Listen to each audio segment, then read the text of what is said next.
Fight fan was good. I see I timed this almost perfect looking at this DAZN card. Um Round six, Franklin's fight. He's fighting somebody that's terrible.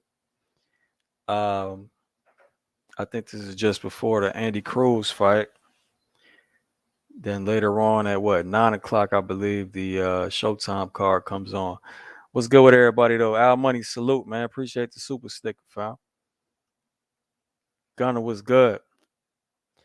H, what up? I see everybody in the building early. PBC Central, William, Knockdown 305 was good. Kelly K in the building. V Clips, Toy Mafia, Sly Tendencies, Big Smoke. I saw y'all in the building earlier. What's happening, man? Radiant was good. Fistiana Fights, I ain't seen you in a minute. What's good, man? Jerome Asiatic was happening with you, fam. Raph, what's up? What's up? New 89 Pop was good. James Smith was good. Philip, what up? Neville was happening. JD, what down? Bud gonna stop. Bud gonna stop. Spence was good with you, fam. You gotta change that goddamn name, man.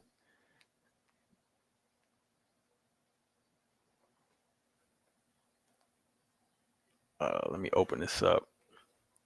Yaniv was good. Salute to you, John. Errol Eccles was happening.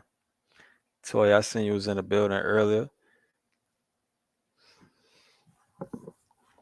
Oh man, so y'all watching this Franklin fight, bro? This shit is boo.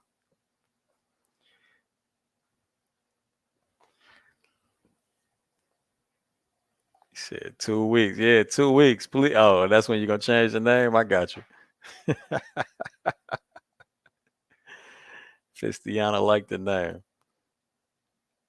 Yeah, I watched it. I watched it for 2 clean seconds, and oh, come on with this shit, bruh.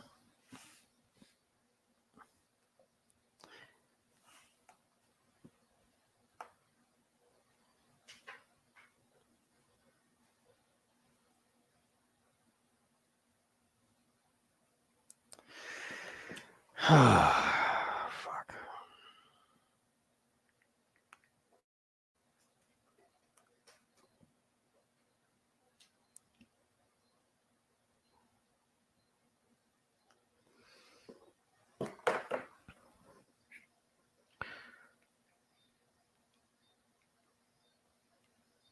The box was good. What's your concerns about Andy Cruz going into the debut? Did you see the video?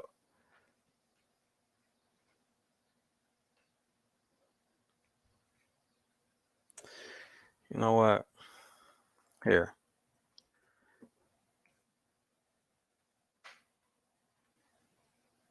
What the fuck is this? Yeah, I'm gonna log into my Vimeo, and I'm gonna actually show y'all a Patreon video. So I'm gonna let you know.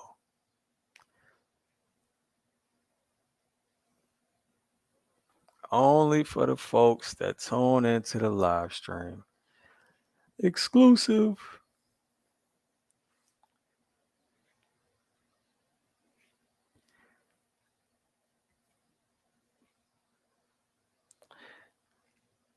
XO Factory, what's good with you, fam? Everybody go check out the XO Factory channel. Kendrick Lockhart, appreciate the super chat, bro. Much love to you.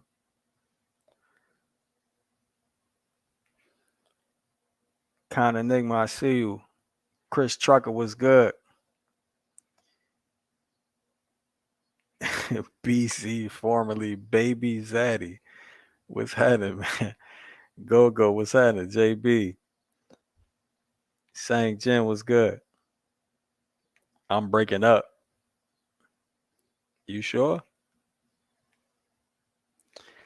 Anybody else having problems with the sound with Am I breaking up to anybody else?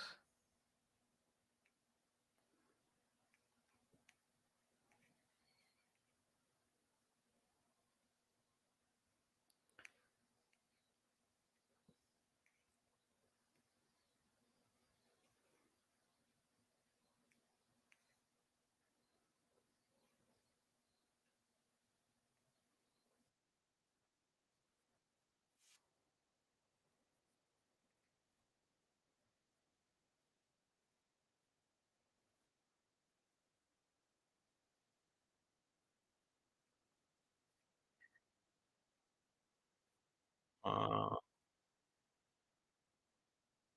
Guaranteed. Will Cruz continue? all right. That shit got all types of weird.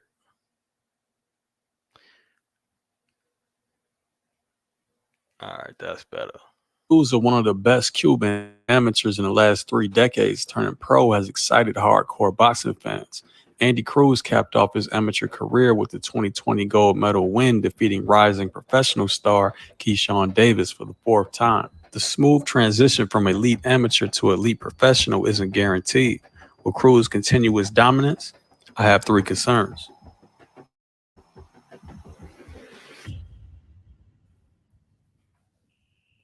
The first concern is punching form and technique.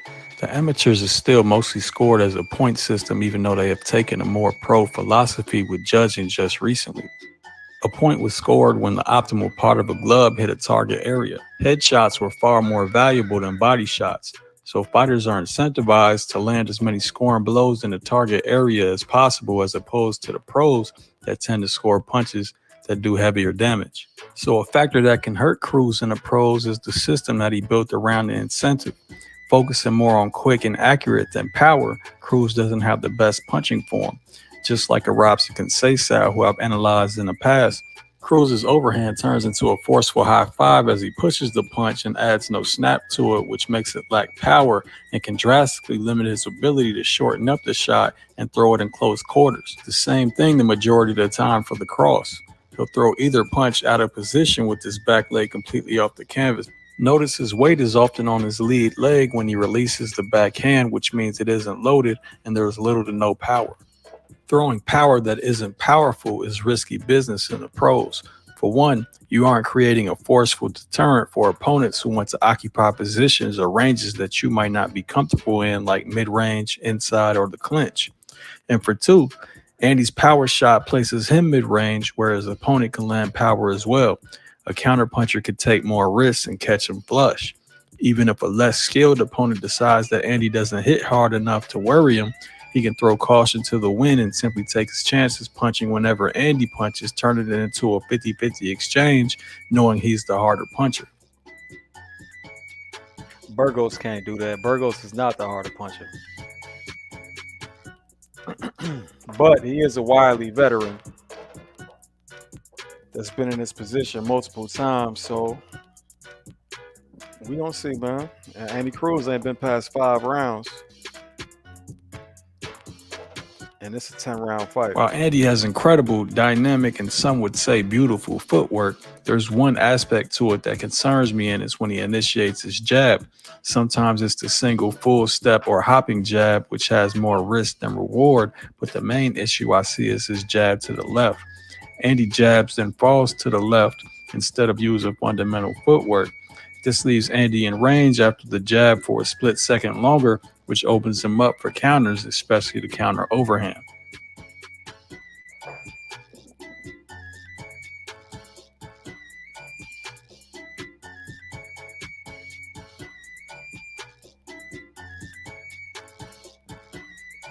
Last but not least of the concerns is a common one for high level amateurs. How well will you be able to deal with physicality on the inside and in the clinch?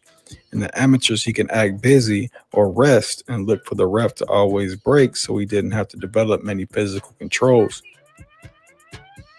In the pros, it's a different story. The fact that Andy also isn't loading up on punches makes it even more questionable, as mentioned. Andy's going to have to contend with seasoned inside fighters who will walk him down or perhaps walk straight to him if he doesn't pose a decent threat with his power and make it ugly, and possibly even give him the Lomachenko treatment and make it dirty.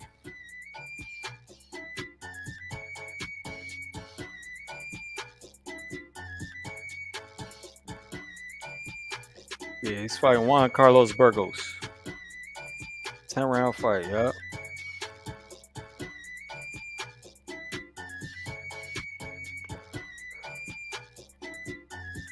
So will Andy Cruz become a pro boxing star, or will he meet the fate of high-level Olympians who didn't pan out? I guess time will tell.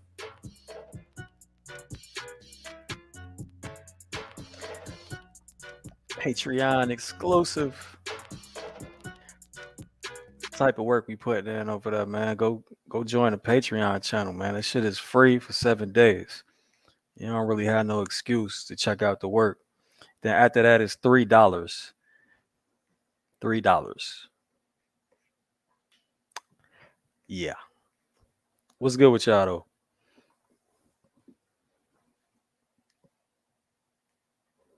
Did I open up the panel yet? Could have sworn I put this out.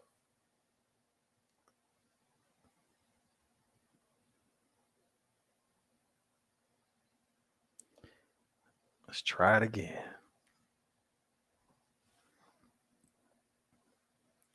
What weight Cruz at? He's at 135. Addicted J, I appreciate you, fam. Big Steve was hiding.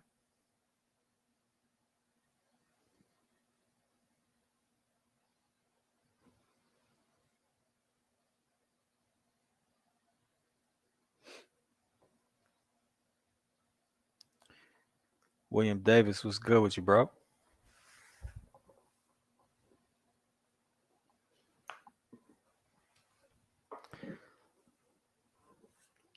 Man, what is going on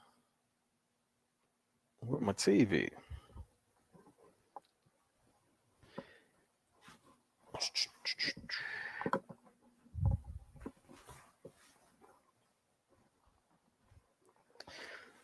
Oh shit. Yeah, so I watched like 30 seconds of this Franklin fight.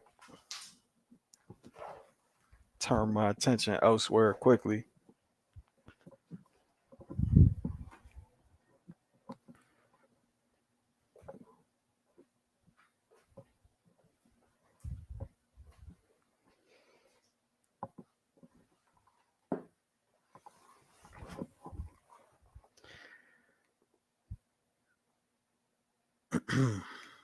Marvin, what up, man? Cruz versus Burgos is on. It will be on the zone on the Alicia Baumgardner card. Dang, bro, I don't have the zone. Yeah, I understand it. I mean, shit, they definitely upped them prices. Burgos fought Keyshawn. He did, and Devin Haney.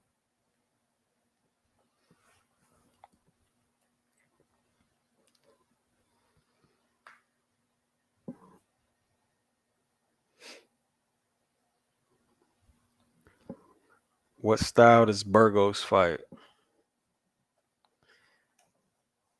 Yeah, let's see if we can pull it up real quick.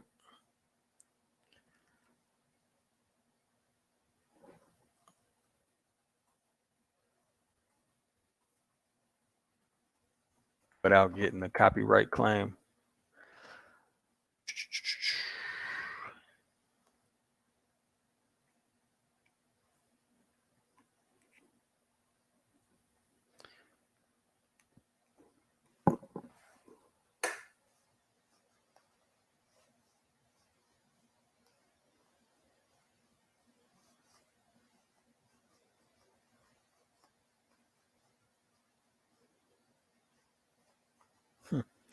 And a half guard right there, looking stupid on the outside.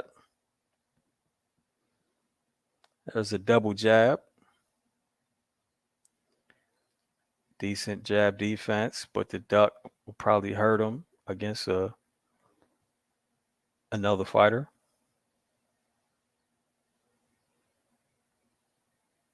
Half guard again, just waiting on nothing.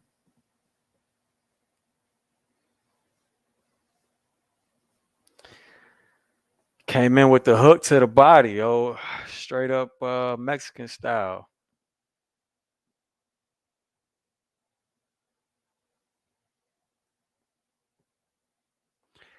So, I mean, look like defense ain't the greatest. Look like he could counterpunch, but it looks like he can become the swarmer.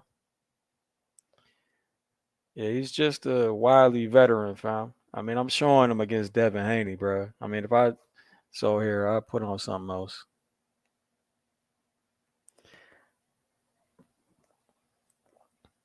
Devin Haney's clearly at the top of the division.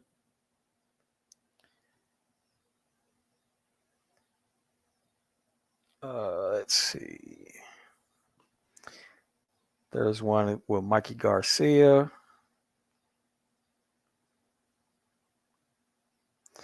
So every one of these videos is his losses that I'm seeing.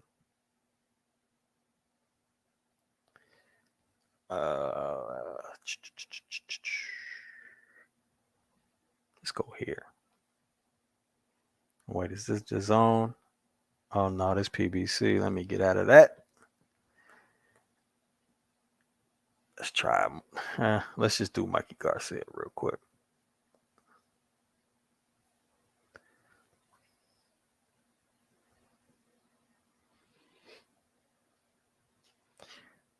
Quadruple the jab coming forward. Yeah, he's waiting outside way too long, man. He's definitely not he's not good enough a good enough counter puncher just to be stationary on the outside. But again, like I said, I'm showing him against the best fighters in the division at the time, or top fighters in the division at the time.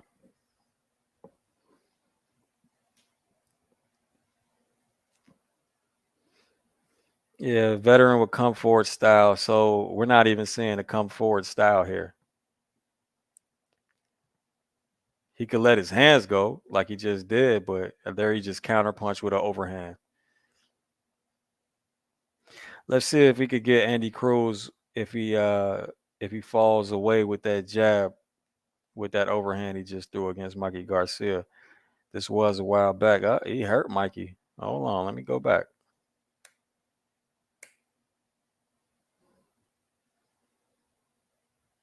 Left hook. Left hook hurt Mikey. Look at that.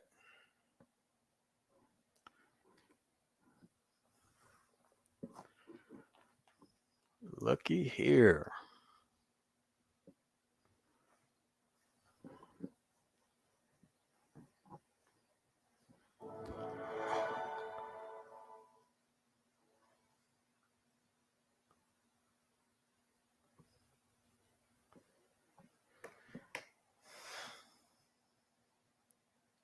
Here go the hook. Oh no, that wasn't it. Oh, he hurt. They ain't show the hook.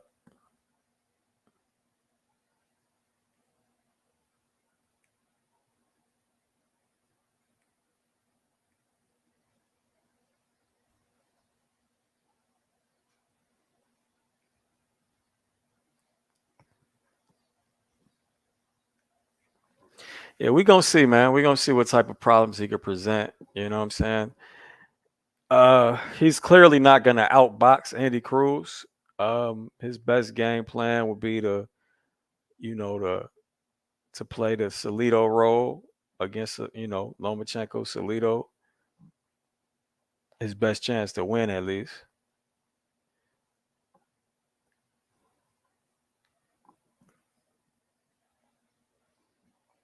Watching the zone in Spanish, I do not speak it.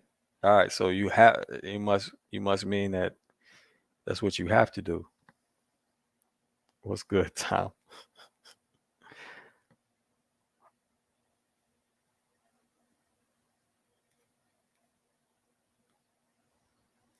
Spanish commentary is better than English, all accents. Well, yeah. So proud to say I gotta watch all these fights with the sound off. Thinkers think what's good with you, bro? Nah, Burgos never been stopped. Never. He's lost all rounds, but he's never been stopped. The zone commentary is ass. I agree, Tom.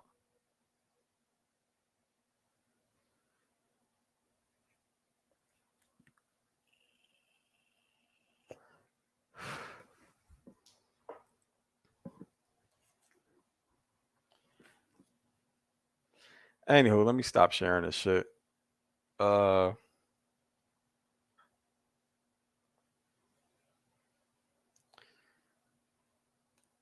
yeah, we gonna see, man. We gonna see what it is.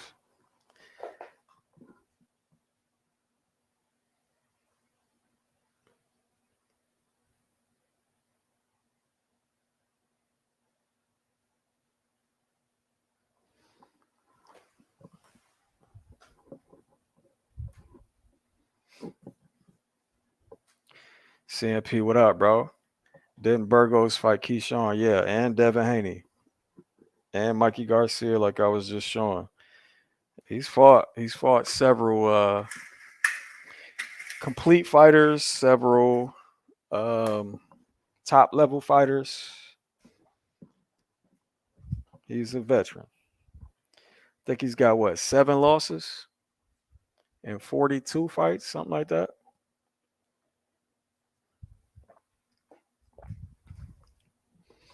I mean, unless he's just got super old. I think he's like what, 35 or something like that. Unless he just got super old. It's a tough first fight.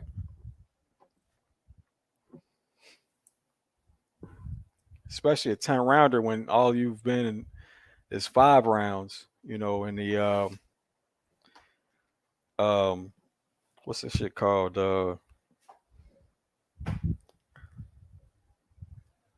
What's it, the WSB or some shit? Nah. What the fuck is that shit called with the 5 round semi pro slash pro? Y'all know what I'm talking about. Somebody in the comment section though. I don't pay attention to that shit, but yeah, 5 rounds. WSB, yeah, World Series of Boxing. There you go.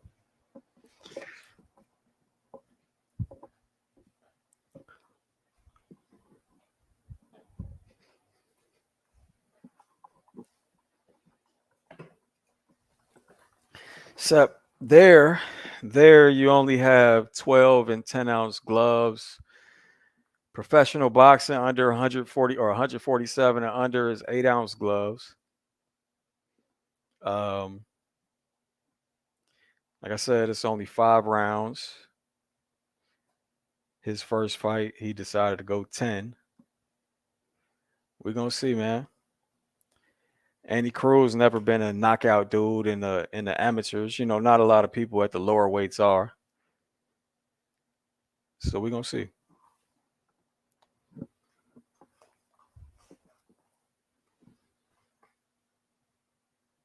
Plus, like I showed in that video, his style is catered, very much catered to being a high level amateur, where he's not sitting on a lot of punches. He's not turning over a lot of punches. It's just quick in, quick out.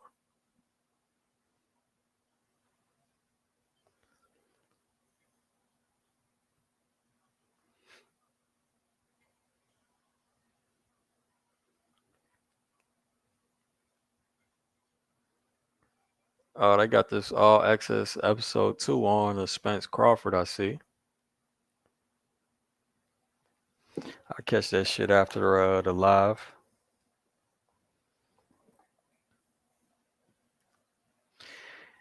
Yeah, so Juan Carlos Burgos is plus 1,000. So everybody's pretty much expecting that, Jose. But I put $5 on it just for shits and giggles.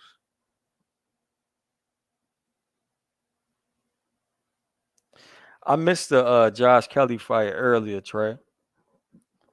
I had shit to do.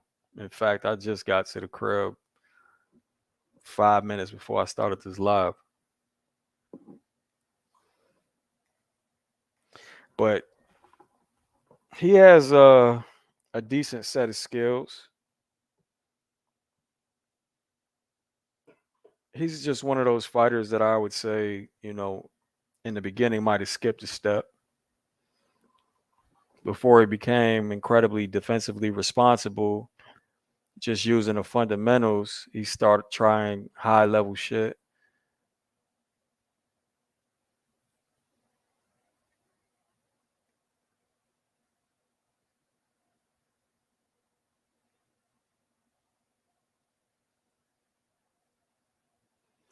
Ring doesn't lie. We're going to see what he's all about.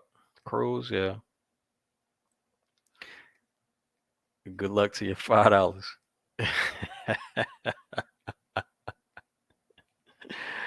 Thank you, low clarity.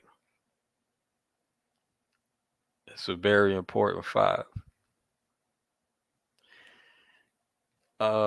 Plus 1,000. Let me pull up BETUS real quick. Hey man, plus 1,000. Buddy, 35-7, 10-round fight. First debut. Shit. I'd take the chance. $5, $10. Why not? Maybe even a dub. That fight was garbage anyways. Oh, the Josh Kelly fight, was it trash? I had to catch it tomorrow if I feel like it. Put 100 on Burger. Oh shit. Okay.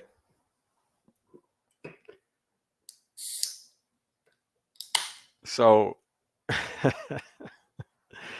yeah, putting 100 on Burgos, that's gonna get you some bread.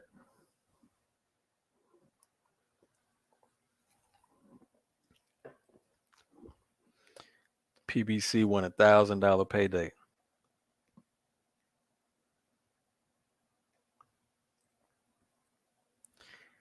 Floyd wanted to sign him. Josh Kelly? Wow. Every $5 counts. Yeah, I spent a lot of $5. Cruz fighting on a Baumgardner card. Yeah, he is. He's fighting next, I believe. And he's stopping him. That's an interesting prediction. So he never been stopped. He never been stopped, and he's fought people that could punch. Andy Cruz hasn't been known as a guy that can punch. For instance, if you saw the last Olympic run of Keyshawn Davis and Andy Cruz, Keyshawn Davis was stopping dudes in the Olympics. Andy Cruz is just outpointing dudes. Keyshawn Davis stopped 2 of his opponents actually on the way. $5 is nothing to sneeze at. Shoot, I lost my job last week. Oh, I'm sorry to hear that, fam.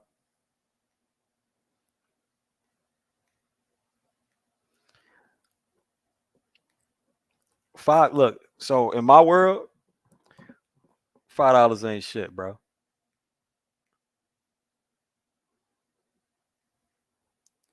I call $100 an adult dollar. But, you know, different strokes for different folks, different perspectives out here. It's all good, man. Don't understand anyone that qualified for the Olympic team. It's tough just to make it to the nationals.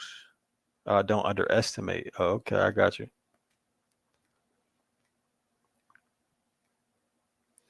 Andy's next. Yeah, I see him warming up.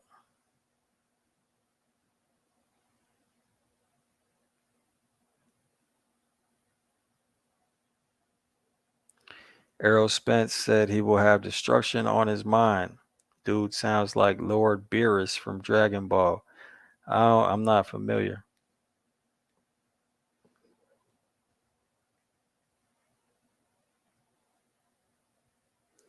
Andy, my boy, we smoking shit. Okay. Y'all dudes really don't be betting. Nah, you for real, they don't. Motherfuckers just be talking.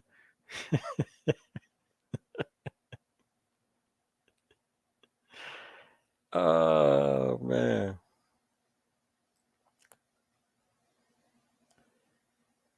Josh Kelly fight was annoying to watch. He was so defensively irresponsible. Oh shit. He back on now, huh?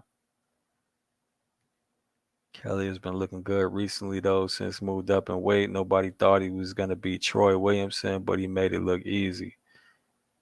Got you. Look at the Arrow odds. Yeah, it's a lot of Arrow Spence fans that's disappointing me right now.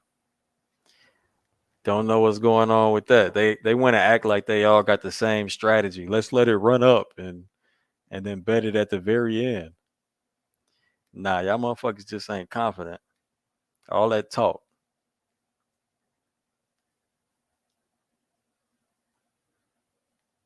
Bobby was good. If I could rely on judging, I'd put down 100 on a specific prop. On what fight on this one? Burgos in the ring, by the way. Can't doubt the veteran. I don't know why they put him in with a guy like Burgos. Is bad matchmaking. Maybe they see something. I mean, maybe I don't know, bro. I mean, we gonna have to see. It's worth it to put the bet up for sure. To put a little small wager on it. That's again, it's a tough first fight for sure. Especially being 10 rounds. Joseph probably bet 3K on Burgos. Yeah, well, 3K wins you 30K. What is going on here? Cruz already got rappers?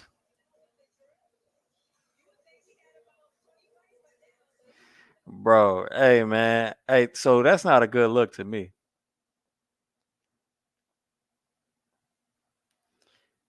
Let me know on Ghost Fight. All right, somebody in the comment section, make it your point to hit BZ up when Ghosts come on. Somebody hit him up. My guy Jacob was good. Alabama man in the building.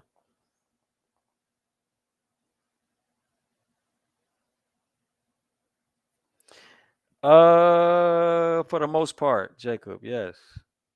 I mean, clearly, he wasn't just, his rock'em sock'em was a little more skillful than the regular rock'em sock'em, but yeah, it was still rock'em sock'em.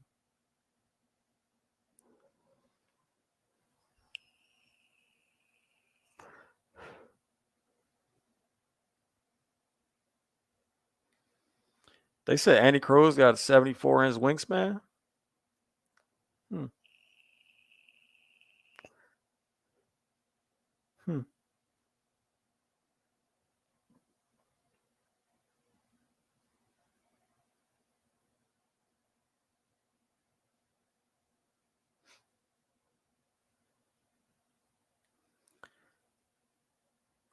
Eudes was good, fam. I believe Fulton could KO and no way. Okay.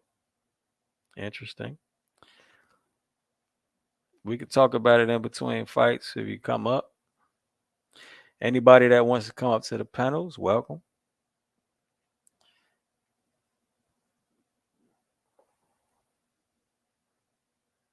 No trolls, please.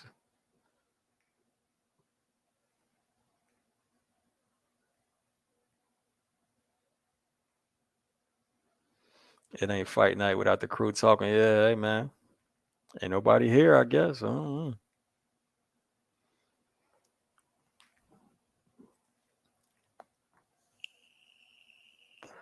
Muhammad was good.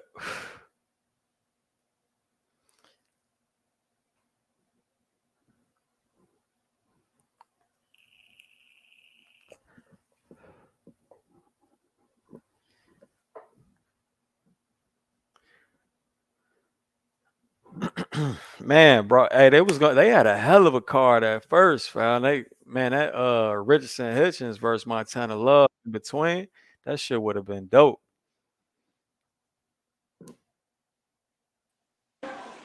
Andres, what's good? What's good, bro? I don't know if you muted yourself, but now the camera's off.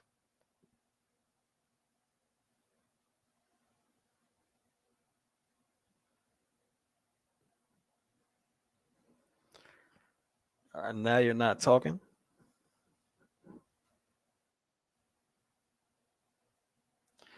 Chris, I see you, fam. You can turn off the camera.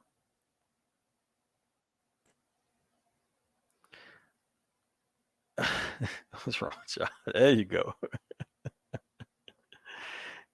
Chris, what up, bro? What's up with you, man? Chilling, man. What's good?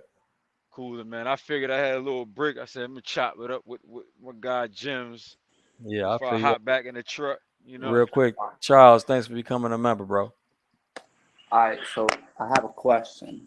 All With right, regards, well, it's gonna have to wait uh, till this round is over. um, All right, Burgos Cruz, round one. Let's get it.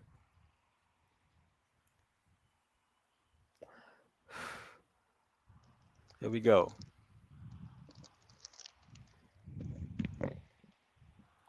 Burgos, same shit I was showing earlier. He's very relaxed on the outside. There's a little head movement from him.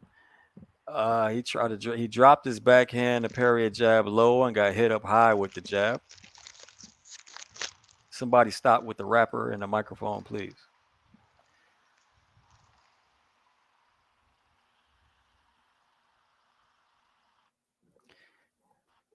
One jab out the double jab lands for Cruz. Cruz just gets hit by a wide lead hand hook, trying to hold the phone up.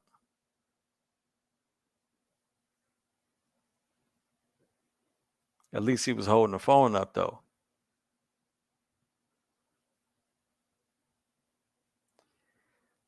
Cruz fighting negative right now. So obviously the most impressive thing so far is Cruz's feint game. That shit is pretty crazy how he's got Burgos selling out to these feints.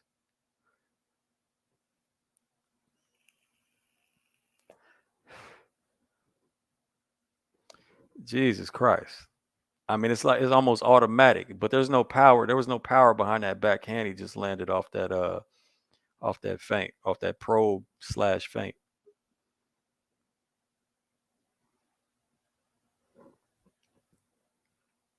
Yeah, everybody trying to join gonna have to wait now. Cruz on some amateur shit. Landed a right hook while he was off balance and fell on the floor. A lot of touch shots going on, but it looks good.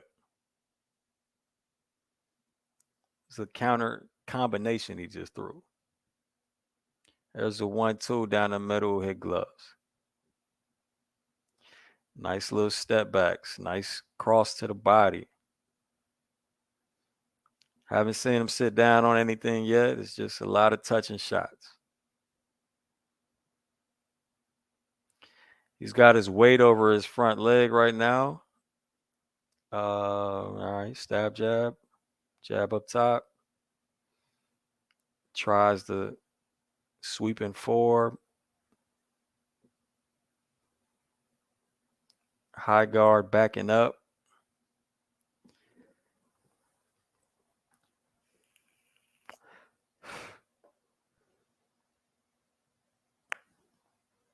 Burgos lands a little shot to the body. Nice counter cross to Burgos' head. We gonna see about this. All right, what's your question, Andres?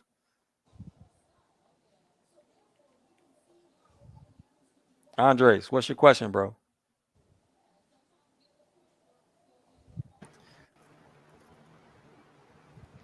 What's your Hey, question? Jim. All right, bro. All right. So no question there. What's up, bro? All right, so based on your commentary, Hmm. it sound like your boy Cruz ain't leave the Army stuff at home. I mean, it's to be expected, though, ain't it? But I mean, yeah, first time, you're gonna do what you know a little bit. Yeah, Dude, yeah. are you eating? Nah, Are you eating easy. popcorn, man? I mean, Is chips, Chris my eating fault. popcorn? Yeah. No, No, it's all right, Chip. man. That's what it's made for, man. To eat during the fights, just not while you're talking. Joseph, Joseph, what's How going you on, doing, man? guys? I tell you what, Chilling, man. man. Oh, it's a Hold on. beautiful Saturday night, man. Let me break it down, Joseph. Hold on. Go ahead, my friend. Let's chop it up during the rest. Let's see. What's gonna change? Cruz still leaning over his lead leg, suspecting that's how he's gonna get into his counters. A little body shot lands for Burgos right there after a combination.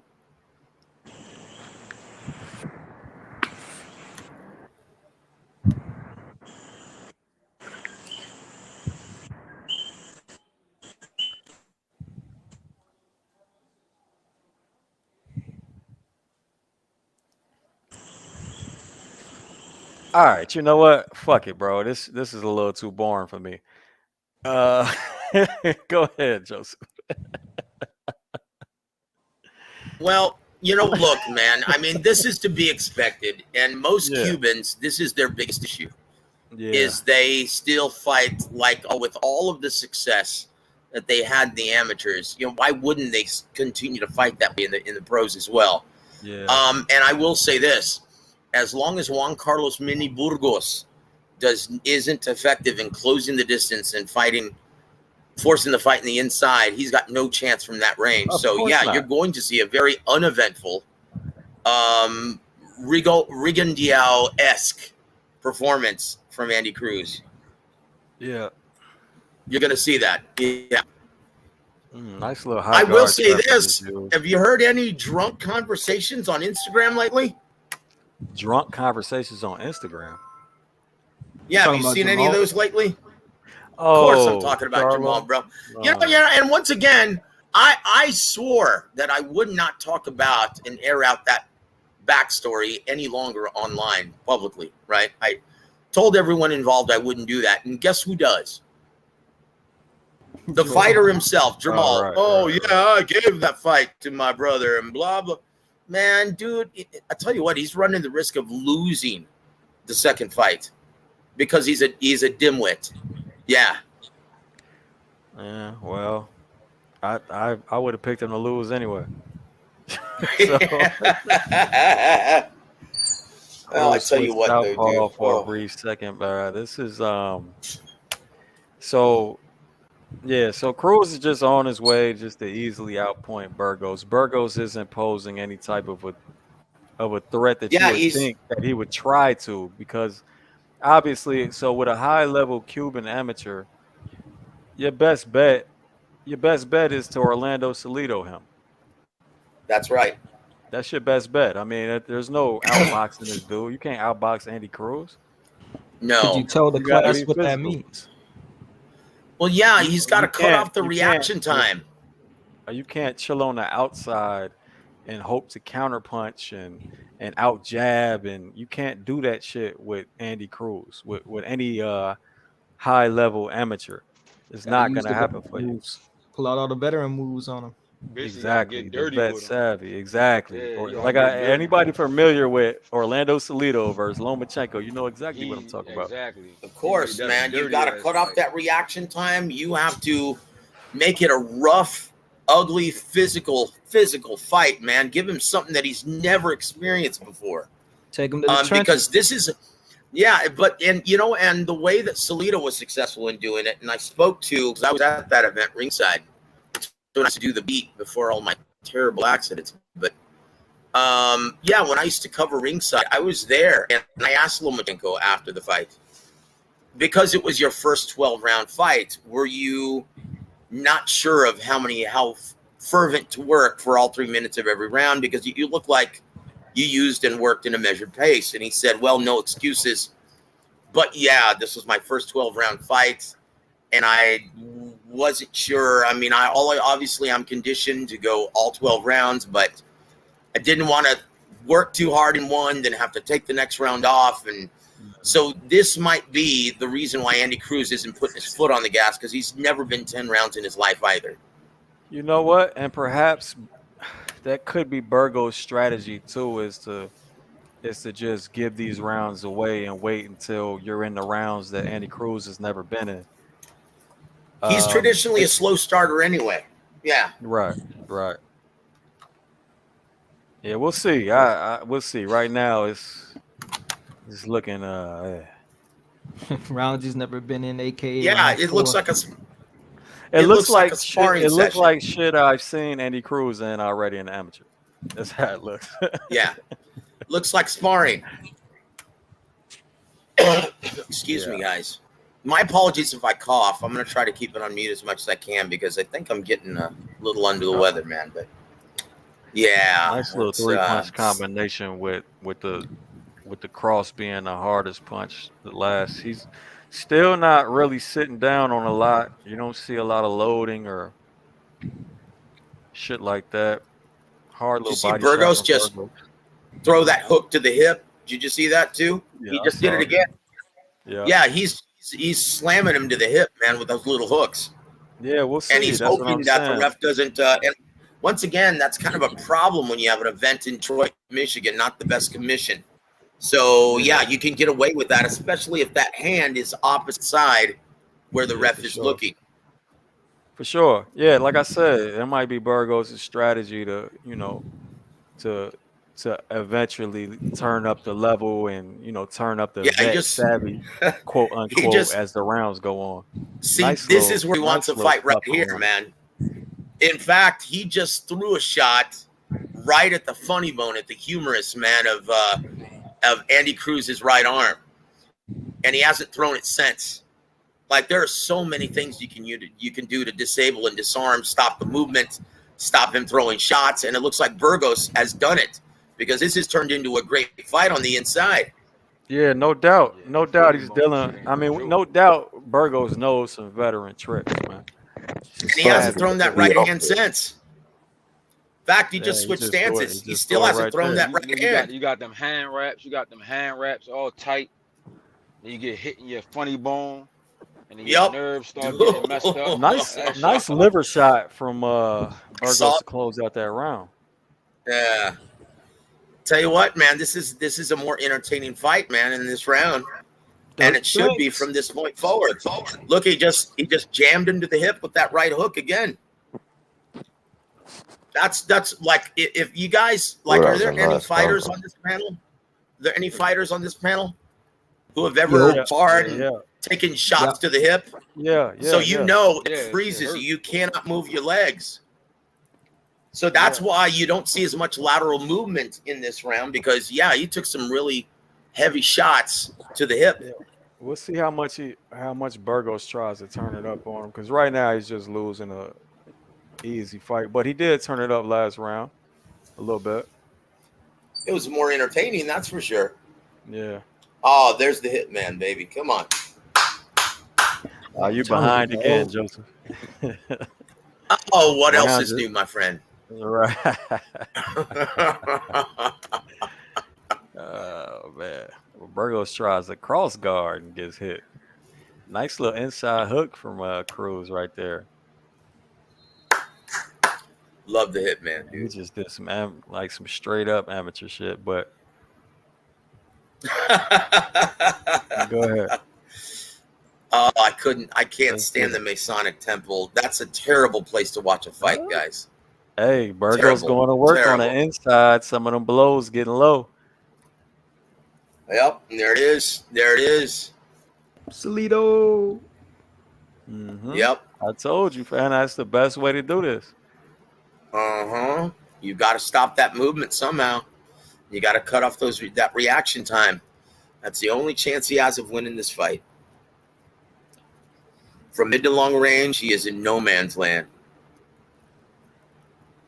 Yeah, that's the only thing I worried about Cruz, man. Like, Cause I saw him fight like some pro style amateur fights, like without the headgear, things like that. Yeah. And I was like, bro, you gotta let the amateurs go, bro. You're gonna die.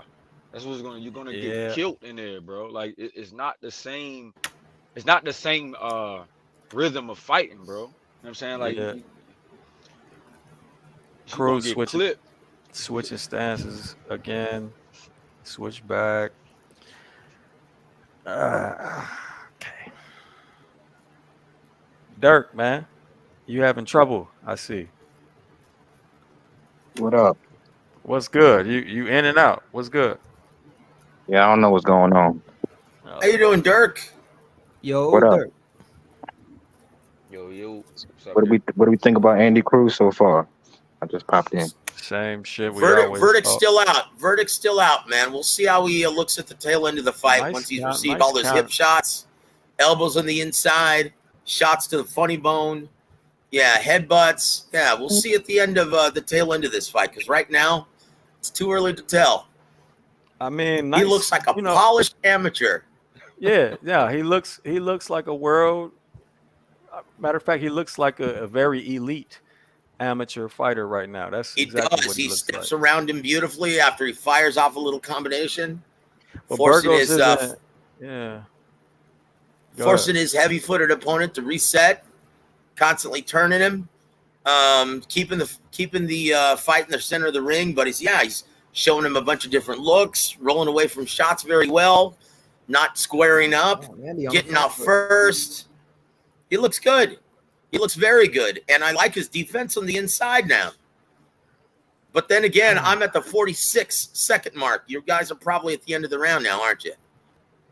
Yeah, round's over. JG, appreciate the super chat. Much love. What you think about those little inside sequences, James? I think Andy looked good. He looked good counterpunching in there. You know what I'm saying? Yeah, it's impressive. Very, hold on, very off rhythm combinations he was throwing at times. Again, he not a lot of loading still, but you know what I'm saying? He looked. Do you think his good. technique improved though? It was pretty, huh? Do you think his technique improved from what you broke down? No. No, like I said, expect that in one camp. Yeah, no, you could never expect that in one camp. But like I said, for what I broke down, there was not a lot of loading, and that's what I just said. Keep in mind, guys, Juan Carlos Mini Burgos, this guy's fought everybody.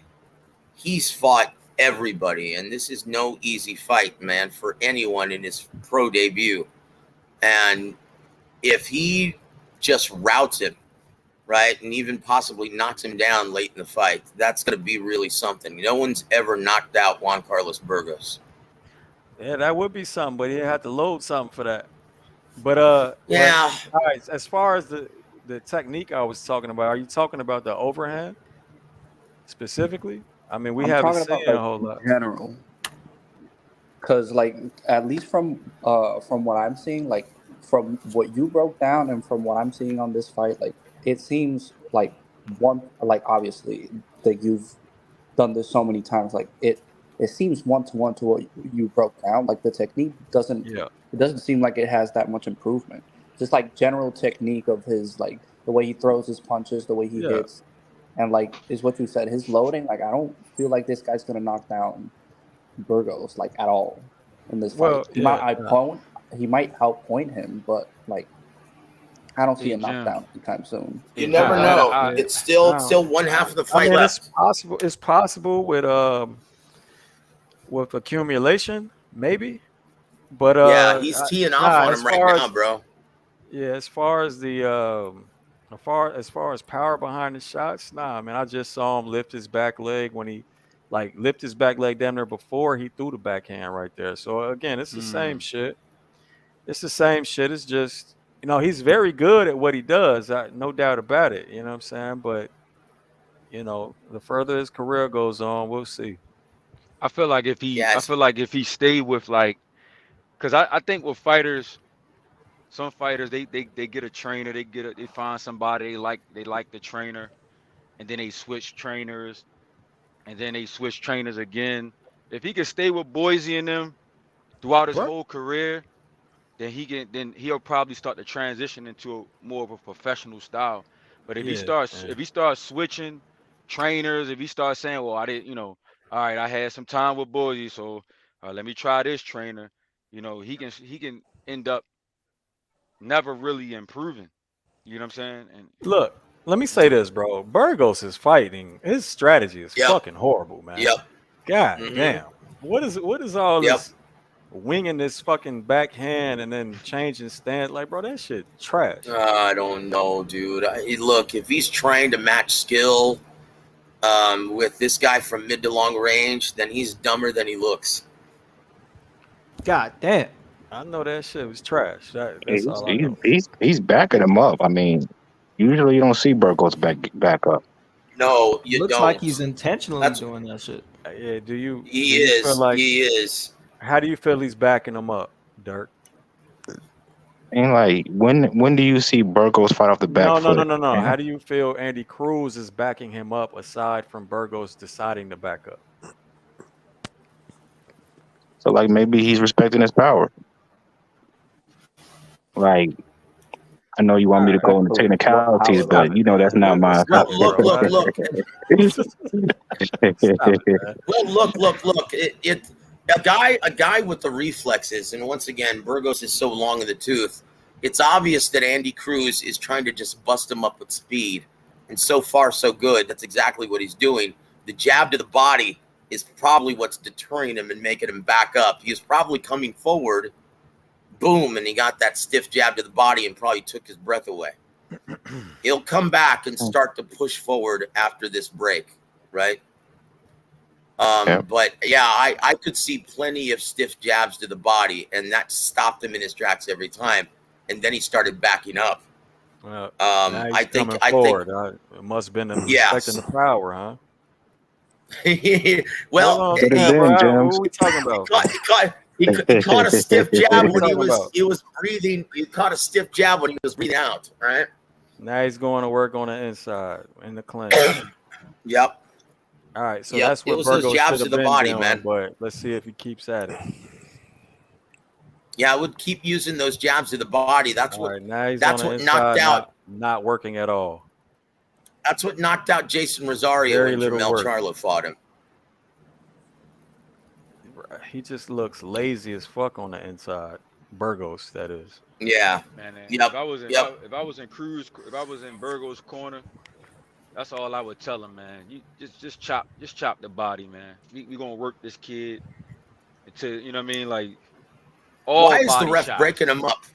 Burgos, Why was the ref breaking him up? Andy Cruz Burgos- was just tied up with one arm, and Burgos was still working. Why on earth did the ref break him up? I hate that shit. It's like, look, Andy Cruz, when he tries to tie you up, keep working, and Burgos knows it. Doing, cuz? sucks. Oh, jeez. How the fuck are you trying to move laterally? Low blow. Damn, man. Hey, the ref ain't catching these low blows. God damn. No, dude. No, he's terrible. This referee's terrible, dude. That's one thing I cannot stand, man, when big fights are handled with other commissions who aren't used to hosting these big events. And, yeah, I can't stand it. Honestly, unless it's in California, Nevada, Texas, or New York, you shouldn't be allowed to stage a big event in another state. It's terrible. Terrible. These refs are terrible. All right, there we go. Damn, yeah, About that's time. Now you got a super low blow to get a warning.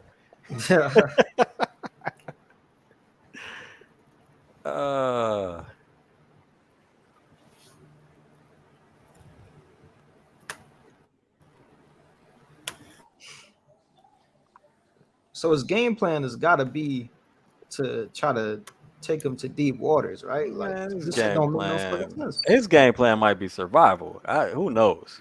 Yeah, Like, it might why? be survive after looking at the disparity in speed. Let's just keep this no knockout streak.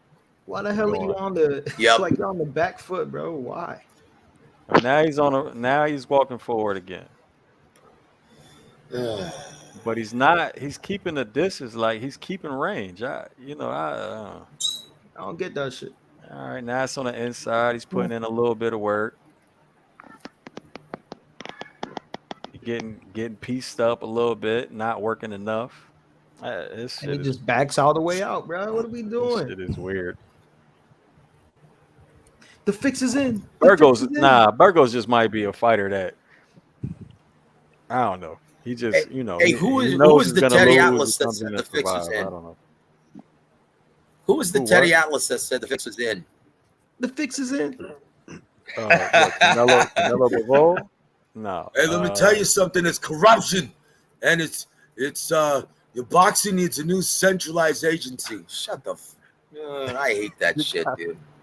Hey, Pathetic. Yo, Joseph, Joseph, hold on, Burgos. Joseph. When you say corruption, you got to quiver your lip a little bit more. You gotta have that drunk lip a little bit more, and then you'll have it perfect. Oh, chinga. I'm not gonna lie, Joseph. The impressions are kind of scary good. Yeah, that shit was good. Thank you, brother. Wait till you hear my Floyd, man. Yo, crazy. I'm not joking about that either, man. I take great pride in that one. That one's a good one. Yeah, but I've been doing Teddy for over a decade now, man. Poor Teddy. Still backing up. He's switching stances. All right, James, I'm about to get back rolling, bro. Thanks for having me on, man. Oh, all right, Chris. All Be right, safe peace, out there, guys. fam. Body shot. Take care, Mr. Tucker. The only time he puts in semi-equal work is on the inside, and he's like refusing to be there. Now he's hanging out on the ropes, getting his ass whipped. Yeah, he's getting touched up a lot now. So Cruz definitely sitting on shots now on the while Burgos is on the road. That he didn't sit on that, but some of them are like the pretty shots that he's not sitting on. Some of them are definitely get set on for sure. I'm impressed by him. What time do bro. you guys? What time do you guys have in the 7th? What time do you guys have? 152. Okay, I'm at 212. I'm not that far off. I just refreshed mine. I'm So at 145 right now. yeah, I'm not that far off now. Thank God. Praise the Lord. Yeah, this ref is fucking terrible. He might as well set up a lawn chair in one of the corners. God damn, spun his jaw. Judging by Burgos' body language, you can't say this man is pillow fisted. What are you talking about, Dirk? Have you ever seen Burgos fight before? Yes, I have. I saw him fight All right, Keyshawn bro. and Devin Haney. All right, so what do you? All right, fam. I'm gonna show highlights of those fights. Okay. Let's see if he has the same body language. I mean, Keyshawn, Yeah, if you we wanna know show him is not something pillow. different, show him- Hold on, Joseph. Keyshawn, we know is My not apologies. pillow fisted, but that's No. the claim they give Devin Haney, right? I'm gonna show you Yeah. the highlights. Yeah, he Bro, was he- the same he against looked- Mikey he operated Garcia I'm as a little well. confused. Wait, hold on. Yeah. Are you saying Andy Cruz is not pillow fisted? I'm very confused. Like, not you, Gems. Like, whoever said that, like, his Burgos is like, I don't know. I don't know what fight you're watching, bro. Like, Cruz is not hitting him that hard. Well, he's not loading up. Yeah, for sure. Exactly. But he's you hitting know, him hard it's like enough, though. those. I'm not saying he's Tank Davis or nothing, but I'm saying like this man's clinching him. He's obviously hitting being him affected hard by some enough, of these though. punches. No. I Well, don't- you know, that's- and he's being I hit with don't shots. agree. I'm sure he's I don't agree. with the hand speed. Guys, don't forget about when you get hit on relaxed tissue and punches you don't see coming. Those always hurt more. You know, and he's trying to do that. He's trying to bust him up with speed, which is seemingly doing the trick. So it's like that uppercut he threw at the 19-second mark. He didn't see that coming. I guarantee you it stunned him. You know, it's like, and that's why he's not coming forward anymore in the last 10 seconds of the round. Guys, he's sharp. He's razor sharp. He looks great right now. And he's doing everything he's supposed to be doing. I can't see anything wrong with anything that Andy Cruz is doing right now. He's having his way with the Definitely KG have his veteran. way. I mean, I don't disagree. My thing is, like, I'm seeing Burgos, but, like, not really doing anything. Like, I don't understand. I don't know his strategy at all. Like, he hasn't done anything at all. So I think it's a combination of Andy Cruz being good in like in terms of his hand speed, like you mentioned, but Burgos isn't doing much, if anything. Bro, I Andy think it's Cruz, hold impressive. on, real quick. Travel. Andy Cruz is doing a lot, fam. He's doing a Oh whole yeah, lot. Yep. He's he's doing a stepping lot. Don't get around. me Yep. wrong. His hand speed is he's doing dope. very His good. catching But like, counter, slip counters. He's That motherfucker's doing yep. everything. He's doing everything Is just the like he elbow did on in the the amateurs. inside? Yeah. But is he putting steam behind him? Sometimes, yeah. Most of the time, no. But it is what it is. I mean, he's definitely doing his thing, though. I've never Yep. seen. He yeah, sure I is. think I he's think doing he very looks good. I great. just don't. I think he looks great. I've Yeah, never he's seen. Like I razor said, I sharp, don't man. disagree. Busting him up with speed. I don't, like I said, I don't disagree. I just think there's a combination of like him doing, like Cruz doing very good, but Burgos not really doing all that much. You know what I mean? You know what I'm trying to Well, say? I think Yeah, that's of what happens course, when you're you're in there saying with a that guy he looks. much better than you. That's it. He is completely severely outclassed. Yeah, Severely severely. outclassed. overwhelmed. Like in every single time he tries to come forward and put together a mounting attack, yeah, he gets caught with a sharp counter. And you know, I think he looks great right now. In fact, you might see a stoppage in the last round. He's gonna Yeah, put an right. ass whooping. No, watch. You're gonna see No, him uncork an ass whoop in these last two rounds. possible. It's possible. But anytime y'all start Oh, talking about I think he power, hurt him. Uh-oh. He where, I dropped think he hurt where, him. where are you at? Round 8, 235. Nah, bro, Nah. you way behind. But anytime I'm at 153. Anytime and I'm the at fight's still going, by the 210. way. I'm at 210. But anytime y'all start talking about power and you see a dude just tattooing another dude, what are we talking about? He hasn't dropped. He's getting No, tattooed and not he at all. hasn't dropped. So He hasn't what even really But been it's like a stunned for real. fucking but hold on. It's but like a fucking but then, Rocky movie, bro. but then See again, how many it's times just kind Andy of Cruz is hitting this dude. So how does he have all this power if he's tattooing him and Buddy's not falling? I don't think he's no, like committing to the shots properly. Exactly. no. He does. exactly what He's we're just talking doing about. enough to keep. I don't think Well, he's got like the I force. wouldn't say he had power, but you know, Keyshawn and some people were saying that little what was say pity patting ain't gonna work in the pros. He ain't pity patting this fight. So that's all I'm saying. How do Yeah, you know Punches are that? sharp. He is pity petty. If you But, could, but he's also cracking his ass at times. Like let's keep it real. Sometimes he's Yeah. switching up to power. I agree with that. Yeah. That counter overhand he just threw at 44 seconds, that was power. Yeah. But yeah, most of the time it is. I mean, it is pretty bad, and that's fine to change up the power and the speed on shots. I mean, that's fine. It's just when we know you for your amateur shit, like all that shit was pity pat right there at 25 seconds. If we know you for your amateur shit and we don't know if you can have power, then it's still a question. That's all we're saying.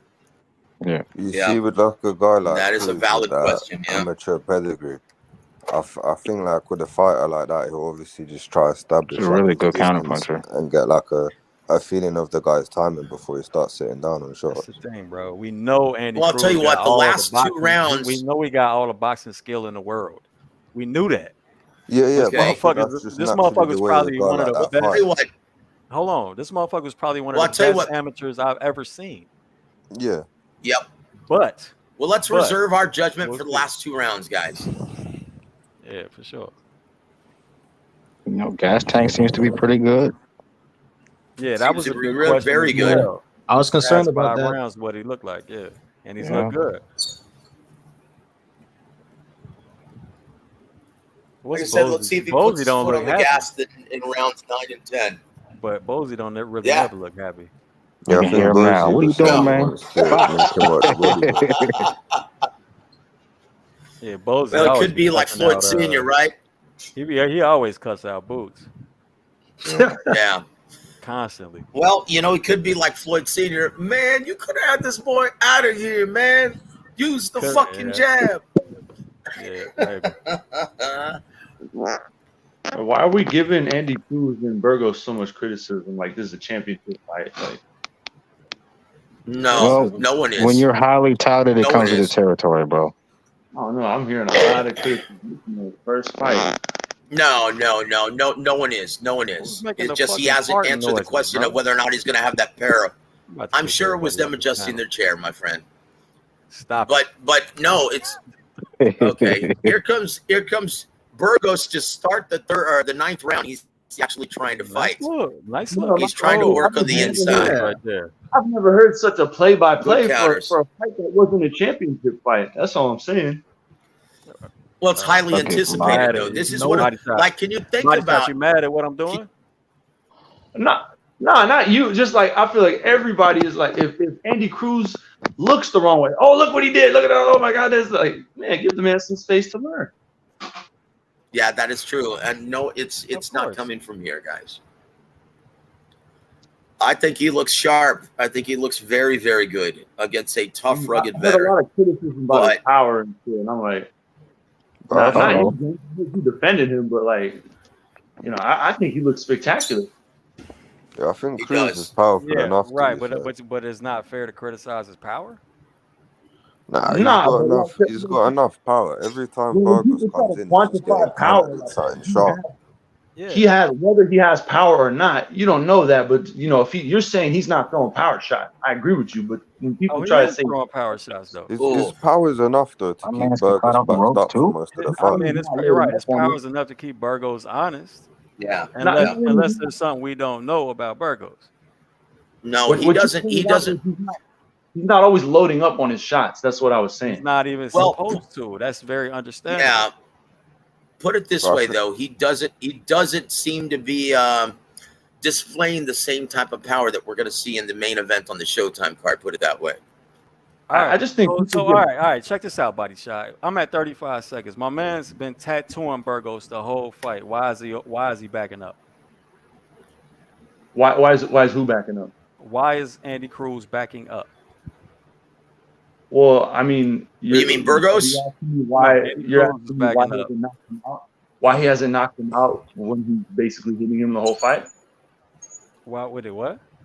Is that what you're saying? You're saying so he's been hitting him all night, but why hasn't he knocked him out? Is that what you're saying? No, I'm saying why is he backing up?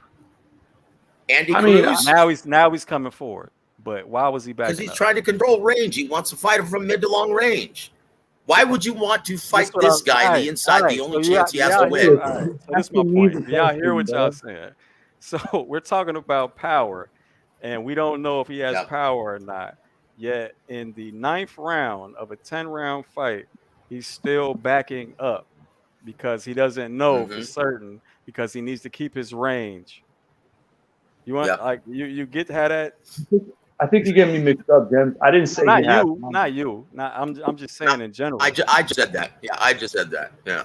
No, my thing was just people like I heard. I don't know who it was. I heard somebody saying like Andy Cruz isn't doing nothing and his power isn't. I'm like, I don't know. I just think a lot of people get. He's not. I think a doing lot of people get power mixed up. You really a grown man punching you in the face doesn't feel good, no matter what. No, Like, dude. No, it doesn't. I don't Even think when Paulie people understand. Malignaggi punches you, it doesn't feel downy soft. No. Yeah. Bro. So I don't. People get this power shit mixed up. If a dude is like you said, James, painting you all night, you're not gonna like that shit. It's gonna wear you down. But he's very technical. I like But what I no, see. no. To answer your question, though, after 9 rounds, no, he doesn't look like he possesses world-class power. I think now we can safely say that he doesn't seem to possess world-class power, and that may cause some nice. problems when he starts Love facing the elite love at fucking- Yo, 135. that control was nice as hell. Yeah, love that shit. If you don't have He's power, showing all the skills in the world. Yeah, if you don't have knockout power, if you don't have power, you better be super skilled, which he is. he's Yeah, very nah, skilled. that's He true. doesn't need it. He doesn't need hella power. Like I said, any grown ass man that can hit a clean shot on you, it's not Hey, gonna feel good. Burgos bogus as hell with all these low blows. But that's what he's supposed to do. That's the only way he's That's the going to win only this fight. chance he has to stay in this fight. Yep. I'll tell you what, Erie's pressing for the knockout. I'm at the 225 mark, and it looks like Andy Cruz is trying to put something together to try and he's throwing in combination now. Now he's backing away. Beautiful dig to the body. Yeah, he just doesn't seem to possess world-class power. I think that's safe to say after 9.5 rounds against I don't think that Carlos. was ever a question. Yeah, Very few Well, fighters possess everything. it's I don't his think first anybody fight. I mean, anticipated him to be obviously a he could powerful. grow into it. He could learn and Yeah, learn to it's his first pro put fight. more steam. Yeah, behind guys. I his mean, punch. look how much power. Look how much power Lomachenko seemed to possess when he moved up to 130. Mm. He was hammering guys and punching guys into submission. The pro ranks, it's your first time going 10 rounds. He maybe consciously didn't load up for this reason, because this is a very durable guy, and he knew he was more than likely going to take him 10 rounds. So he could be just trying to bust him up with speed, trying to stay busy, trying to get as much work in as possible. But yeah, consciously not loading up, because this guy's is proven durable, and this is his first time going 10 rounds. We'll see in his next fight, but right now he looks super sharp. Now that he's gone to 10 rounds, he probably will feel more comfortable, loading up more on shots in his next outing. Look how Lomachenko looked in his subsequent fights after Orlando Salido. He whooped the shit out of Gary Russell Jr. That was a beautiful performance too, man. I mean, Keyshawn couldn't stop him. We know he can crack. So what do we expect Andy to do? That is true. That's what I'm saying. He's purposely not loading up. And once again, his first time going 10 rounds anywhere, right? So, yeah, we'll see. But right now, he gets an A. And if I could rate his performance, I'd give him an A.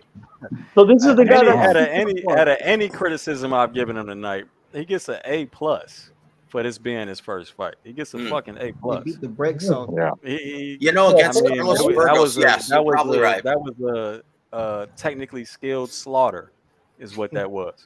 Yep. That was a true one-sided ass whooping. Yep. That was a true display of ring generalship right there. That's what I call ring generalship. I like that. He showed nice addition to 135. God damn that! Yep. Low blow. You guys see that low blow in that replay, and he just keeps wild. That's something he needs to learn. He can't be like Lomachenko and just shut up when he's getting low blowed. Man, you need to be like, even if it didn't hurt, but they hit you low, you better act like it hurt. Please help.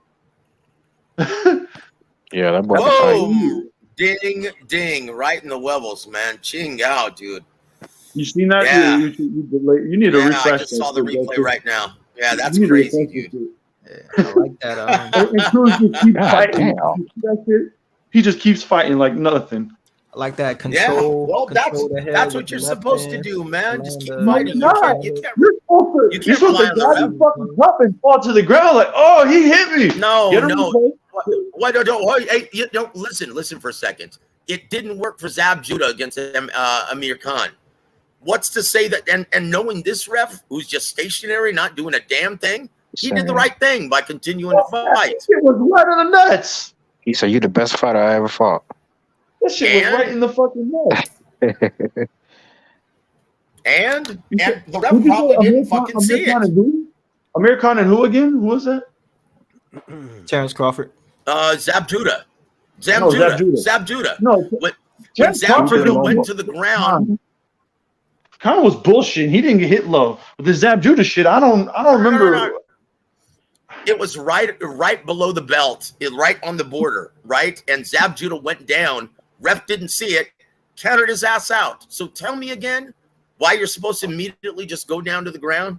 Because this ref sucks. And once again, Andy Cruz, in his first professional fight, didn't take the bait. He did the right thing. Shit. Did the right thing. You cannot rely on the ref, especially in Michigan. This freaking lazy ass. He might as well have just put a lawn chair in the corner, man, and just watch the fight from there, dude. He was terrible. Hope they get him out. Get him out again pretty soon.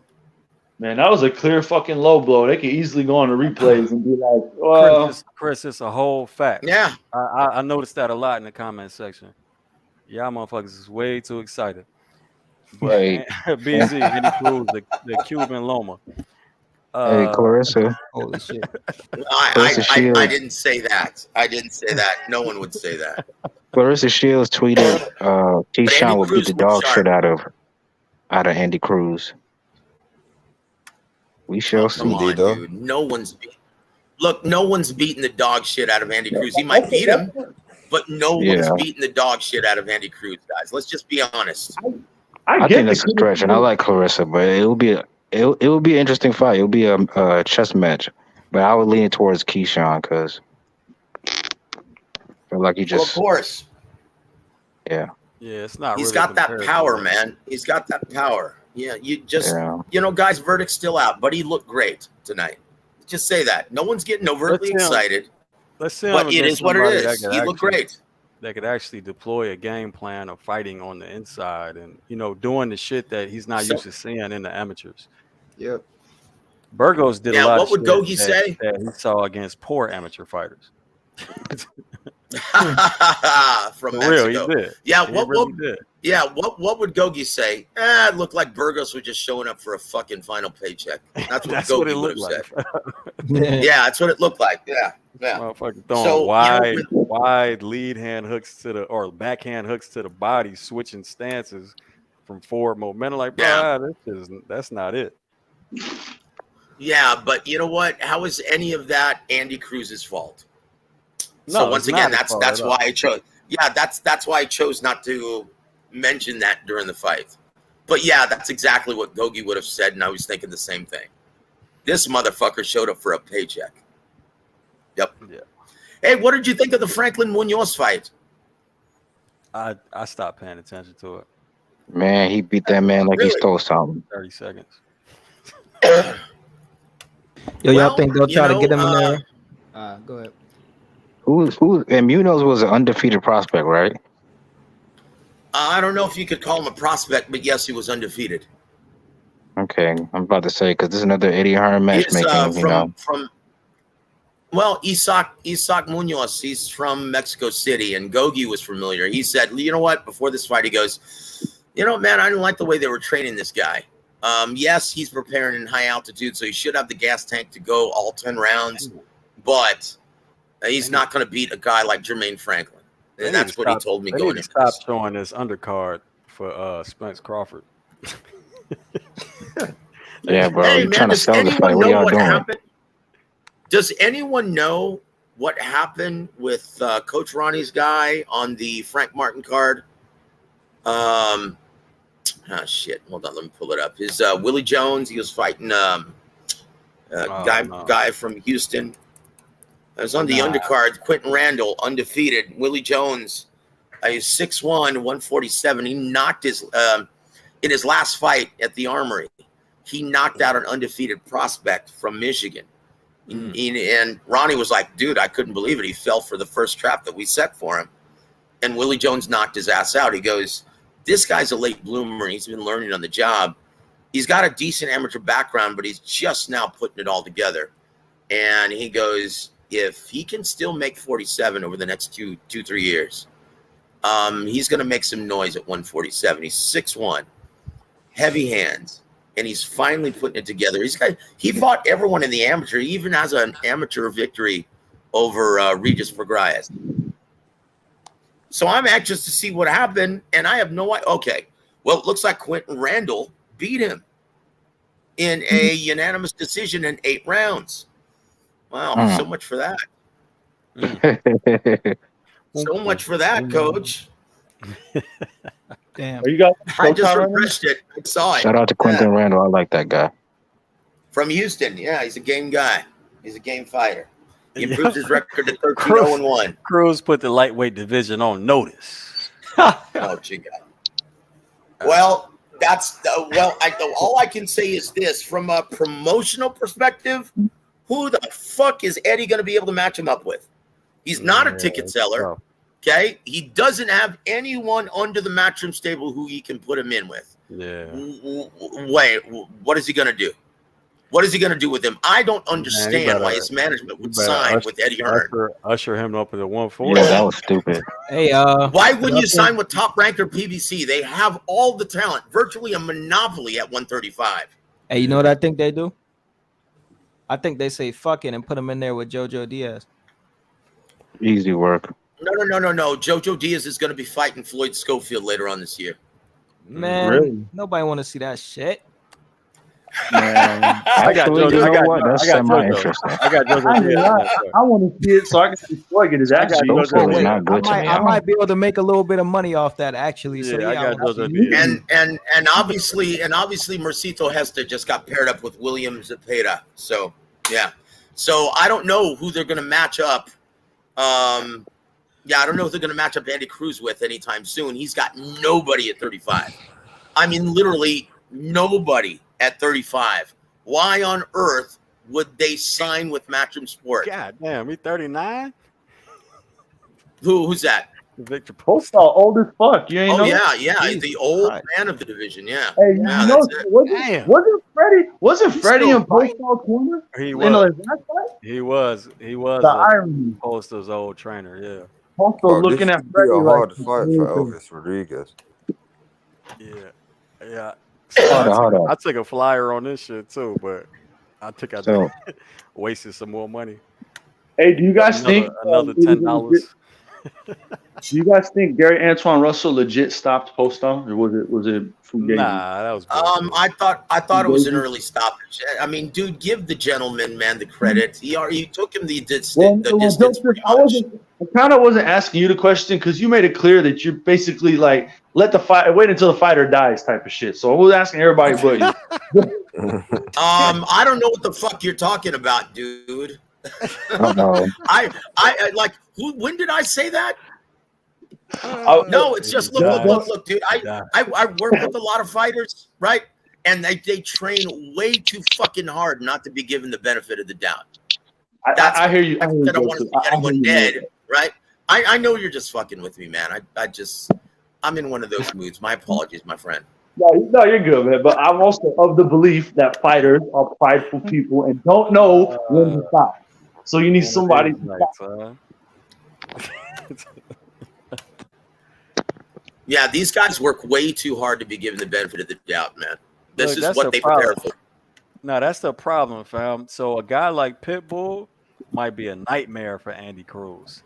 Yeah. A guy like Rolly Yes, might sir. be a nightmare. Yes, sir. Rolly's not even in the division. I don't know why.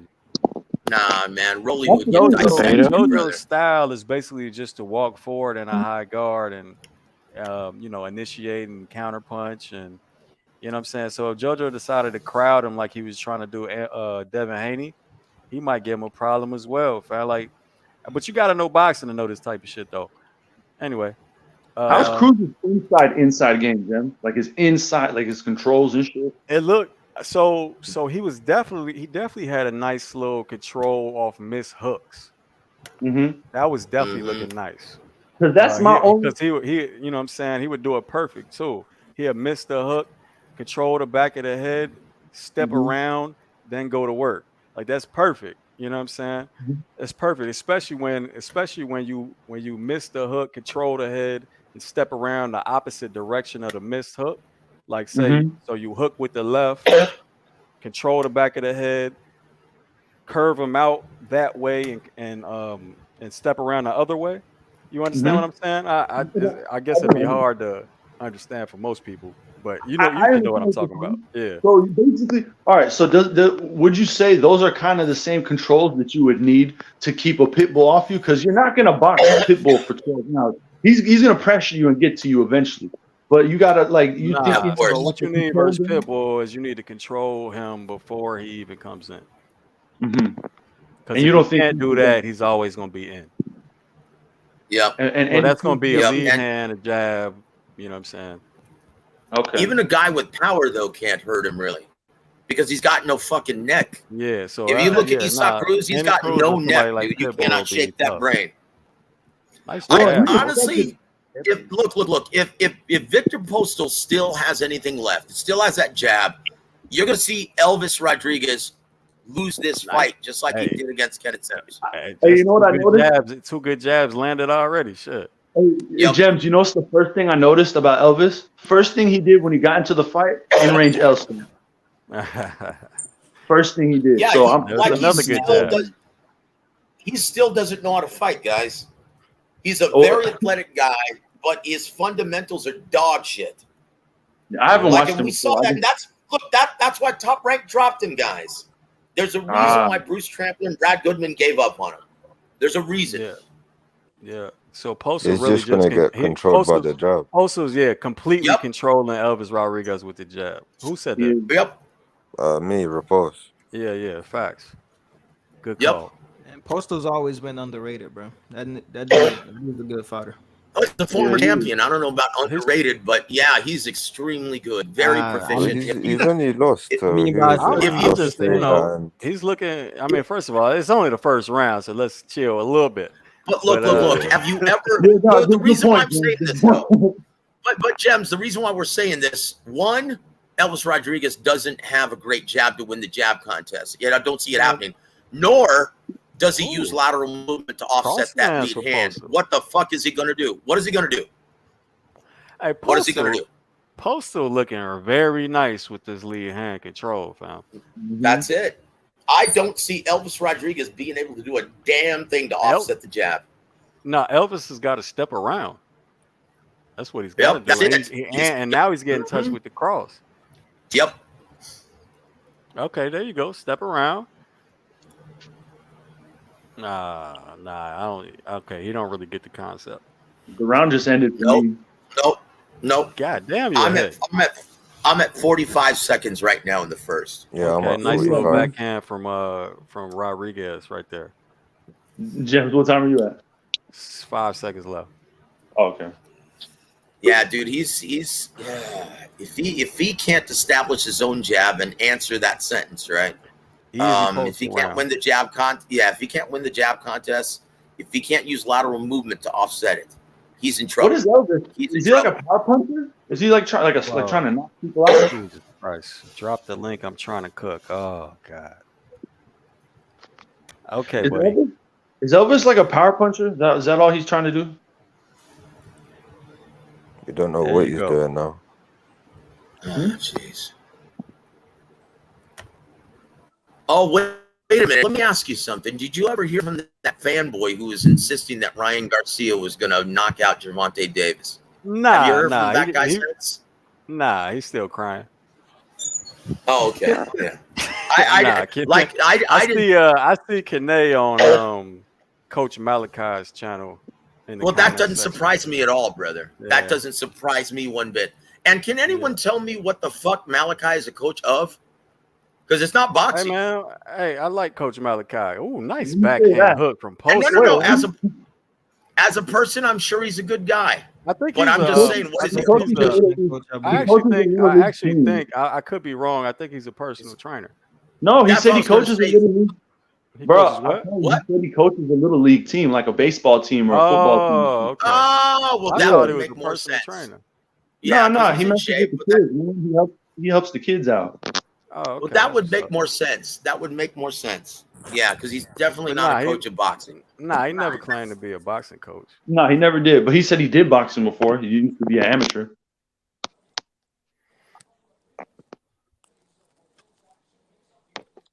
Yeah. So again, Rodriguez can't get off this equal line. I mean, that's how he's trying to attack. That's how he's trying to defend. I'm not sure if he's gonna. So it'll be his explosiveness that wins in the fight if he wins it. But right now, he ain't winning it. What is Elvis supposed to be though? I don't like stylistically. I can't Boxer get a puncher? read. He's just a puncher. Okay, No, boxer puncher. boxer puncher. Okay. See, He's just getting control right now. I mean, But Elvis might so- get TKO'd. yeah, Postol is looking like the southpaw, as a matter of fact. That's what I was saying. I'm like thinking, like, what the hell? He's winning the open stance. Yeah, Postol's looking like the one used to fighting open stance instead of the southpaw. Because I swear I was gonna be like, maybe he's not used to fighting southpaw. I was like, wait, he's the southpaw. Yeah, controlling the lead hand, getting in with the jab when he steps in, and he's moving towards the right hand, which I don't know why. Postol got control of the center of the ring. I mean, no, at least he's moving off the line. I mean, now does he know what to do with it? Right. I think he should move off the line because he's, on the line, he's getting controlled by that jab. So move off the line, but he's doing it so slow. Like he should literally, if he could literally step left and have Postol following him with footwork, then he can open up some shit while Postal's squared towards him. But he's not really. He's doing a real. He's just inching to the left. So the feet are basically he's not moving quick enough. Okay, nice little counter jab from Rodriguez right there. Yeah, I've seen that. Nah, he's not moving dramatic enough. Like it's it's like a miniature circle. You know what I mean? Just slowly circling. Mm-hmm. And he's allowing Postol to stay. Exactly Rodriguez having success with a jab now though.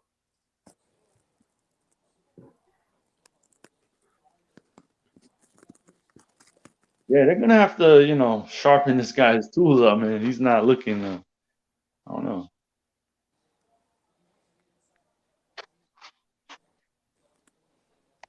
Y'all talking Greek open stance? Now we're just talking boxing.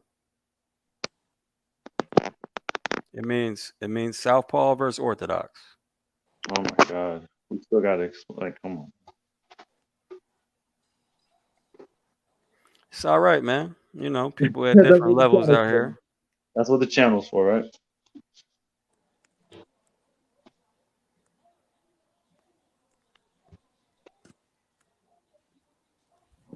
Yo, the ladies' fight's about to start. Yeah, I got it on my iPad.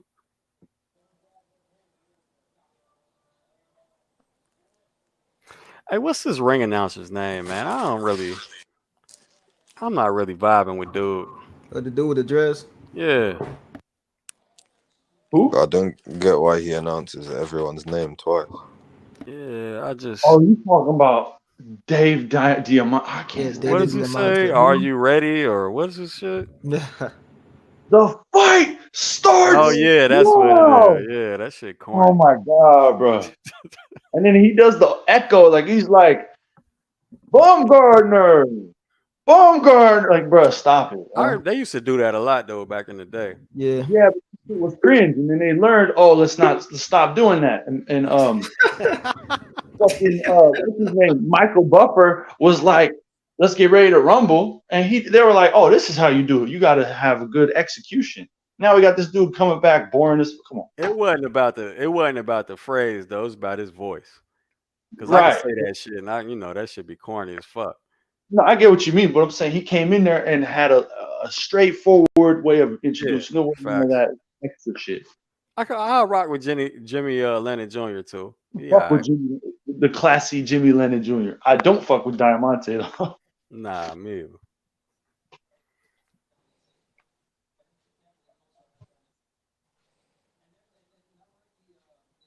Chris Manning should be the dude shredding papers in the back.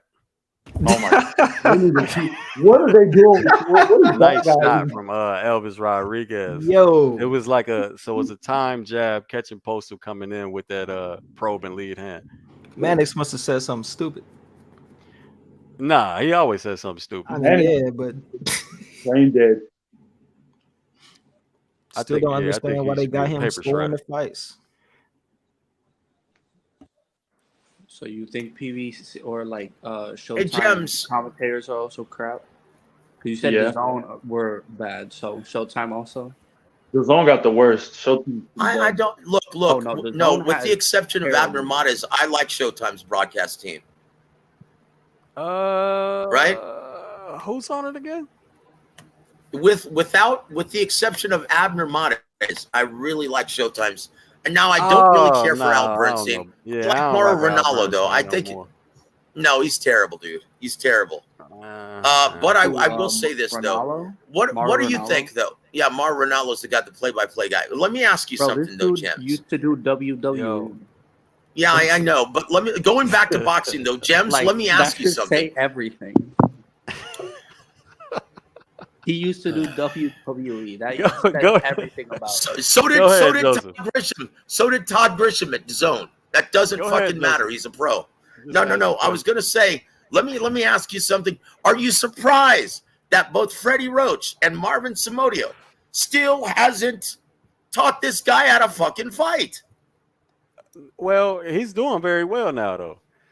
I mean, because what's happening is Postol didn't have much of a game plan behind that probe and jab and trying to control his face. you know, as soon I as it saw him started just getting land the right countered, hook. as soon as it started getting countered, yeah, he hasn't done anything else to adjust. So now he's Okay. just getting countered with the jab and Okay. stung with the That's jab, good. lead That's hand good hooks because catching them. well, that's good because yeah, I actually stepped away and was talking to Coach Gogi Oh about yeah, it. nah, he's doing much better. He's a little Yeah, pissed off that his watch the DAZN. highlights. Matter of fact, watch the Okay, highlights. It's perfect. very good. I tell you what, he got pissed because his DAZN just shut down in That was Mexico. Oh. So he's pissed off and it just shut down. Like he can't get Showtime either from Mexico. And I'm like, well, I'll try to find a replay for you. But yeah, he's a little pissed off and he was giving me a what for. I'm sure if he got the internet and a clear connection, I'm sure there's some streams going on. Well, Coach isn't yeah, I don't know, man. Coach isn't very technologically sound. Put it that way. He don't have no helper by him or some shit. A kid, a wife. No, he lives with all of his fighters in León, Mexico. His entire team. Damn, and none of the fighters know technology? Fuck no, dude. They're all from Venezuela or Colombia or they don't even have cell phones, dude. Oh shit. Yeah. I thought this was a worldwide thing. Yeah, to most people it is, not from third world countries, brother. Yeah, I got you. Like they're lucky to have fans, right? And they've got no central air where they are in León. Oh shit. Yeah, they have fans. So they're beating the heat right now with just a bunch of fans in the house just cranked up. Aren't they near on or near the equator? No, that's Venezuela and Colombia, yeah. But no, he's in Mexico now. That's He's in the in high Mexico. altitude. All right, I got you. Yeah. Yeah, man. He was telling me that most people on average make $20 per month in Venezuela. That's why you saw that mass exodus, everyone leaving, right? Yeah. The average pay is $20 per month. I would understand if you didn't get the Patreon if you was doing that. I might send you some money.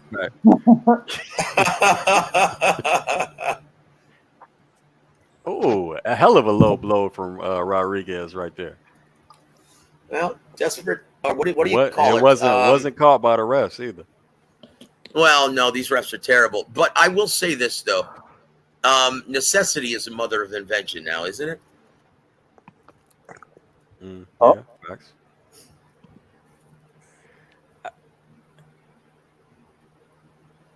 So Rodriguez, go ahead. Rodriguez is taking advantage of the fact that Postol can't get his head off the fucking 50-50 line either. So I was going to say, but Postol did well this round though. Let me ask you something. Do you think the disparity in power is going to be ultimately the difference in this fight? I don't know, man. Because it's hard to tell. Postol's The ebbs and flows are weird. But no, I'm just talking about. Well, I would say if they're both on the line, if they're all right, good shot from Rodriguez right there. If they're both on the line, and the more powerful guy, Rodriguez, definitely has the advantage.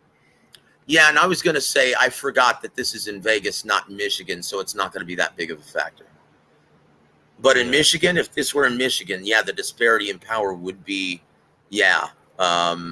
very difficult for Postol to win a decision here. Everybody talking about the Baumgardner fight. Look, so this is fight number 2 for them. If you saw the first fight, Alicia is far more skilled than this woman, and the woman just wants a rock'em sock'em fight. And if she doesn't get that, she's just gonna get pieced up. That's what you're gonna see the whole fight. That's exactly what's happened. I'm not even interested in that. Nah, I'm not even. I already turned off the zone. It's one of the fights I studied for the Baumgardner Michaela Mayer fight. So female boxing. Am I the? Go ahead. I'm sorry, sir. Go ahead. I'm sorry, sir. I was just saying I'm tired of female boxing because it's like it's only good if you got the top girls fighting each other. It's not. Yeah, and it's just not a very deep talent pool, is it?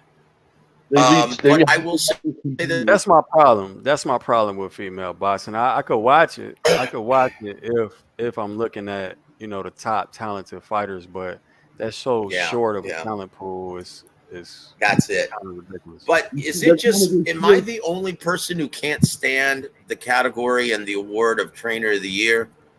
Because guys, there are a lot of very good trainers, but look, it's a trainer is only as strong as the horses that he jockeys. That's one thing Emmanuel professed to me all the time.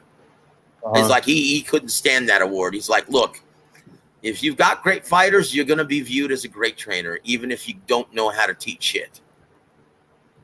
And that's the God's honest truth. No offense to Derek James. I really like Derek James, but I just can't stand that award. Let me say this real quick, man, about this Postol fight.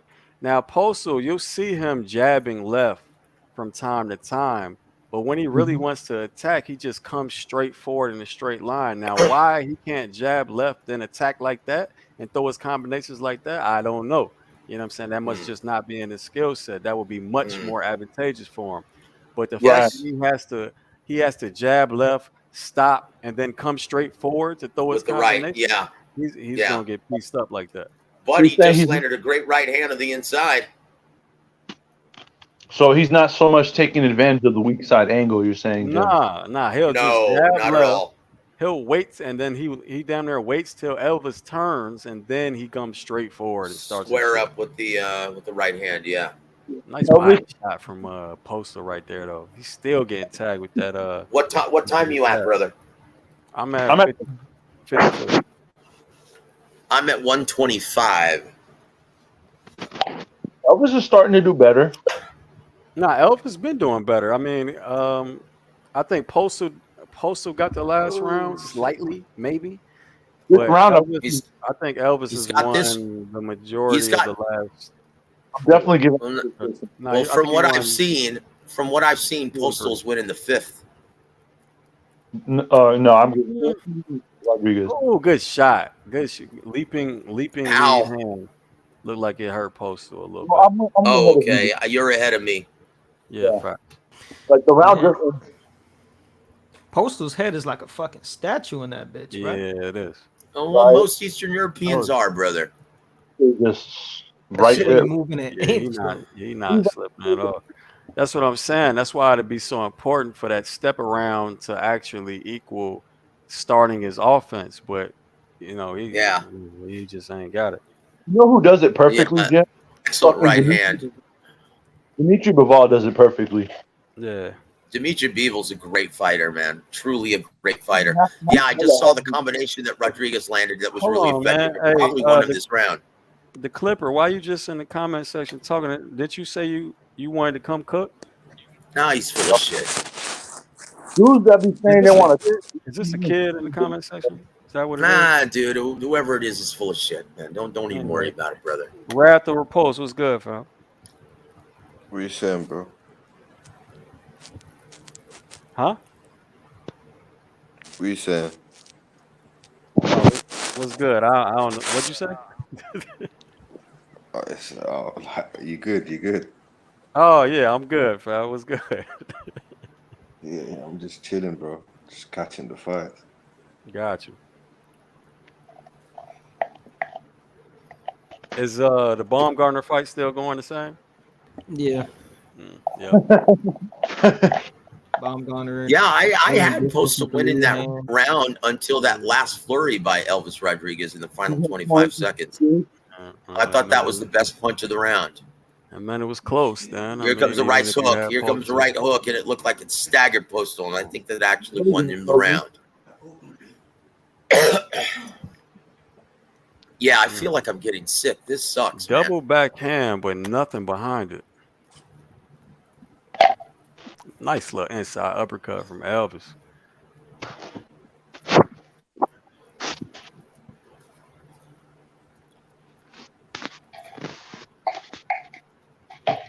Wow. Someone just stated that they think in the comment section, they think Ryan KOs Frank Martin. In what universe does that happen? Ryan who? Guys, is anyone tonight going to talk about how crazy, how awkward, and how clumsy, how robotic he looked working the mitts with Derek James this week. Is anyone going to talk about that? I don't Man, really pay attention Ryan to men. Garcia is He the greatest looked like fighter on the planet. All right, let's move on to the next subject. We He's the talking greatest about fighter of all time. Ryan right. from a different division. I'm talking about Ryan Garcia. Ryan King Ryan Garcia from 135 pounds, the one that just got knocked out by Tank. I'm Greatest Ryan fighter. Seacrest. Yeah. Next He subject. looked like do you remember that scene in Rocky 3 where Apollo takes over head training duties when Mickey dies and he's trying to improve Rocky's footwork? That's what it looked on Fight Hype. That's what it looked like, Ryan Garcia trying to come forward working mitts with Derek James. Yeah, that's what it looked like. I didn't think it looked like shit. I didn't think too deep into it, Joseph. It looked like to me that Ryan knew how to do all that shit already, and it just looked like he had somebody in front of him that was making him be disciplined. Ryan knows all this shit already. He chooses not to do this shit because he's not. Little counter backhand. No. I think you're incorrect, but that's just my opinion. Once again, we'll see. But that's just my opinion. I ain't gonna say nothing. That's just no. It's just my opinion because once again, he does have a deep amateur background, but he's a counterpuncher by trade, and he likes to just set traps and wait in the pocket as his opponent come forward. Now, what Derek was doing big shot was he was moving back and forcing Ryan to take the lead, and he looked fucking terrible. He looked like a fish out of water is what he looked like. He looked terrible. All right, man. Fuck Ryan Garcia, man. Hey, knockdown. Sorry, I saw the knockdown and completely zoned out. Oh my gosh, I didn't even see anything. I'm sorry, guys. My apologies. My apologies, guys. You're not there yet. Are you good? Oh shit. But please, okay, my apologies, guys. Fuck Ryan Garcia. Anyway. Yeah, that's true. Although he's going to get that big fight with Teofimo Lopez, he just knocked him out with a right to the ribs, and it looks like Postol is sucking wind. No, that was right to the nose. Was it to the nose or was it to the ribs or the body? It was to the face. To their face. To the ear. Well, yeah, that hurt him. That hurt him. Wherever it landed, it hurt him. God. Did you see that bullshit? Yeah, look, yeah, Ryan's going to get bullshit. It looked like he broke his nose. Ryan's going to get the fight with Teofimo Lopez on his own pay-per-view. He's going to get his ass beat. He's going to get knocked the fuck out. Yeah, Ryan's going to get his ass whooped. Oh, shit. Teofimo Lopez on his own pay-per-view later this year. Yeah, it broke his nose, guys. What the fuck? That just broke his nose. That just broke his nose. He can't breathe. I wouldn't doubt it if Victor Postol elected to quit on his own. Because honestly, he can't breathe. That broke his nose. I just saw that replay, and yeah, look at his face. Just touched the canvas, didn't it? What? Oh my God! No, it didn't even hit his nose. It didn't even hit his nose. You're right. It didn't hit his nose.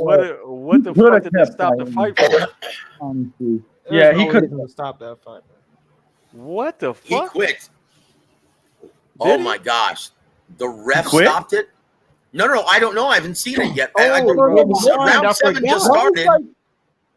I mean, that wasn't as bad as the Gary Antoine stoppage, but that was like not. Bro, that was just as bad or worse. Oh my gosh! What they stopped? Oh my gosh, dude, that was. Look, that wasn't as bad as Rolly Romero, Ismael Barroso, but that was pretty close. I mean, that wasn't anywhere near as bad as that. This close. This is a terrible stoppage, guys. Yeah, that's a horrible stoppage. I don't get it. And keep in mind, it was at both events were at the Cosmopolitan as well. This place is cursed, bro. He didn't. That wasn't a. He didn't even hit. He didn't get punched. That's what I'm saying. That's what I'm saying. This was a Rolly Romero, Ismael Barroso type stoppage. All right, never mind, Joseph. You're right. He didn't even punch it. Wait, all right, I need to stop. No, that's what I'm saying. The punch didn't even land, bro. Yeah, this is worse than the Gary Antoine stoppage. This is worse because he didn't even punch him. Bro. So he got hurt before, but nothing in that flurry landed. Yo, we need to start a GoFundMe for fucking Postol, man. I'm tired of this shit, man. Nice punch to start it off. That leaping lead. Yeah. None of the rest of this shit landed, bro. That's a retarded. This was a Rolly Romero, Ismael Barroso type stoppage. The last little left hand hit shoulder, then hit face. Yeah, this shit is weird. That was a Bruh. dog It shit just stoppage. wasn't Tony Weeks. Why would he step in and stop it right there? That was some bullshit. Yeah, dude, look, dude, this is getting bad. Now, who actually accused me of making too big of a deal about these fights getting stopped too soon? Who was that? No, that was Body too- shot? Was that you? too fucking early. That's funny as hell. Yeah, that was a dog shit stoppage. Oh my god. Yeah, that was Like, terrible, when- guys. That was He hit him terrible. with the right hand. He grabbed the back of his head and pushed him towards the ropes. And then the next punch like slid off his forehead, and then the referee stopped it. What the fuck? Yeah, like, look, guys, I don't want to see anyone die in the ring, but there has to be a goddamn happy medium. Yeah, There has to be a happy medium somewhere. Baumgardner picking her shots with this backhand uppercut, but the backhand uppercut is also allowing her opponent to come in. Yeah, she was controlling space with a like a probing jab earlier. She's not doing that shit at all no more. Yeah, it looks like she wants her to come in for this backhand uppercut that she keeps throwing, but but you gotta let her come in for that. If you miss, obviously her opponent is where she wants to be. I mean, I don't see the point. She was winning the fight. I mean, she's still winning easy, but like she couldn't do shit with that shit. Like right now, she can't get in at all. And then she just Ugly got overhand cracked. from yeah. I just tuned in and seen her get hit by her fucking right hand. Yeah. Overhand. That's the first thing I There goes saw when another. you There know. goes one from Alicia. Look at Control that. the What the distance. She fuck can't do shit. What the hell is that? That's what I was. What's that shit dragging off off her back? The fuck? Ain't nobody see that shit? This What bitch got happened? some toilet paper hanging off her shirt. Who? What- Leonardo too. She got toilet paper. I don't know. She has some She shit. had some Spider-Man web hanging off her back or some shit. Oh shit. Hey, so what'd you guys think of the classy broad that I flashed ain't the zone wanna- in England? Huh? What'd you think of the classy broad in England flashing the zone cameras? I don't know She about lifted that. her split I bra. ain't see that. I ain't see that shit. Yeah, dude. Once again, man, they better not ask that broad back. Like, and I never. Oh, it was a used that fighter? term. It was a fighter? Yes, Oh, sir. that's terrible. That is After she terrible. got the decision, she flashed the cameras, and both her tatas just came bouncing out. Was it one of those YouTube fight things? No, it was on the undercard in England this afternoon. Oh, the Man, Josh Sully joint? It was like an MMA event or something. These females fucking were like hugging each other and kissing each other and like grabbing each other. I was like, what the fuck is this, man? Yeah, dude, I'm Baumgardner is sorry, not man. controlling I don't. distance You know what? whatsoever. You don't see a dude, man, grabbing his joint, man, and hey, that's just terrible, dude. This is Dude yeah, try to be man. like, oh, you don't like that shit? No, I fucking want to see girls that want to fight. If I'm watching fighting, this ain't no fucking porno. What the fuck? Yeah, look, yeah, man. Look, if you want to see that, man, go to Pornhub, man. But I subscribe to DAZN to watch boxing, and that was really it's a weird combination of desires, right? So if you like that type of shit, so you like seeing titties, and then you like seeing people punch each other. So you go know watch what I'm saying? go watch It's mud wrestling, dude. Titties and violence that you put together. That's a fucked up habit. I mean, that's a fucked up thing to like together, bro. Right. No, it's weird fetishes. yeah, dude. Look, man. Go watch mud wrestling, then, brother. That's I'm every laughing. It's teenager's funny, but I'm dream. dead serious. No, it's terrible. Violence, if you Teenager's like sexuality and violence together, bro. Yeah, what You are gotta you watch out into for that. masochism? Serial killer shit. Masochist shit right there. You know what? Khalid has a very good point. They do have the delay, and DAZN didn't even bother blurring anything out. That's a very good point. I never even thought about that. Good job, Khalid. Alicia's ass all hanging out. Bitch, you doing that on purpose. Of course she is. That's why she wears the They said she was an OnlyFans star. Yeah, what we talking? How is this? It's not real boxing. Yeah, that is it? wasn't that. Nah, that definitely was not. It couldn't have been. Not Who on they- the It Josh had to Kelly be that card. influencer shit. It was on the undercard in England this The afternoon. Josh Kelly undercard. Yep, it was in the Josh Kelly undercard this afternoon. I gotta look into that. Oh, you're looking it up now. Nah, Forcing nah. everybody to Hold look on, it up, hold bro. I mean, that's just weird. Yeah, Big Smoke has the beat also. Yeah, then they talk like they don't want to be sexualized. Yeah, exactly. That's the Make up thing. your Like, damn why are mind. they sexualizing fucking boxing for women? Why can't they just like if you want us to watch this like it's a respectful Bro, sport? that shit been going on, but not to that level. It's like, bro, Yeah. James, I'm telling you, these girls were groping each other. They kissed each other damn near. Like That I was think they did too. nah, that shit. That was that influencer shit. That I know that for a fact. Like I those think are it real was fighters. more than those fight. I So can't it was remember, the, but it was the King. I don't even know what that is. That An influencer King event. What shit, the hell does that's that that mean? influencer shit. Those are like TikTok fucking OnlyFans models fighting each other. And that was on DAZN? Yeah. Holy Well, wasn't shit! on That's Twitter? my That's point, on bro. the zone now, bro. I mean, Look, that's on that the zone. proves my point. That look, boxing fans need to start taking their damn sport back, and the only way to do that is to start financially supporting it again. I mean, There's no two way. Like, and this is your last chance, guys. Crawford Spence. If you guys don't show up for this, forget about it. And there's really no excuse for this. Everyone has a Dave and Buster's in their city, right? Whatever city they're from. They're showing the fight for $10. I just talked to the GM. We're planning on promoting our upcoming fight on August 10th, and we are going, or August 12th. We are going to watch all of my fighters. We're going to watch the fight at Dave and Buster's and sell some tickets, and it's only $10 a head. There's no excuse, guys, not to support this product financially. Hey, we're all buying this shit. Well, we are. No. I'm not talking about you guys. You guys are great, obviously. I'm just talking about these mamones, dude, that all they do is no. What do you call them, Gems? What do you call them? House husbands? Oh, The house yeah. husbands of boxing. What you talking about? The guys that pay attention. I'm talking about them. To the gossip. Yeah, those guys. Yeah, they don't pay for shit. That's what I'm saying. If they want to be considered the real bosses of boxing any further, they have to support this one. And I'm telling you that from what I know. Everyone involved, this is your last chance. Like if this is disappointing numbers like Benavidez, Caleb Plant, you can forget about seeing these events on a regular basis. You're going to see more influencer events over the next year. I think that's a bit of Alicia going for it, but if she doesn't stop her, she's gonna be gassed in a motherfucker the next round. And it looks like she didn't, so we gonna see. Yeah, Big Smoke has to be. Don't call yourself a boxing fan if you don't purchase that fight. Shit, for real. Yeah, dude. You've only been asking for it for almost half a decade, and now they're giving it to you, and then you're not going to watch it. Look, and if you can't afford it, I'm not gonna pay for it. They're gonna watch it. It's just no. If you can't afford it, just do a house party. And if you don't want all those lunatics in your house, go see it at Dave & Buster's.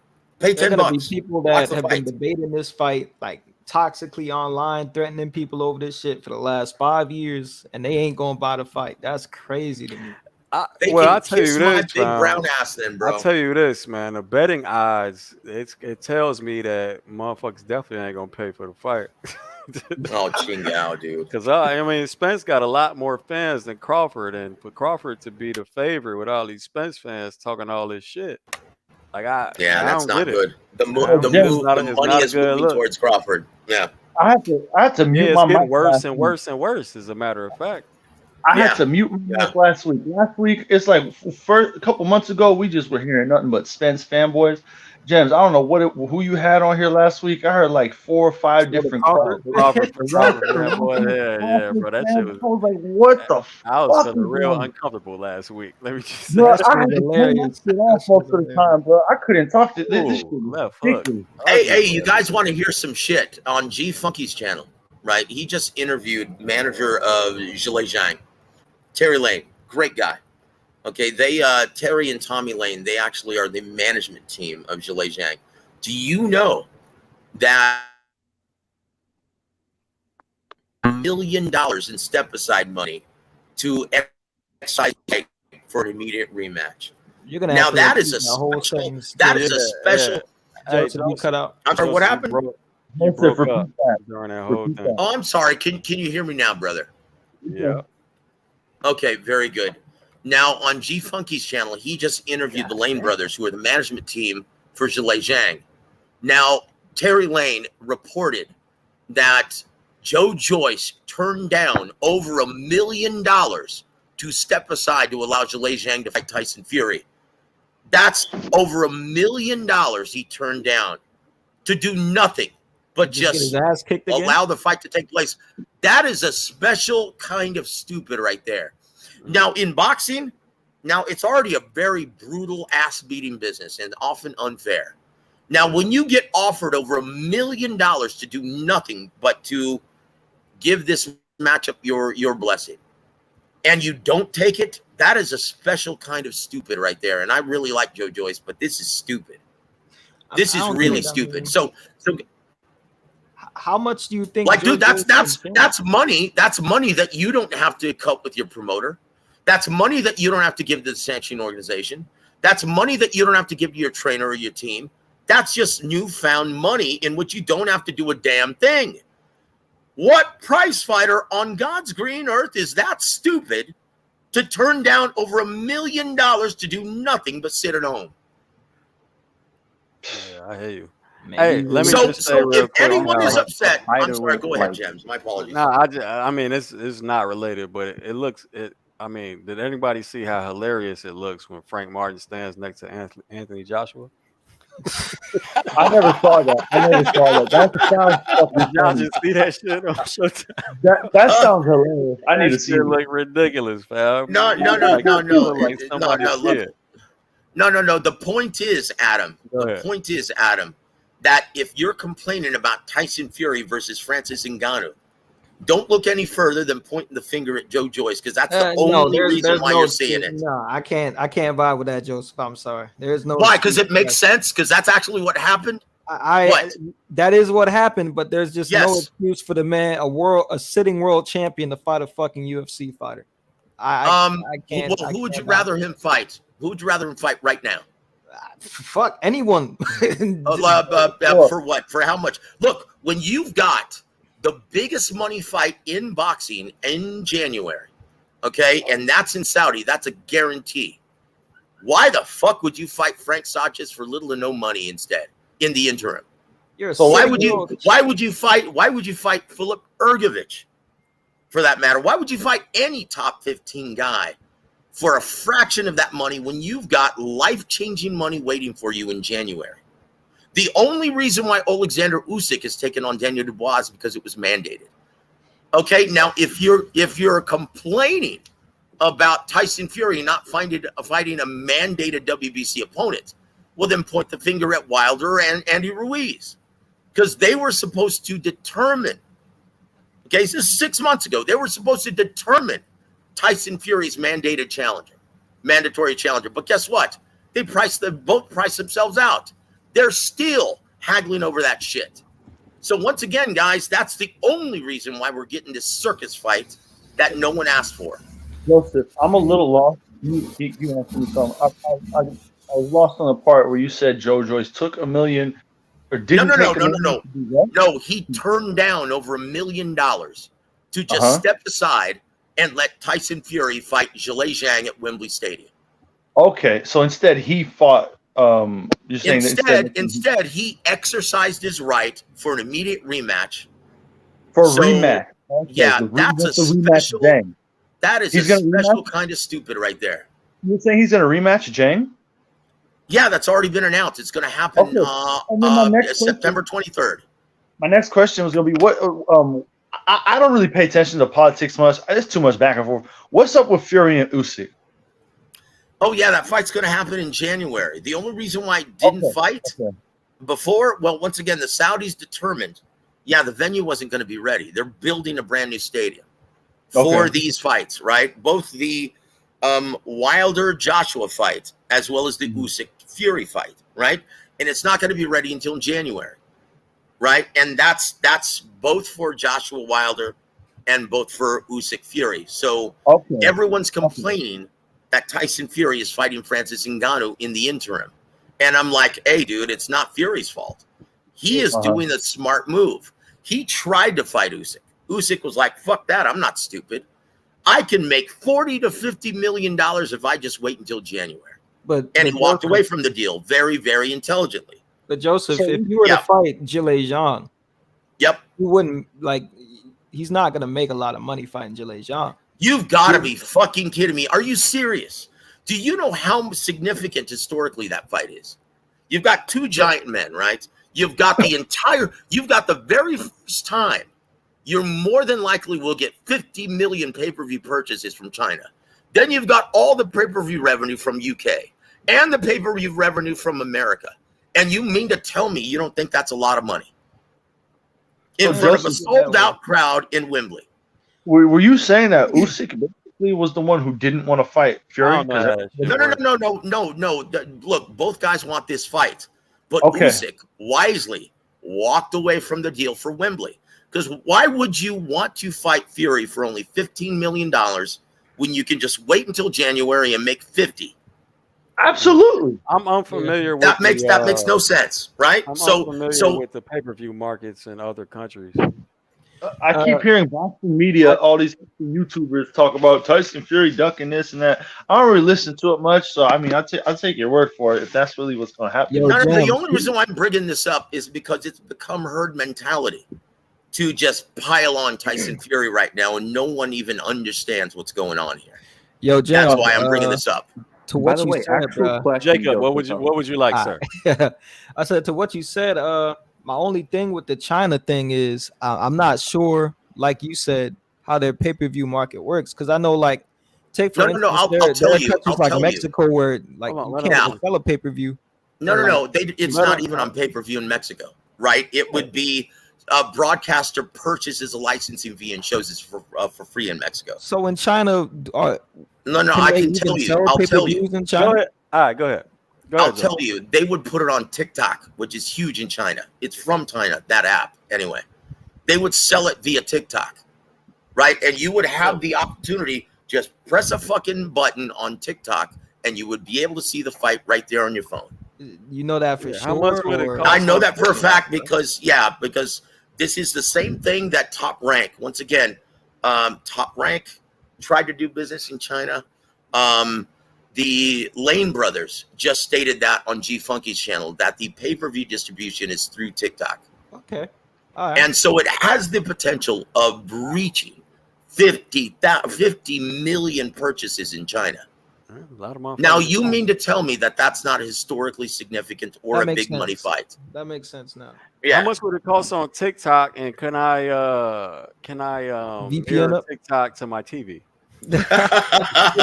I'm sure it has that capability, brother.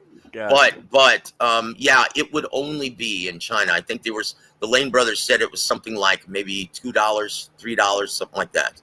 I mean, look, I'm surprised that I mean, that's very significant. Yeah, that's a huge payday for everyone involved. And once again, so the only reason why that fight didn't happen, guys, is because Joe Joyce wanted to win back his nothing burger belt, the WBO interim title, which isn't even a real fucking title.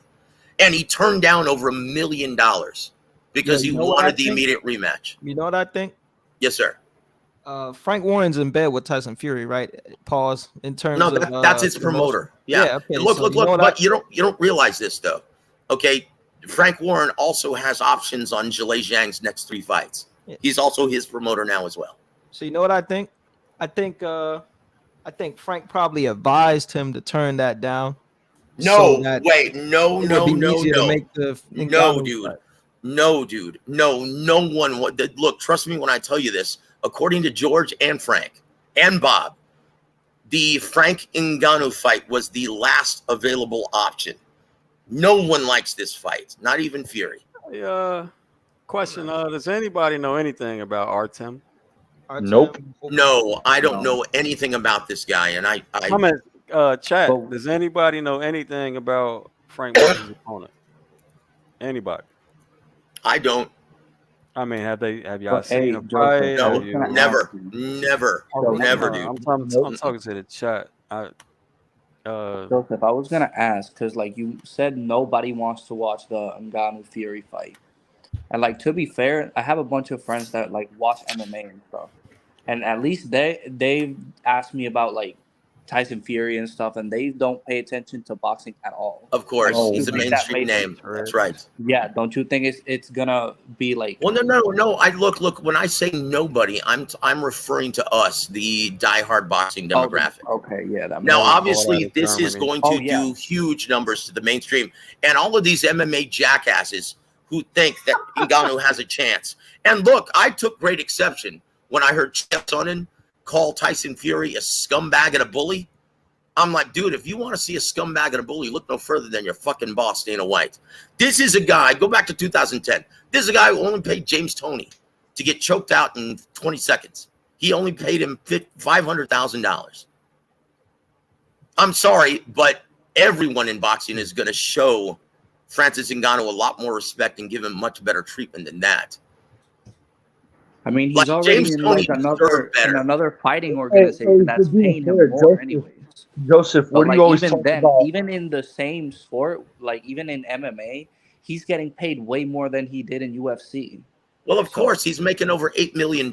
You could take all of his purses combined, and they wouldn't equate to $8 million. Now, Joseph, once again, this is why I say Dana White is a scumbag, because I just saw these recent reports, and on average, collectively now, the UFC athletes only make 13% of the gross proceeds. That's the lowest of any major pastime. Yep. Now, when you look at boxing, on the other hand, as a whole, collectively, athletes, prize fighters make 80% on average. That's insane. Now tell me who the real bully and scumbag is in this scenario. Yeah, they get robbed. I actually did not know that. Where'd you get that? I low-key wanna send that to. I'm a journalist, brother. I'm a journalist, and I've been a working member of this business for the last 20 years. Ooh. Where do you like? Who do you work with? Are you independent? I work with a lot of different promoters. I'm a freelance. I publish wherever I want, and whoever wants to, purchase a story. And if I can't get anyone to purchase the article, then I just go ahead and publish it either on Fight Saga or Boxing News 24. But I work for a lot of different promoters here in Texas. I do ring announcing and commentary. Wow, I did not know that. That's good to know. No, it's my throat. It's my voice. I'm a little under the weather, so I don't sound nearly as nice as I usually do. The fight's about to start. What about you guys? Same shit. Yeah. It's they're announcing the challenger right now. They're about to get in the middle of the ring. Right now, they're behind once again. They're just like I'm behind Jacob Paul. They're facing off right now for me. Yeah, I'm behind you guys. They're just announcing Frank Martin right now. Let me refresh.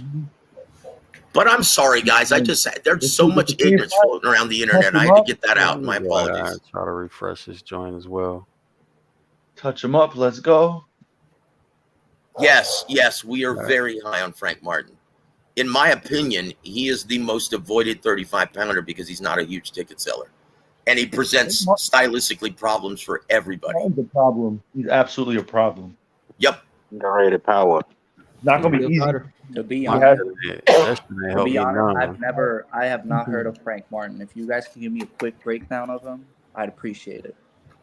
Well, he has a big victory in the amateurs in the Golden Gloves. He has a big victory over Virgil Ortiz and actually knocked him down at 47 or whatever welterweight is in the amateurs. Man, he's more of an infighter. He's good like boxer at mid range. He can do it all. He's so athletically gifted. He's a southpaw. He's got very good feet.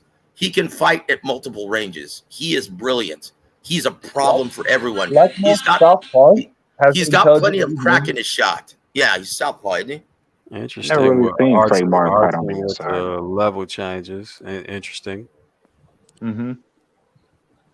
Yeah, he's a southpaw, 5'8". He's a problem for everyone in this version of the 35-pound division. Frank Martin's just hella smart. How tall is Artem?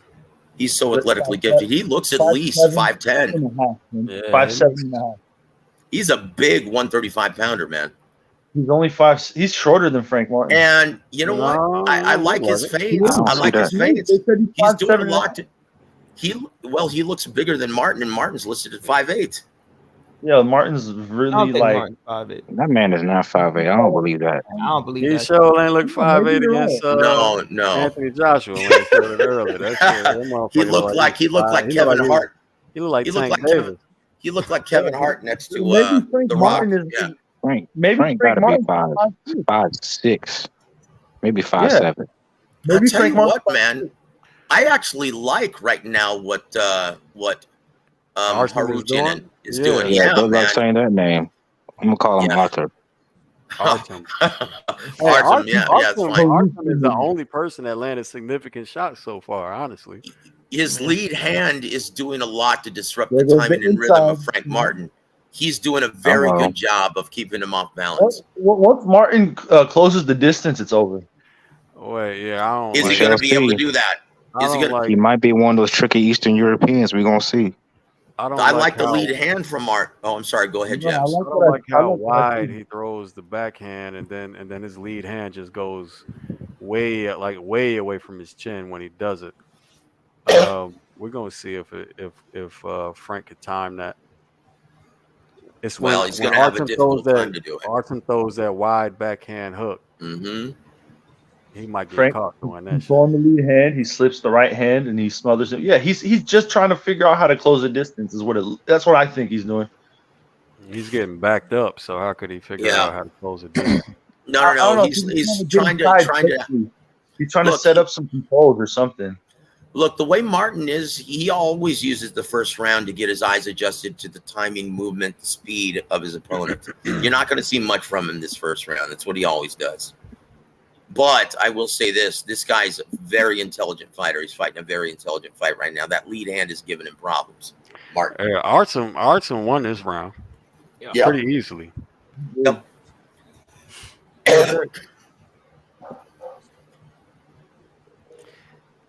Now you're starting to see Martin. I'm sorry. Go ahead, sir. My apologies. No, I was just saying what's up to my guy in the comment section. Keys to victory. Oh, Chingao. Don't pay attention to this. Al Bernstein's keys to victory. Yes, the key to victory is throw the left hand. Break it down. He's got all his boxing. Show your power. That's the one.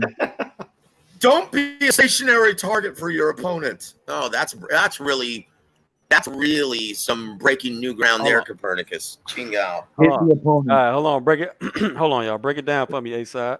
Hey, man. So it's funny they put that Jackson Marinez fight up earlier a couple of days ago, and what I was noticing is that Frank Martin, I think because he started boxing late, he kind of got to work everything off his jab. So with this guy being a southpaw and playing that fencing game with the jab, I think he really creating issues for Frank Martin getting his offense started because he got to work off the jab, and he having a struggle with just even moving his lead hand because the way our team is fencing and shit like that. It's a nice little decent little scrap, I think, man.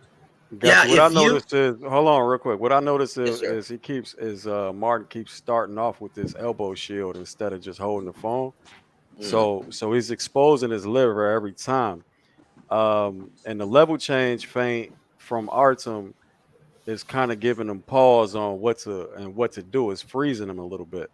So he's getting some work off.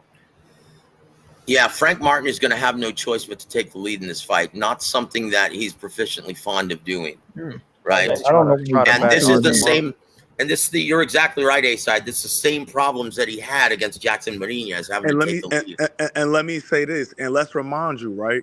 He never adjusted to what Marinez was doing. He just turned up the heat and got him out of there. Yeah. That is true. That is very true. He never adjusted in that fight ever. He didn't adjust. He just against Marinez, he was trying to probe with the lead hand, but didn't really understand the full. He didn't really have a high boxing IQ on it. So when he would probe with the lead hand, Marinez would shoot that right hand down the pipe and catch him every fucking time. I got a montage of that shit. Bro, he got hit more than like 35 times with the same setup, bro. So it didn't really show a high boxing IQ from Frank. No, it seemed to really learn from that performance against Michel Rivera, though, didn't he? He seemed to be a lot more Rivera proficient. Rivera was doing something different though. You know, Rivera was trying to do something very different actually. With that inside step and Oh, that okay. long backhand he was trying to throw. Yeah, this Always right now, reaching. Frank Martin doesn't look comfortable at all. What time are you at, Joseph? I'm sorry, I'm at 124, sir. He Okay, doesn't I'm at look 25 comfortable at seconds. all. Give him some time. He's doing better. Nice inside backhand catching Artem coming in. Thank you for reminding me to bring up the time every time I make a comment. Thank you. Yeah, because Martin's starting to warm up a little bit, but I don't know why he's not working the inside. I don't think you should watch this guy. He always jumped way out of range like he just did at like 30 seconds. I never understood that. Like it's like a literal leap back. Good left hand to the body from Martin at the 50-second mark, and good left hook on the inside. You're right. Martin is starting to pick it up and starting to actually find range. I think our team won both of these rounds, though. I agree. Yeah. All I can say is it's at the Cosmopolitan. The first sign of trouble, well, Harutyunyan should really look out. Yeah. Chingao, dude. That stoppage was atrocious against Postol. It's on Frank Martin's highlights. I forgot about that shit. Every time I see this guy, I think of Halloween. You're like a grown-up Chucky doll. He's had the same haircut probably since he was a kid. Well, he definitely didn't have that 5 o'clock shadow. When he was a kid. What I tell you about Artem coming in with that backhand hook? Yeah.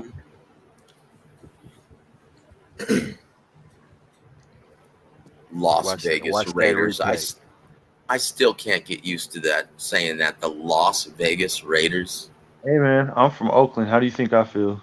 No shit, I feel your pain, brother. That's terrible. That's like Jerry Jones moving the Dallas Cowboys. Oranges. That's sacrilegious. OD with that backhand. What'd you say, A-side? You got it. You got it. 2 rounds. Our team. I think the last round could have been. So I've been scoring either way. Scoring fights a little different, bro. If it's anywhere near even, I'm scoring a 10-10. So good for you, brother. Good I got for you. it. Let's hope one round Artem, 1 round even. Let's hope they practice that same ideology on July 29th. We will. Now I've been practicing it since 2 weeks ago. No, I'm referring to the judges at ringside. Why is Frank Martin sitting with a high guard, and then when he gets hit, you would think he's gonna he's gonna like lock him in, but he keeps backing up. Like, I don't see the benefit in that. He's trying to be the counterpuncher. Yep. He needs to smother this guy and do what he's best at, man. Yeah. Well, he's doing a good job. Whatever his name is, Harutyunyan. He's doing a very good job at disrupting the timing and rhythm of Frank Martin. He's having a hard time gauging when he's going to let his hands go. You know what, though? But low key, Frank's defense is pretty sharp this round. Yeah, it is. So far, I'm only at 225. Backing up. That's it. Well, I feel like you could, do something else. It's literally nothing has happened but defense. He'll just be standing, waiting for Artem to hit him, and then he'll back up when he blocks the shot. Like, nice body shot from Artem. He changed that backhand hook to the body. I seen that. Hey, James, what kind of category you be putting guys in that can fight well, but they ring IQ ain't high like that?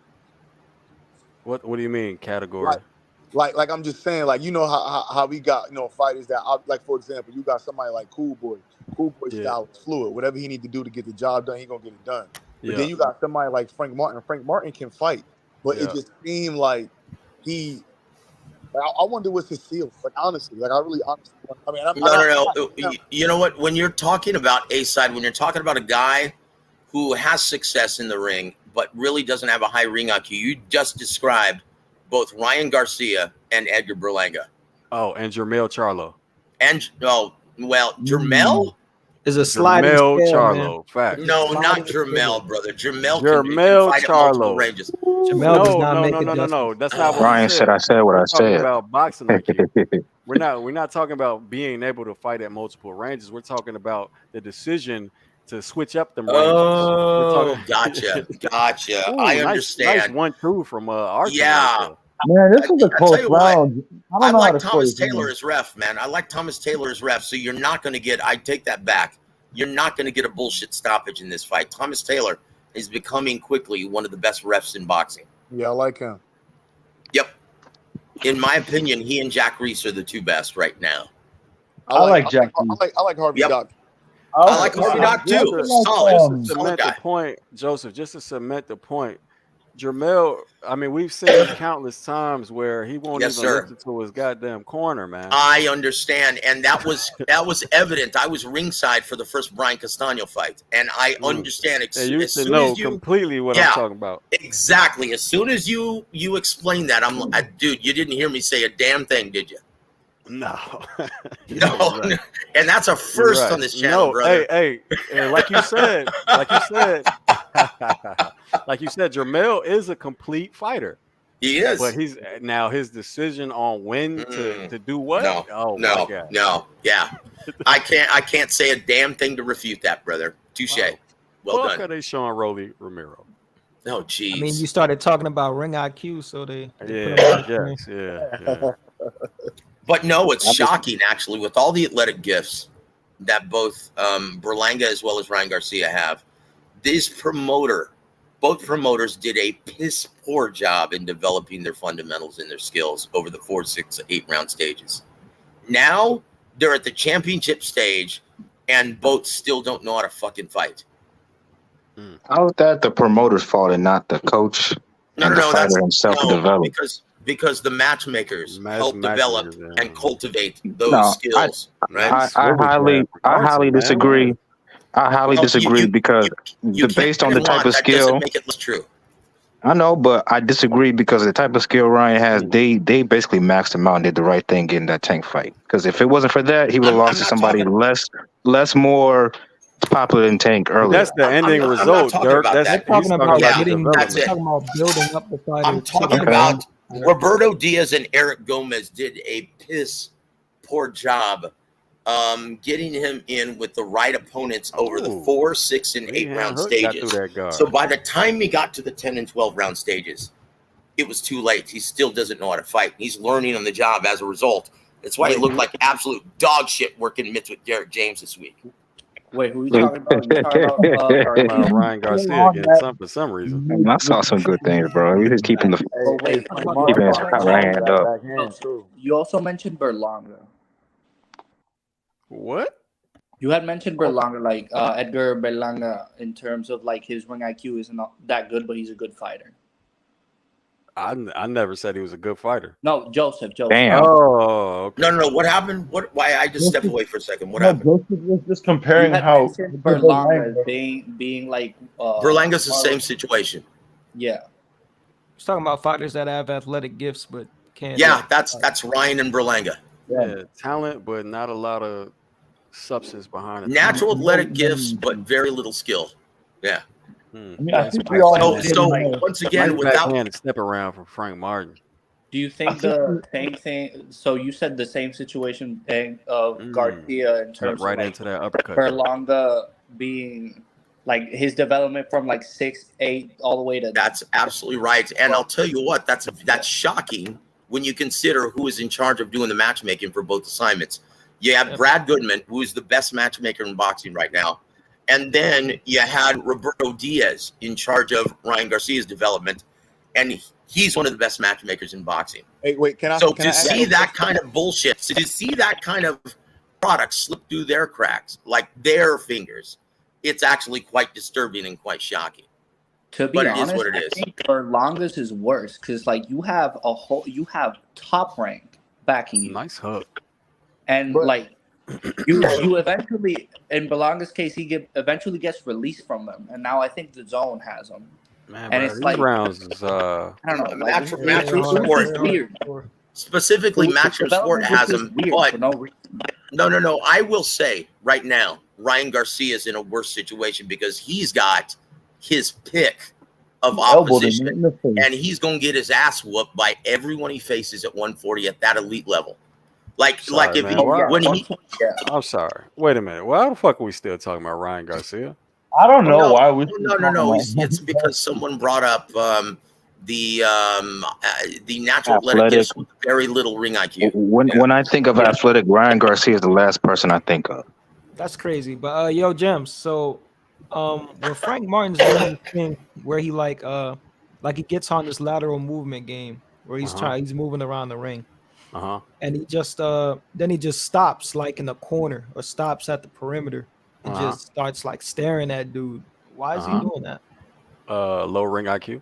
Yeah, so why not just like stay on the lateral movement, stop on the dime, bop, then keep going? Like, what's the point of that? He's getting lit up right now. I'm seeing him get lit up. I think Frank won the last round, but these rounds are pretty close though. I'm still between rounds. I'm at 218 in the 5th round. I'm seeing Frank get lit up. Out, dude, you're way ahead of me, man. You were way ahead of man.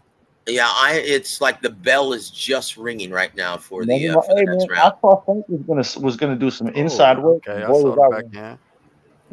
So Frank, he's left in that guessing game, trying to stay in range instead of ducking or getting out of range for Artem's backhand. He's playing that guessing game between the cross and the hook, and sometimes he's winning, sometimes he's losing.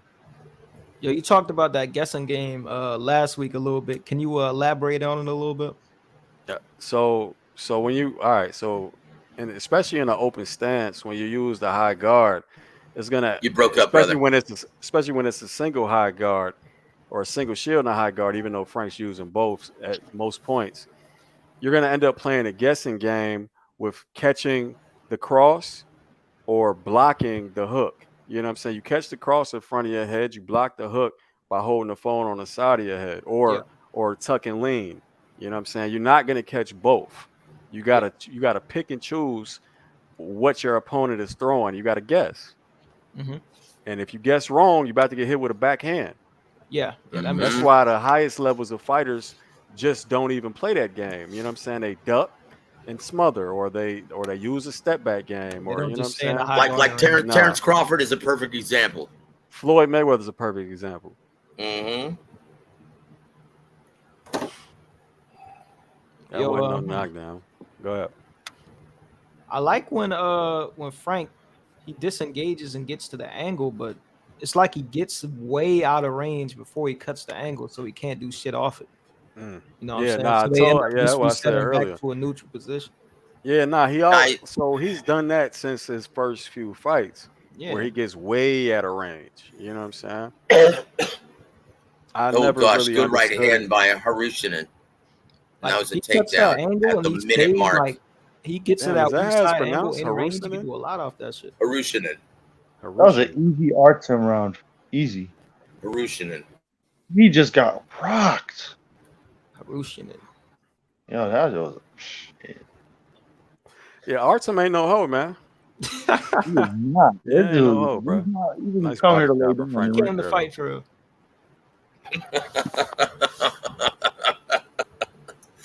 Chingo.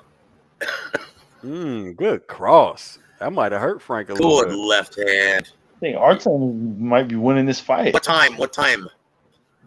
It's in between 5 and 6 for me. Okay, I'm at 18 seconds left in the 5th. Oh, you're about to see a beautiful right cross from Artem. Yeah, that shit rocked the fuck out of Frank. Man, hopefully the judges are on the gym's standard of scoring. They're not. Oh, nice shot. Nice shot. PBT, yeah, man. He's got some fighter. Come on, bro. One can only hope. He seems to have some crack in his shot. Here comes round 6. Oh, there's Yordenis Ugas. He just celebrated a birthday, man. Happy birthday, Yordenis Ugas. Happy birthday. Classy guy. Old ass. Fine ass mamacita right next to her. I'll tell you what, is it just me? Or maybe I'm puro Mexicano, but dude, Yordenis' wife is sexy as hell, dude. Yeah, everybody thinks she's fine. She's fine as wine, bro. Shut up, dude. Shut up, dude. Shut up. Ching out. I could have sworn y'all was the same motherfucker talking about Alicia Baumgardner. She a little better than her. What? She's alright. Nah. Mel's lady, yeah. I could see the hype, but she cool. I don't like fighter bitches. The two fucking aggressive fighter bitches. Hey, you don't end up with Mel's lady. Oh, she's crazy, but she's fine. Wait a minute. Are you talking about Mel's lady or Maul's lady? Mel, definitely Mel. I don't Yeah. know, dude. Mall's lady, that's Jin She's Mosley crazy. times 5. I'm God not kidding. damn, That's the that, only. yo. I don't even know Dude, anything that's about Harutyunyan Shane is a Mosley, beautiful but fucking combination, man. There we go. There we He's- go. Oh, I see it. There we Got go, hurt. Frank. That's what I was waiting for. Clinch, motherfucker, clinch. Yeah. Frank must be. Let's go, He Frank. must be smacking him up. Yep. Just a little Clinch, bit there. motherfucker, clinch. Not 123. Oh, good work. He came out some good work too before he got Yeah. smacked up. Yeah. He had some beautiful work. Oh, I Loosen that saw it. body It was a lead hand hook that hurt him at first. Well, someone good, enjoyed body that shot? drink. Yeah, Is it God good? damn, he was drinking 7-Eleven Slurpees or some shit. sucking the soul out that motherfucker, ain't he? Yeah, God damn. Put Oh, your ass on the Chingao, corner. dude. That shit good. And- Ain't it? I'm smoking a You sound blunt. like- But, you know. Dude, man, this dude Harutyunyan is good. He's a Artem good look fighter, like- dude. Clapped up right now. He Yeah, might he's have been getting pieced doing- up right now at Hey, the at least- 130 mark. Nah. Nah, Frank had the patience to back off a little bit. Nice Now he's body back work. at it. Get inside. Right yeah. now, Frank Martin is tattooing him right now at the 123 mark. He just finished throwing a great Boxing. combination. Yes, work seemed to that hurt. inside. There we go. Yeah. What time you at, brother? Body shop. What time you at? I'm at 18 seconds. Okay, you're a minute, almost a minute ahead of me. He's Chingao, working inside, Joseph. He's getting that body work. Good. It's about fucking time. He got rocked. He just got rocked by Harutyunyan's left hook, right uppercut. Oh, Chingao. Round's over. Harutyunyan came to fucking Big fight, Martin dude. round. Let's go. Shit, was Yeah, that a that was a 10-8? Frank for Martin you, round. James? 10-8? No. Okay, so that's not what you consider a 10-8. You know what? You can actually. Nah, make it was case it was for a 10-8, clear bro. it was a He was you could beating make his a ass. case for it, right? It was a clear round for Martin, but it wasn't. I don't know. It wasn't. Look, the entire second domination. minute of the round was dominant Frank Martin. The And I'm entire not saying you second have, minute. I just want to know what your definition is, because I remember you said you changed your whole scoring shit. So I'm trying to figure out what it takes for you to score a 10-8 round without a knockdown. And that Look, looks pretty so close so right all there. right. So in a round where somebody dominates, where they land 40 punches, but their opponent lands 18, to me that's not a 10-8 round. Okay. Even though you landed 22 more punches than your opponent is dominating. You know what I'm saying? Even if you had him limping You know, and I getting on the agree. ropes and all that shit. That You doesn't said count. what? I said even if his punches had him limping and falling all over the ropes and shit. Nah, it don't matter. I agree Okay. with Boston's. That was very close to a 10-8 to me as well. It was close. It was close. The Devin Haney Loma round 11. You said that was a Yep, 10-8 round. that's what I'm saying. That if you compare it to that, then you Didn't could look too easily different. say that his last round was 10-8. But Devin Haney ain't do shit that round. Okay. Okay, good point. Okay, so You're you right. basically For the have last to, minute, this they guy can't do actually nothing. started Okay, working. so You're right. that's how you feel it. Pacquiao Horn round 9 was an obvious 10-8 round. Yo, Yeah, I'm yeah. surprised Farhood got Harutyunyan up. Farhood be wild. Huh? A 10-8 round for who? I didn't watch that fucking fight. I didn't care for it. Oh, Farhood got Artem up, huh? Yeah, I'm surprised Wow. at that shit. Oh, nice little double hook. Chingao. Shit, all right. Nothing Steve really going on Farhood, there. the Arnold Horseshack of boxing. Who the fuck is Arnold Horseshack? I wish I was older. Oh well, enough to get I'm that. old. I'm old. He's the sweat hog on Welcome Back, Kotter with John Travolta and Gabe Kaplan and Artem's not a bad counterpuncher, man. yeah, he's got Nice Harutyunyan up 58, He's 56. Martin's afraid to throw his jab. He's getting countered. Look, so Artem won the first minute for sure. Yep. Mhm. Don't I'm on worry. He's winning the 220. round. Oh, So nice far, swivel he's jab. He's winning the round. Frank's trying to start off with that cross to the body now. Man, Martin needs to stop boxing this guy, man. Get inside. Yeah, he needs to get in the trenches. He's not going to win it from this range, it seems. He's He had just all not his the success taller, when he rangier was guy. controlling Yeah. him. Every look, time he he's still- controls him on the inside, he gets Well, a look- lot of shots. Yeah, that's true. He's the smaller guy. He's, and that makes sense. And he needs to get underneath. but he's got one in entire half fight Nice to work. cross. He's got the last 6 rounds to do it. So I don't know. There's just some moments where he's lackadaisical. He's just standing there, not really like waiting for shots to come in. it's because of the lead hand of Harutyunyan, and you're not giving him enough credit. Cross. Hey, this cross coming alive for Artem for sure. I'm giving him his credit. I'm just saying Martin needs to work more on the inside instead of fighting Artem's game, which is clearly From mid to long range, I'm actually he's going to giving lose him his all fight. his credit. I'm giving him all his credit, Joseph. I'm telling him he needs to stop trying to box with this guy because he can't beat him at that game. Understood, sir, and you're exactly right. And yeah, you're right, man. He needs to get inside from mid to long range. He's getting frozen with the lead hand. Hey man, and hey Andres, bro. Hey, you're gonna have to give it up if you keep getting kicked out, fam. I can't just be paying this much attention to the panel. Yeah, I don't know. My Wi-Fi is weird. My bad. Oh, good body shot. God damn. Yeah, it was nice. Tucked his ass, didn't he? Yeah. Yeah, clear. So a clear Artem round. Yep. Yeah. So far, I'm 35 seconds left, but yeah, so far, Harutyunyan looks good. Yeah, that lead hand and that overhand right, man, Chingao. Yeah, from this range, you're right, body shot. I told y'all Ryan beats Frank and y'all laugh, and we're still laughing. I don't know what you're talking. Now, how you would compare Ryan better than Garcia Artem. to this dude fighting right now, bro? Artem KO's Ryan. Artem KO's Ryan. If you watch this fight, you watch how Artem's fighting, and you see Ryan in any way, you're blind. You just don't know boxing. That's cool. That's some fucking casual. You ever seen Ryan controlling range? Hell of a body shot, bro. Tuck this ass. Oh, look. Hey, bro, he got the big eyes and everything, fam. Yep. He said, look. He felt that shit for real. Ryan is correct. If Ryan is successful in baiting Frank Martin to take the lead, something he's not proficient in doing, yes, he gets knocked the fuck out. Agreed. Wait, say it again.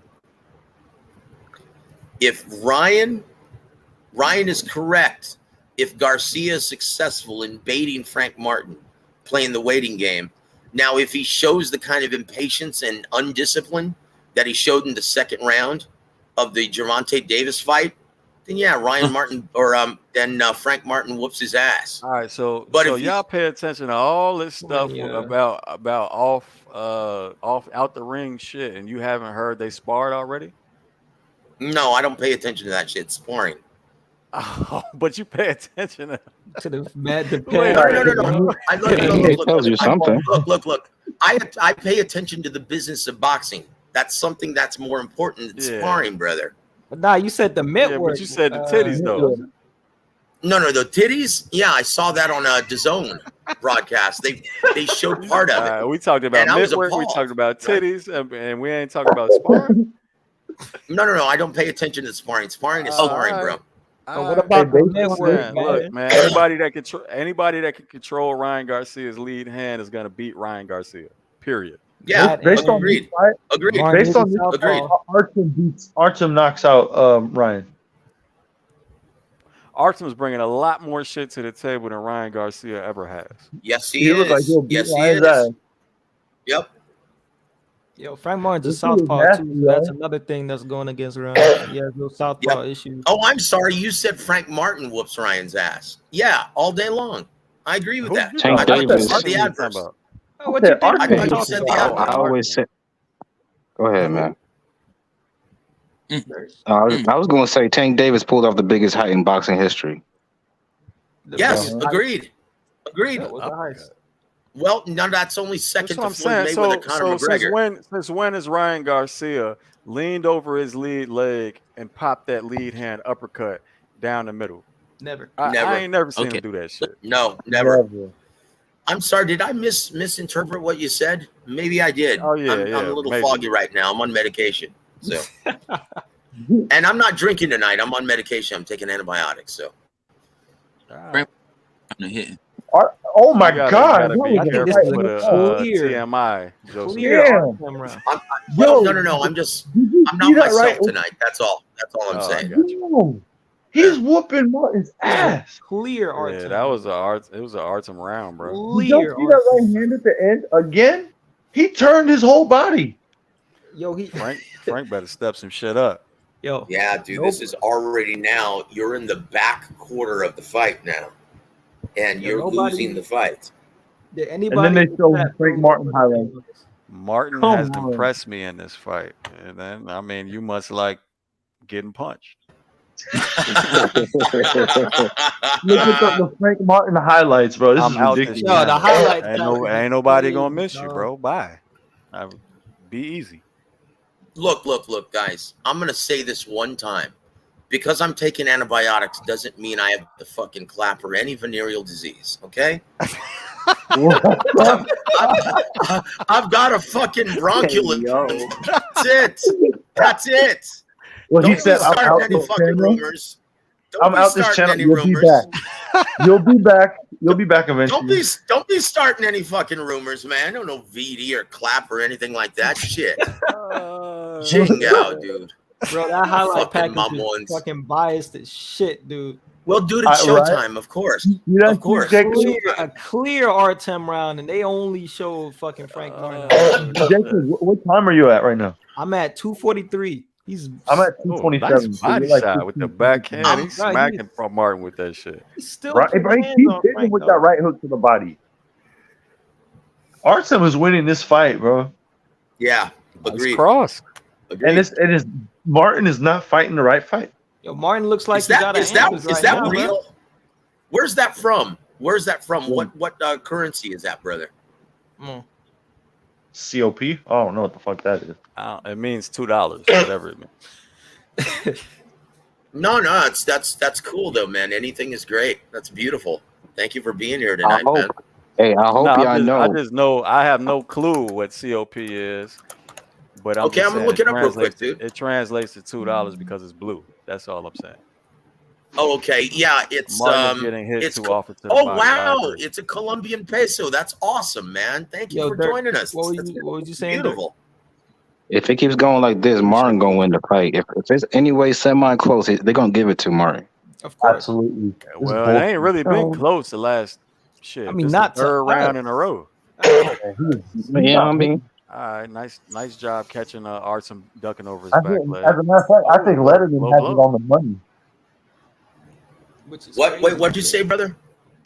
I said I Body think shot, Harold what'd you Letterman is on. I think, as a matter of fact, I think Harold Letterman is on the money. Harold Letterman. Even Steve Farhood. Farhood, my bad. Well, I mean, let me tell you right now, Frank Martin's having a lot of problems in this fight. Holy shit, Joseph.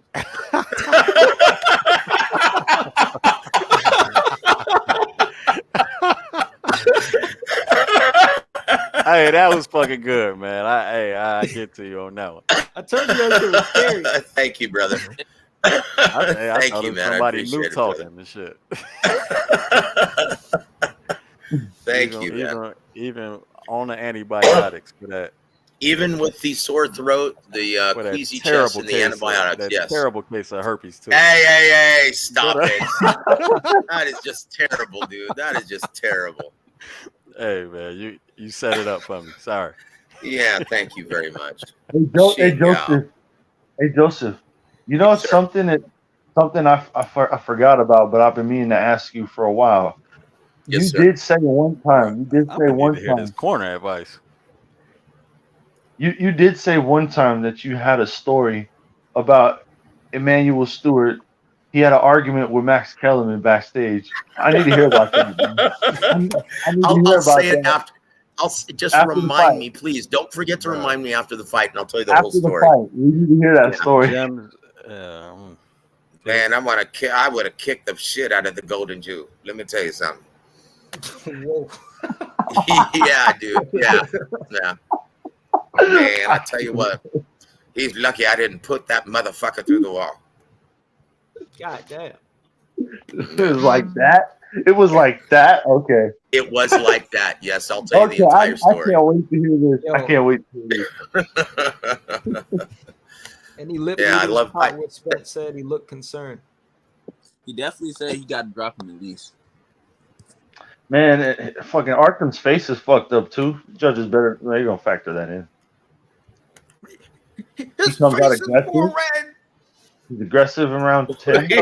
Like Frank's defense has been. I feel like Frank Martin's defense has been solid. Yo, Catching a lot of these shots, By the parrying. way, what yeah, round Dirk, are you that guys sounds in like right you. now? But anyway, Derek James just said, I think you're down. Stop him. And he's going for the stop. Wow. Yeah. Wow. I like him. He headbutted him. like He that, got hit though. in I the like head. that. You know, I will say this. Derek James, like I'm a firm believer in Emmanuel Stewart professing that a trainer is only as strong as the horses that he jockeys. But I really like Derek James. I've His never corner heard advice him nice, give. fam. Derek James I've is never heard him give bad corner advice ever. It's Corner always on advice point. It be on point, man. I can't front Yep. on that at all. I love it when Yeah, trainers that's don't about- blow smoke up dudes' asses and tell them you're down. You got to stop this dude. The I thing I saw like it with about Emmanuel.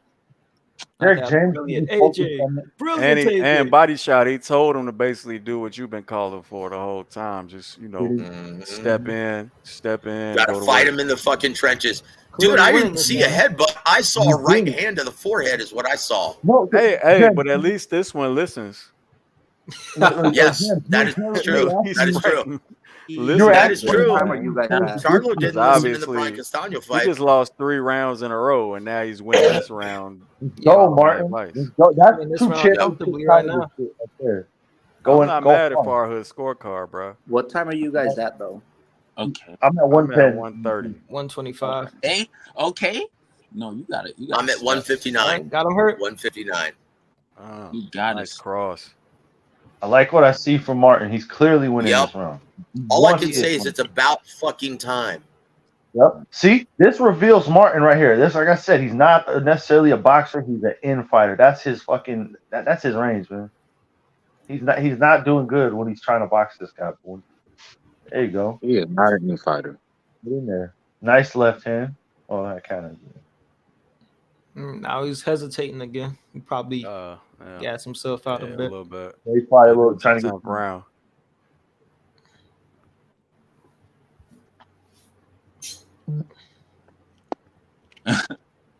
Not sure. And Harutyunyan, goddamn, it's all but very willing to take the break. Yeah, he is. I mean, again, it's the 10th round. He might be gassed Nice as well. left hand. Yeah. Another left hand. Let's go. So the problem with this, though, is starting the strategy this late. I mean, will he be able to keep it up? True. If he can win these last 3 rounds, it'll I mean, I can't say starting the strategy this late because obviously he did it earlier in the fight. The round that you were asking me was at 10-8. He did the same thing, but he couldn't keep it up. He lost the next 3 rounds. right. the last 10 seconds, he was So cracking. we'll see. He needs to time him. He needs to feint. Like what he needs to do is he needs to fake like he's throwing a left hand. Like try to do something that'll get him to lean. He's leaning away from the right hook. Fake the right hook, and then he can lunge in with that left hand. I can see that landing. Because he keeps dodging his right hook. So feint the right hook and hit it with the left when he leans forward. I don't think I did. Well, round over. Yeah. Ching got that. Come on, Frank.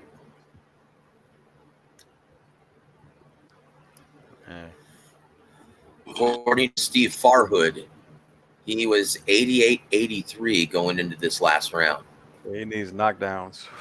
He needs knockdowns or a knockout. Yep. Knockdown or You know, knockout. it's funny, man. It's funny. I dusted off that Steve Farhood impression in years. Look like Archie got the old get at 'em boy speech in the corner. Yep. Oh, really? Might get him knocked out. Let's see. Might get him knocked out. I want to see if Frank can keep it up. I mean, y'all ahead of me, so Yeah. oh, I he mean, might be able to keep it up with the ref stopping this shit. More or less. Man. You're a fireman. I like the old towel technique in Harutyunyan's corner, don't you? There goes some gas back. All right, let's get it. Harutyunyan is smiling. He ready. Okay, cross from Artem. Another one. Jab. See, I got cross again. Oh, a nice little pull counter from Frank though.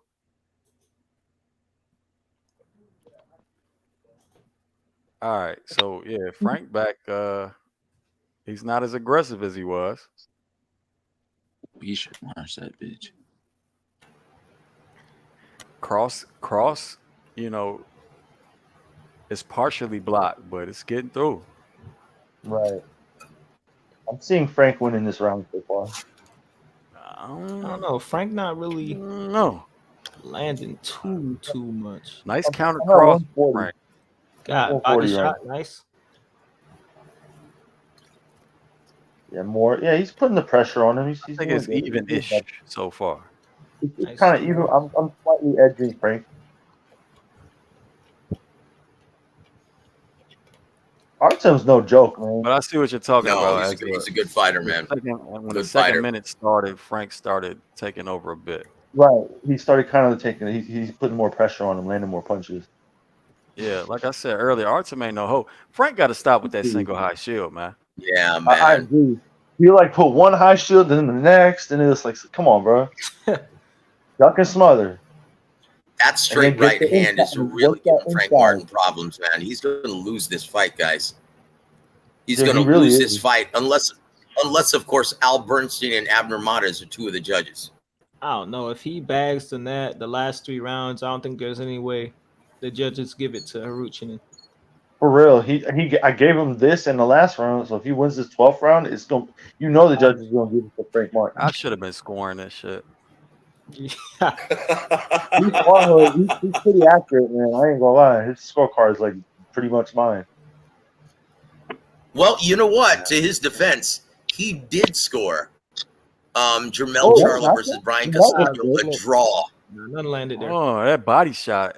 It's looking like it's hurting Frank, man. That backhand body shot. Yeah, that shit is real. He holds him up every time he did that spence shit. When Frank better chill. He's not. Oh, Frank better chill. He's not hurt. Finally, he wobbled him. Finally. Spence slander. What was that? He slipped. Spun around. I don't think he really was hurt. hurt. The right hook. Nah, I think he just slipped, bro. Yeah. You think he just slipped? You don't think he landed a punch like that? I don't think so. Okay. I mean, it could have been a right hook. Nah, he slipped. Okay, that was the first slip right there on the replay. Oh, you're talking about the second. Okay, I hadn't seen the second part yet, but the first one looked like he just slipped. No, the first one was definitely slip. Oh, okay, cool. The first one was a slip. Okay, no, the second one I just saw replay. That was a legit right hook. He didn't drop him. The first one was a slip. He might have grazed him with that right hook on the first one, but it was obviously you saw his back leg go there you go. Derek James giving him the combo. He's telling him to throw the right hook upstairs and then throw the left hook to the body and then the right hook to the body. Final round. All right, so that's 2 rounds in a row for Frank. He's gonna mix it up this round. Mm-hmm. Play that dude. Damn, I should have. I didn't even feel like that was a minute break in between. I ain't even gonna lie. I felt like that was like 30 seconds. Farhood's on point. Steve Farhood is on point. I'm not even gonna lie. Damn, he still need a knockout. He needs a knockdown, a knockout. I mean, he was down. Honestly, he was down 5 points, so 5 rounds. So even if he won the last 2, yeah. But if he wins this round, I wouldn't be surprised if the judges have him up at this point. The judges are going to give it to Frank Martin if he wins this round. That is a fact. He won the championship rounds. That's all he's gonna need. I mean, Artem fighting back a little bit this round though. And then he had that one round that I was asking if you thought it was a 10-8. He had that round. He has a championship round. That's gonna be enough. He gets a knockdown, it's over. So you said Derek James told Frank to do a 3-6? Yeah. Yeah, I just saw Artem land that shit on Frank. He was looking at his corner. Something wrong with Artem's eye? Okay. Yeah, that shit's closing up. It was from a headbutt, by the way, from round Yeah, 10. I remember. There it is. That it is right there. I just seen Frank do it. Yeah, Artem really fucking with his eye. Mm-hmm. I got that backhand body shot again. Stop doing it, bro. That little hop back they do, it just makes the shit look worse. And now it might take away some impact for sure. But I don't know. It just makes it look bad. Oh shit! Why would you take a knee? Why? Oh shit! That's made the fight, bro. Yep, that's it. It's Why over. did you take a knee? You choked. Yo, you had one job, bro. You had one job, bro. You sold. Hey, but even wow. You had one he's job. tweak, sold, bro. He's tweak, bro. Oh my god. He's tweak. Fucking clinch. You just clinch. You don't gotta do that shit. Wow, he tweak. But still, you're on Farhood's scorecard. That still doesn't give Frank the win. But the judges, the judges, come on. The judges, it's over. But now it just made it close enough for either way to just make sense, and you know, to give it to. I'm gonna mute my mic when the scorecard. I guess you're right. I'm gonna mute my mic in a minute. I need to hear these scores. Harutyunyan and I'm gonna turn it up. Body shot. Oh, you're turning it up? Okay, cool. Oh shit! You know what? You're gonna hear him way before me. I forgot. Wait a minute. This was the final round, and he just knocked him down in 42 seconds. He didn't knock him down. He took a knee. Why the fuck would he take a knee? Well, yeah, unless if you think you're getting knocked out, yeah. But fucking, I was fucking with him. I bet you it was because of his eye, man. You want to take a knee because of his eye. Wouldn't that be something if that's smart if he ends up winning the fight? But if that ends up being the deciding factor, yeah, not too smart. Oh, Joseph, it's not smart. It's not smart because he probably was expecting to get some time, from the headbutt or something. Man, this dude referee ain't gonna have no sympathy. That's gonna be a scored knockdown off the bat. That shit was fucked up, man. Wait a minute, I didn't see it. Was it caused by a headbutt? Yes, it was a headbutt in round 10 that caused that. Oh, okay. I didn't see it. Yeah, okay. So in his mind, I'm guessing he thinks he's gonna get some sympathy from the ref. That's what I'm thinking. Look, he's holding it in the replay. Wow. I see him holding his eye. The ref ain't see it. He see, you're taking a knee, so you get it fucking score knockdown. How did Farhood have it going into the final round? Did you guys see it? Yeah, his fucking eye was fucking with him. He had it pretty much. No. 106, 103. Oh shit. Wow, Steve Farhood's usually pretty accurate. He's very good at scoring these fights. That was pretty much my scorecard, but the judges are gonna have it pretty much. They're gonna have that it's gonna be like 114 to 113, Frank Martin type shit. Well, you know what? Shit. You never know. That shit like 8-4, Frank. We'll see. They might have it accurate. They might have it like Steve. Because I tell you what, so Steve should have it 114, 113 for Artem. Yeah. Right. Yeah, that's right. You know, even with the knockdown, I still have Harutyunyan actually winning this fight. What the fuck, man? Scary, bro. We're gonna have to do a deep fake with Joseph. It's that same Atlas to me, the way you do I don't know, you have that little that rumble in his body voice. shot sounded like Arnold Schwarzenegger. Fireman. We are firemen. Corruption. It's corruption. That shit is maybe. Shiver that bottom lip. Yeah, Teddy bottom lip gotta get drunk. Maybe, just maybe, we could see an upset tonight. Bing!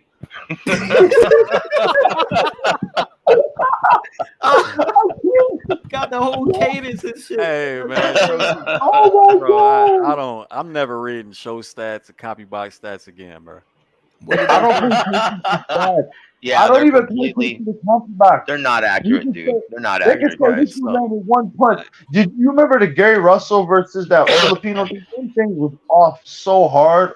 I can't. Not that fight mattered, but that was just a good All example right, of how. hold on here. I'm gonna turn it up. Okay. Oh, here it comes. Wow. UD. Everybody.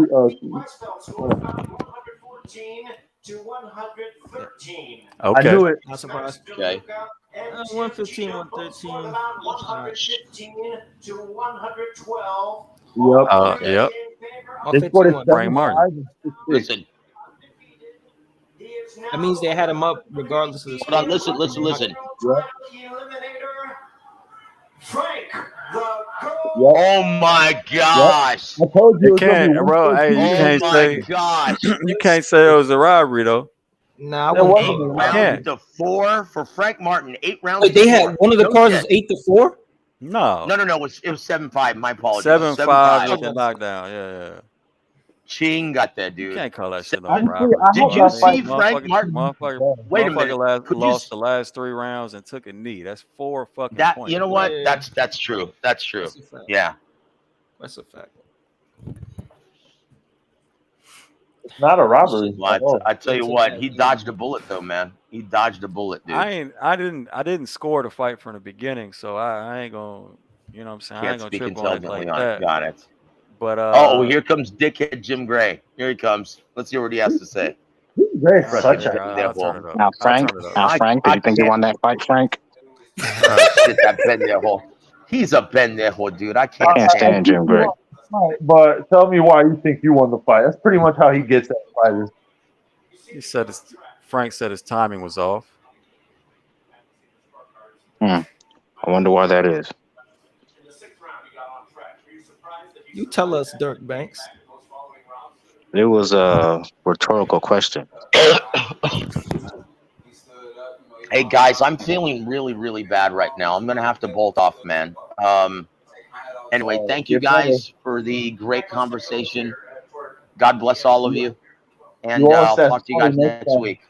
Please remind me next week, okay? All right, Farhood. God bless you guys. Bing. All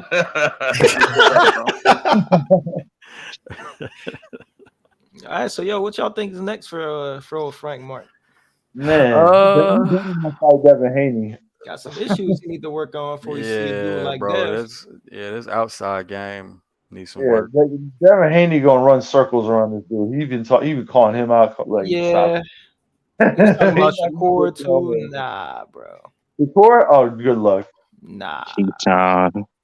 Yeah, I think we see Frank Martin's flaw right here. Who's his boxing? I mean, outside, I guess, long range, mid range, close range is all right, but I don't see. What do you see? What inside game does Frank Martin really have?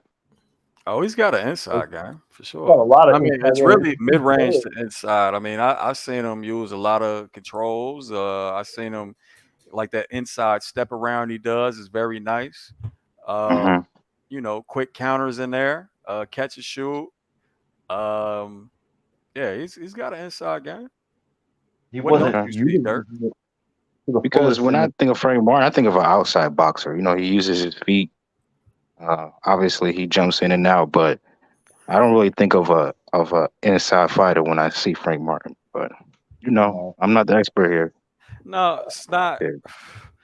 Look, it's not that he can't fight on the outside. It's just he's got an inside game. Is all Body Shot was saying. Okay. Right. And that's the only like a dude that's taller than you and stronger than you, and you know clearly outboxing you. I don't see why a guy who has an inside game, you have those tools in your toolbox, and you're not utilizing. Darian. Yeah, I said that during the fight. Facts. Jamison Childers was good. Salute Gems, who's a realistic next opponent for Frank based on this performance. Whoever they want to put him in there with, bro. If he say he's ready for everybody, put him in there against everybody, man. I'm not that's coddling not these gonna happen, motherfuckers. bro. Tank Davis. I'm not coddling shit, bro. I mean, now if I was his manager, I would put him in there against a fringe contender that has an outside game. Or matter of fact, nah, I'll put him in there against a fringe contender that's got a great inside game. Maybe like an Eastside Cruz. That would. Whoa. So that'll force him to fight on the outside to see where he's at. Yep. Exactly. He's going to have, but again, he has the control game, so he could use that to if he gets in trouble on the inside with Isaac Cruz. But it'll show how he really boxes. He's going to put way more pressure than Artem did. Shit, Artem barely put pressure. Yeah, he was putting some pressure, man. At times, but he was. I would say mostly fought on the outside, really. He was, but he was still backing up Martin for the most part. That's a fact. Well, I mean, like he's not necessarily a pressure fighter. I get what you're saying. He looks like a boxer puncher. Yeah, I love that. Yeah, I would love a Frank Martin versus Eastside Cruz. I mean, that'd be easy to set up. Well, I want to see. I want to see damn well that's not going to happen. I want to see how he acts with a rough pressure fighter. I want to see how he deals with that.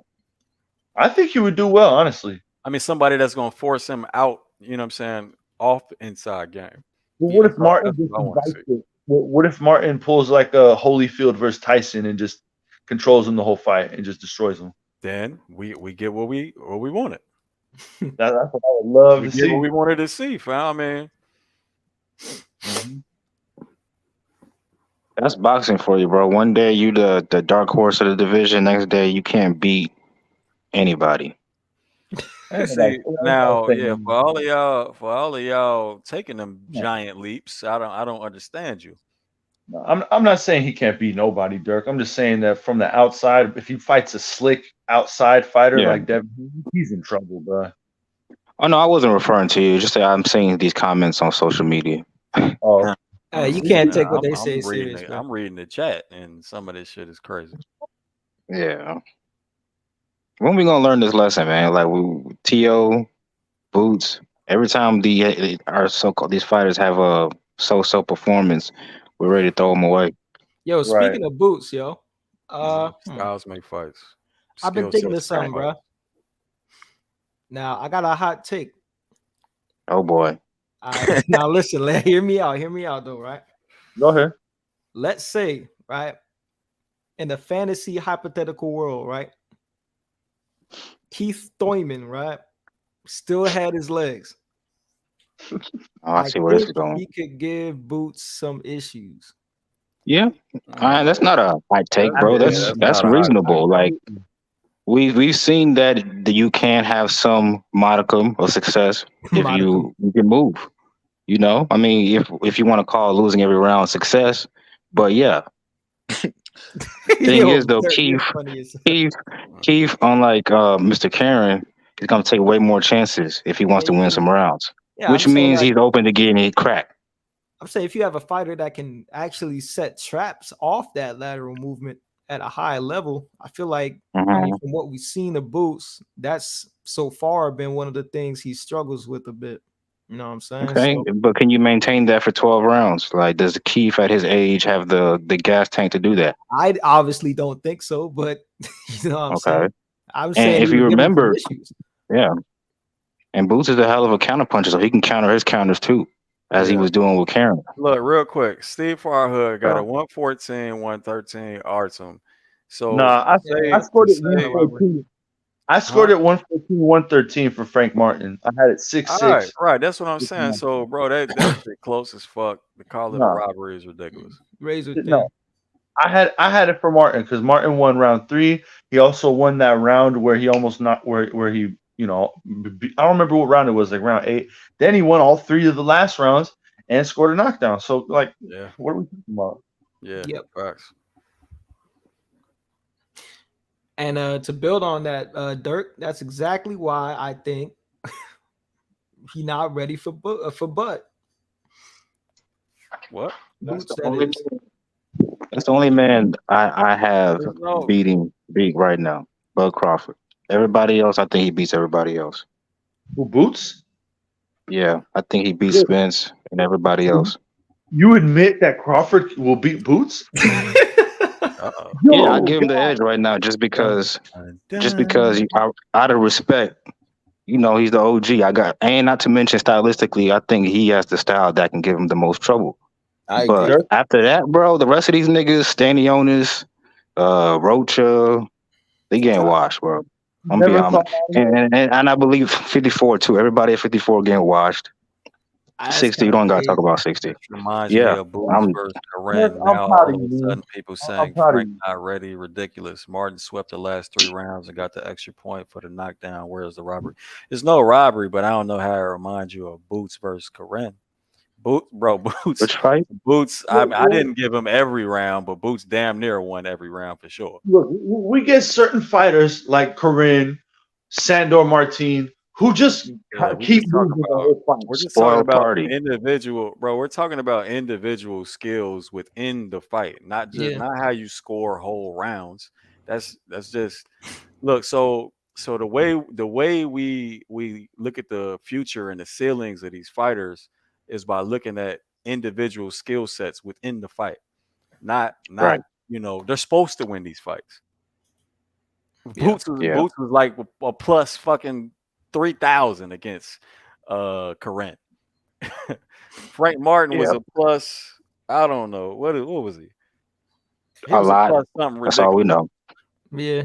versus Artem, who I had never heard of. Me either. So I mean, Facts. they're supposed to win these fights. We're not talking about rounds here. We talk about skills and why they're getting hit and why they're punching or why they're having success with punching. That's it. Yeah. That's how you can tell who can actually analyze boxing and who can't. Because My a God, lot of the Gabe. times when you see these fighters get quote unquote exposed, bro, if you look at the film, bro, it's always been there, bro. You know what I'm saying? Yeah. It's a fact. But Jacob, who outside of so you said Thurman, is that the only person you think give him trouble? Well, mainly right now, my main thing That's is, like I exactly what I said, just said. So thank a you, fighter son. with a fighter that can move laterally and set traps off of that lateral movement can give Boots a lot of issues. At the And a same good time, counterpuncher. I do also think that Boots on the inside, Hmm. he's a little bit, I don't know how to say this. I think Boots on the inside is not as, Lackadaisical. I don't think, somewhat. I think he's not as good as he is at like that mid to long range. You know what I'm Okay, but saying? he is good at it though. Yeah. So there's really He's not no bad. He's holes. not. Yeah, I might criticize. That motherfucker can fight everywhere. Yeah. Yeah. He's a complete So fighter for sure. yeah. So But then here's you my look at thing, the right? If we're okay. talking Yeah. about like a hypothetical matchup between like an Errol Spence, I need him to be completely disciplined 100% of that He needs fight. to fight his own fight. Facts. I don't need him to fucking say, Sit. fuck it. They say this nigga Errol the best on the inside. I'm gonna fight him on the inside. He's gonna get his ass kicked. Yeah, that ain't. He gonna look like every other Errol Spence opponent. Yeah. So to your thing, Dirk, he just dropped off. But to finish what I was saying, bro, I think he has the tools to beat Spence, but bro, he's got to be disciplined, dog. He's got to fight his fight 100% of the way. You can't give that nigga Errol Spence or an no, inch. at least I wouldn't say 100, but at least 80% of the Yeah, time yeah. it's gotta be fighting his own fight and not fighting Errol's fight. Yeah, because that's you just lose. Like point blank, you'll lose that fight doing that shit. I mean, plenty of people tried that. But we've never seen him control distance anyway. Yeah, go ahead, Gary. Go ahead and shoot your shit. Yeah, I mean, my problem is with that is that he's never he doesn't even try to control range. He lets you fight at the range you want, and then he thinks he could just beat you there, and he's cool with it. Yeah. And it's not, and this idea that all of a sudden you could turn it on in a championship fight to fight better opposition. To me, that doesn't happen. That's what scares me, Gabriel. That's what scares me. That doesn't happen. You don't just turn it on. Nobody's that good. You have to you drill it, then you spar, then you apply it in sparring, and then it manifests in the fight. You're not just gonna wake up someday and say, I could do everything whenever the fuck I want. Nobody's that good. Nobody's that good, right? So I'm not buying it. To me, the what I saw last week does not convince me. If you were hearing people talk about it was a good performance. I'm not gonna say it wasn't, but talking about Boots. Yeah, it was a good performance. Hey, that slow motion shit was dope, bro. I can't. That shit was dope as hell. That shit was fucking dope. But anybody that likes Flash, goddamn, I know you love that shit. But was it enough? That's how you bring in the casuals. But for me, was it enough to convince me that he's got something for Crawford or for Spence? Nope. Not even Spence. I think he's a more complete. Did you hear Jacob's argument about that? No, my phone died. No, go ahead, Jacob. Go ahead and do that again. All right. So basically, right. And Gabriel might disagree based on what he just said, but I think Boots has the tools to where he can fight his fight at his strength, which I think is the outside, and keep Errol from, you know what I'm saying, being able to set up shop on the inside. But from what we've seen from Boots in damn near every fucking fight, he's gonna figure out what your best range is and say, fuck it, I'm gonna beat you at what you do. So what scares me, Dirk, right, is Boots fights Errol, and he gets in his head and thinks, oh shit, they say Errol one of the best inside fighters in boxing. Fuck it, I'm gonna fight you on the inside, nigga. Yep. That's Meldrick Taylor versus Chavez. That's funny. Gabriel, I told him earlier. That's real shit. I told him earlier, Gabriel does have a YouTube channel. It's called Boxing Gems Film Study. There you go. But he don't have his own personal joint. Didn't you want to start one though, Gabriel?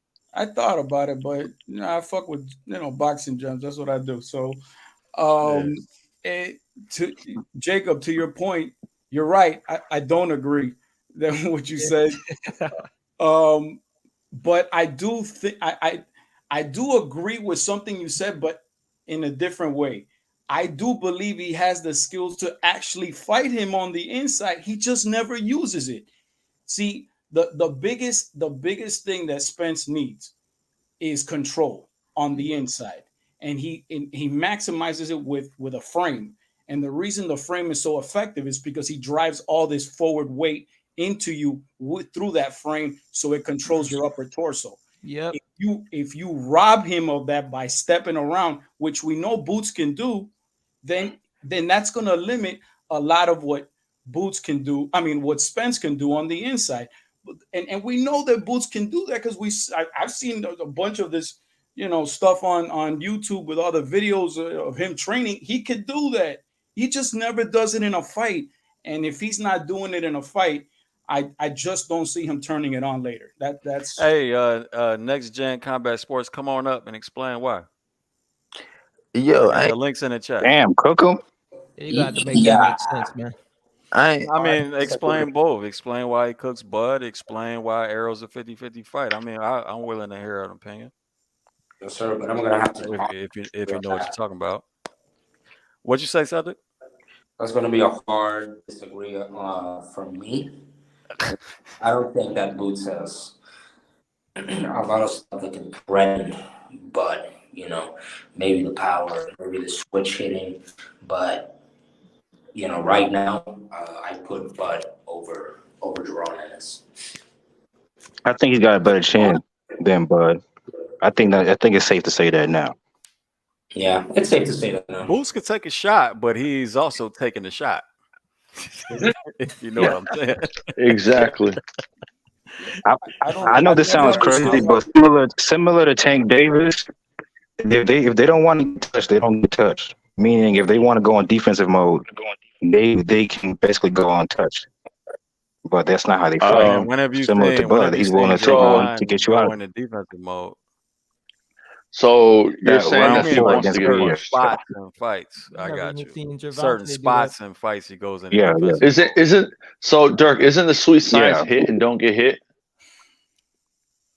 Of course, of course. But when you're basically like Floyd in early in his career when he was a killer, he was getting hit more than he usually does when when he was Man, Floyd when wasn't getting hit. like look at his Floyd fight wasn't with getting hit. what's his name? Yes, he was. You're not gonna. Please don't What's talk that fight about with that Corley. black dude? Please don't bring up Chop Chop. Oh my God, Not that just one fight Corley. where he gets There's a hit. fight.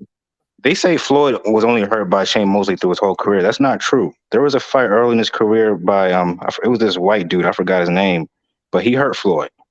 And I think Ryan, you know what I'm talking about, bro. What Um, happened? Angel? was Floyd was hurt by this I forgot his name, Mirion, something like that. Who? But it was a European dude. He hurt Floyd in the fight. So he was taking shots early in his career. I'll have Not to look like at BoxRec. Boots. He really was not taking shots early in Well, his you career, talking my I mean, about that's man. okay, bro. before he got his title shot? Yeah, yeah. This is when he was Pretty Man, Boy. Floyd showed way better defensive responsibility. I'm not Far arguing. superior Okay, defensive I'm not arguing responsibility Boots. I in don't his I'm think not that's Pretty Boy arguing days. Boots got better defense than Floyd. That's ridiculous. But guess what? Hold on. Spence, I would. Crawford, these niggas get hit too.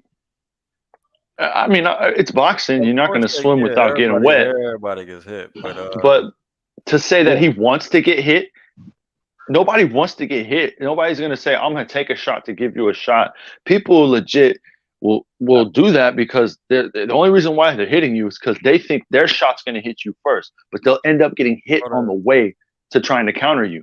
Boots isn't thinking, "I'm going to take a shot so I could give you a shot." He's just saying, I'm going to set this shot up and I'm going to hit you with it, and he ends up getting hit in the process. hold on, hey, That anybody that is willing to drop off if you're not contributing, because there's other people trying to get on. Daniel, Yeah, what's good? I'm I planning on I dropping think off. there is a. I think But there's I a do good want to say argument though. to say that. Hold on. I think Jim's asked me a question. Also, Jim's, thank you for letting me on. I Yeah, really enjoy your YouTube or whatever.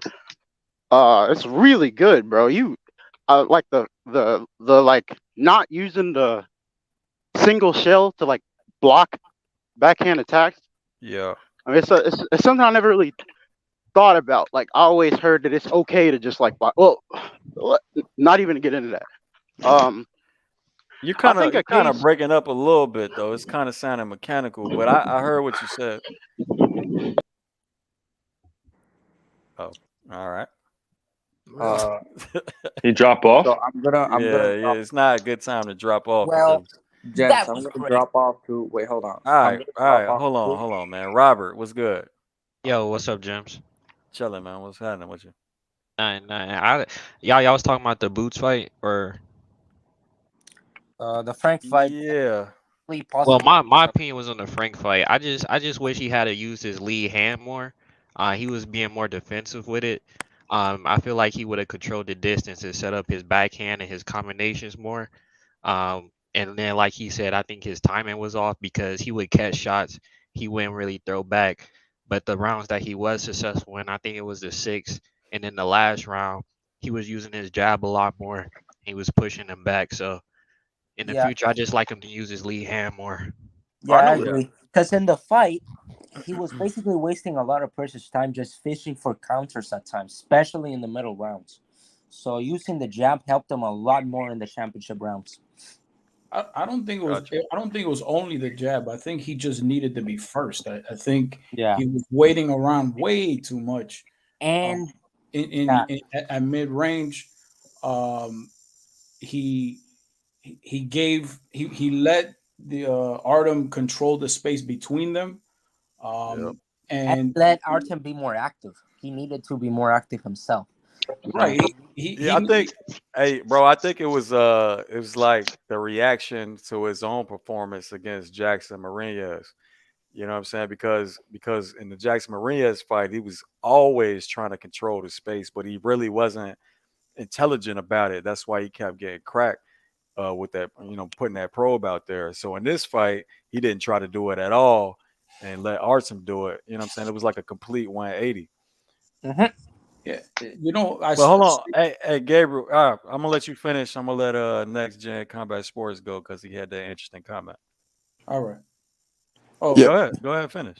All right. Yeah. So I watched the tail end of Baumgardner, and you're talking about probes and traffic, and she was trying to use some traffic, and she did pretty good at times, but she was doing something with traffic that I didn't like. She was using the rear hand as traffic, and I don't like that for two reasons. Number one, that could put you front foot heavy for no good reason, and number two, it brings the liver closer to your opponent. One of the biggest benefits of being orthodox is that your liver is further away. Facts. And why'd you bring it close? I don't understand it. But you mentioned probes, so I figured I'd chime in about that. Facts. All right. Go ahead. Next Gen Combat Sports. What's good, James? Chilling, man. What's good? Bro, you know this Keena, right? This is Keena right here. Yes, this is my other channel. Oh, okay. What's up, man? All right. Now I don't want to hear your opinion. Bro, you can't even hear me out, bro. Go ahead, man. God damn. Well, I appreciate you letting me come on the platform, you know. Yeah, but go ahead, to be honest with you, I just feel like Boots is better than anybody that Terrence Crawford's ever fought. Keena. Hey, now let the man speak. And hold up. I'm gonna explain. And He's cooking right now. And I know Boots ain't being tested because I was just not on another platform explaining how Boots ain't been tested. But if you just going off the eye test in terms of hand speed, punching power, punching placement, and the little bit of defense that he's done shown us, I just think he will be a monster for he would be a monster right now for Terrence Crawford. Yeah. Whoa, I have a question. How'd that work out with Ryan Garcia? That's not the same thing, man. Okay. I'm just that's disrespectful. Ryan. You said the eye test. You said the eye test, and you know what's Ryan in your don't eye pass test. no damn eye test. Yeah, and that's what I'm saying. His eye test. Boots. Ryan definitely passed Kine's eye test. I mean, yeah, but you know. Oh, that's true. You did say that, bro. Rehydration and the hurt rib, but we ain't gonna get into that. We talking about Boots. We talking about Boots. He said the rehydration and the messed up rib. Matter of fact, you worrying me now. Now that I think about it. Let me let Daniel back on, bro. Hey, thanks for joining, man. I just Or like the guys see- the guys that Hold on. Let me let Daniel finish, man. My bad. Can y'all hear me better now? Yep. Yeah. Okay.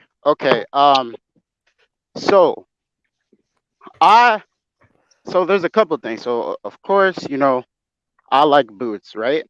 And someone made the comparison. They were like, "Oh, that's what we thought about Ryan Garcia." But I think it's also funny. I think Jim said earlier, when have we ever seen Ryan control the space with the lead hand? Like, he doesn't do that.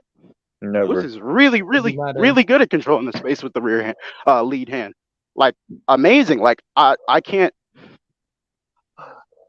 You would struggle to find fighters, like in general, just all throughout history, unless you're gonna go to like the 80s, or you're gonna pick Floyd, or you're gonna pick Roy Jones, who control the space as well with their jab, as Boots does. All right. And it's not just like I'm dick sucking. Like, that's a fact. Like, bro, I know that voice. That's that dude that compared Boots to Goku, fam. Yeah, fuck off, bro. Why you keep coming back here? Hey, Jay Martin, what's good? What's good, everybody? Chilling, man. Yo. Oh, hey, Goku. Y'all motherfuckers getting 3 strikes real quick. But can he beat Goku? Find out next on Dragon Ball Z. Is that the dude? Classic. James, ain't that the dude that was like, I watch Fouts boxing? Fouts boxing, yeah, that's him. Yep. Fucking clown. Get the fuck out of here. But anyway, Jay Martin, what's good, fam? That shit is. Oh no, I'm coolin', man. I just was I'm always on these lives listening in, so I just wanted to come in and chat about what we saw, what's coming up. Yeah, what you see? What you got for us? Nothing different from what everybody else said. From as far as Frank Martin goes, it just seemed like it seemed like he got stuck in that, and it followed up what y'all was saying about Jamel Charlo. It seemed like he got stuck with one thing on his mind, and that was to counter this guy, just like in the Castaños fight. Like Jamel wanted to get off that. He wanted to rip that left hook counter just so bad and really catch him with that shot. It seemed like Frank Martin. I don't know if he wanted to land that same shot or not, but he wasn't doing anything that Derek James was telling him to do. He wasn't jabbing. He wasn't stepping in like he wanted him to until they had that urgency in the corner. Derek James told him, he said, "Yo, you got to knock this guy out." Yeah, I heard him. Yeah, I put my shit on mute. I turned it up and I heard him say exactly that. I said it during the stream. Yeah, you did. He was like, "You got to knock." He's like, "I think you behind." And every round, as I kept, because right now I'm trying to get ready for this Terrence Crawford and Spence fight, so I'm trying to listen to what Derek James is saying in between the rounds, and it sounded like he was just saying, he's like, he was cursing at him in each time they put it in. He was like, "Yo, fucking do it." He kept telling them to jab, and he wouldn't do it. So that just reminded me of that Jamel Charlo fight where they had something in their mind and they did not know how to adjust to a guy who was boxing them a certain way. And that's kind of what I saw here tonight. Until he got that urgency, I guess he realized he was physically more just stronger than this guy. So his IQ is dependent on a corner, the Derek James. Exactly. So there's a few fighters that got that issue. But usually they have, you know what I'm saying? It's usually an issue you see in fresh new prospects. And, Frank Martin being a contender now, it's kind of troublesome. But yeah, we'll see, man. We'll see. You can always improve. He didn't start boxing till he was 18, right? So that's true. Yeah. Let me ask y'all this question too. Because I feel like this happened in the Pacquiao in Freddie Roach's stable back in the day. If you kept watching how they followed Manny, I felt like Amir Khan fell victim to being a Manny Pacquiao protege. Like when he used to step in and try to rattle off 30 combinations at one time. Who? I feel like Amir Khan back when he was training with Pacquiao. Mm-hmm. I'm wondering, and I felt like that was part of his downfall. Like he would just get in there and try to do too much work. He wasn't Pacquiao. No, maybe there wasn't no boxing IQ behind it. So the difference between Pacquiao and Amir Khan is Pacquiao was athletic enough to just explode and do that shit on a straight line. Amir Khan tried to do that step around first. So he tried to circle first and then, you know what I'm saying, get you while your footwork was fucked up following him. You know what I'm saying? And which worked and actually put him, made him a champion. Yeah, but then he ran against fighters that was, smarter than him and got his ass whooped. I'm wondering, like y'all kept mentioning the single shield, like you kept mentioning the single shield on the during the fight, and I'm wondering if Errol's being in that stable in that camp, if he's trying to emulate Errol in some way, with that style or with that habit or with that with that particular tactic. That's why I brought up the Amir Khan thing. Like I'm wondering, do some of these guys look up to the big dog? And of course he does, and they're getting trained by the same guy. So Errol will go with the single shield on the first backhand punch, but after that he just slides out with the full high guard. I don't know. Either way, I think it's just better to duck and smother or just completely or just start off with the reverse step. But they're trying to be so aggressive that that's not really an option for them. So duck and smother is a better option, especially for two guys that can fight on the inside, especially Errol. Like, goddamn, bro, if the duck and smother game was in his arsenal, he'd be able to get inside constantly like that. It wouldn't take no double jab effort or no nothing like that. You know what I'm saying? He could it's really just a head slot change and step in, and he's there. And now he's at the best of what he does. He's at home, exactly. The part that bothers me most about the shield is how much of your visibility gets limited by it, and you don't get to see a lot. and that's the problem. If there's an angle for a follow-up punch, it's gonna land because and the worst part about it is you probably won't see it coming. And Spence turns with his, which is even worse. Yeah. Well, it's funny, man. Everybody's so hyped up about the what's coming. Like I haven't heard. I'm wondering. I've heard stuff, but it just seems like that anyway. Fulton fight is getting lost in the sauce a little bit. Oh man, that shit been lost in the sauce. And that's a shame because that's gonna be a good fight. Two bantamweights is always gonna get lost in the sauce. Yeah, especially featherweights, junior featherweights. Nah, it's 122. Yeah, super bantamweight. Super bantamweight is junior featherweight. Whatever, same difference. Same difference, but super bantam sounds way cooler, so we just go with that. I guess you want to call it super. Okay, super bantamweight. That's why I always call it like super light. Yeah, super is always better than junior. They fight. That's a Showtime. That's a Showtime. So we're gonna call. Nah, so it's gonna instead, be on ESPN. So now we're gonna call 140 super at lightweight. 5 in the morning. At that. At what time? 5 in the morning. Whew, okay, I'll be up. On Tuesday. The Tuesday after next. Yeah, it reminds like I went to the Triple G Jacobs fight, and I think I'm trying to remember.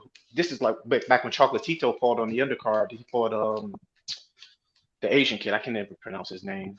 I think he lost that fight. Rungisai. Rungisai. Yeah. Anybody? Rungisai. Real quick, my bad. You can finish at this. Anybody watching this Spence Crawford shit right now on Showtime? Oh shit! No. Was it episode 2? I didn't even know. It's episode 2, but they're talking about Spence's teeth and the mouth guards and shit. So you got to turn down your TV though, bro. Oh yeah, that's why he says he was looking crazy when he got hit by Welterweight. Yeah, I saw that shit. He said that he couldn't feel his teeth. So look, my thing is this: why, as a fighter, right? Why not just leave that shit fucked up until your career is over? Or at least get something less permanent so you could take it out on fight night. You know what I mean? Or when you spar. Did they show what the issue is? The issue is all them shits is fake. No, yeah, so like this was too loose. So like he had to get using it fitted. veneers. I recently saw a video on YouTube. Like people who lose their teeth, they get like these partials that they gotta slip in and slip out.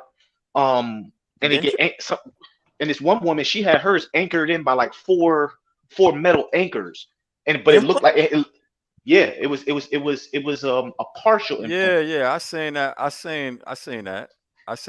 But I'm saying if you're a professional fighter that plans to keep fighting, you know what I'm saying? That shit is tough. You know what I mean? To get some permanent solutions when you're about to get hit in your mouth over and over and over again. You know what I mean? But how would the mouth guard stay in without teeth? That's why back in the day you saw all them dudes with fucked up teeth. You know what I'm saying? Yeah.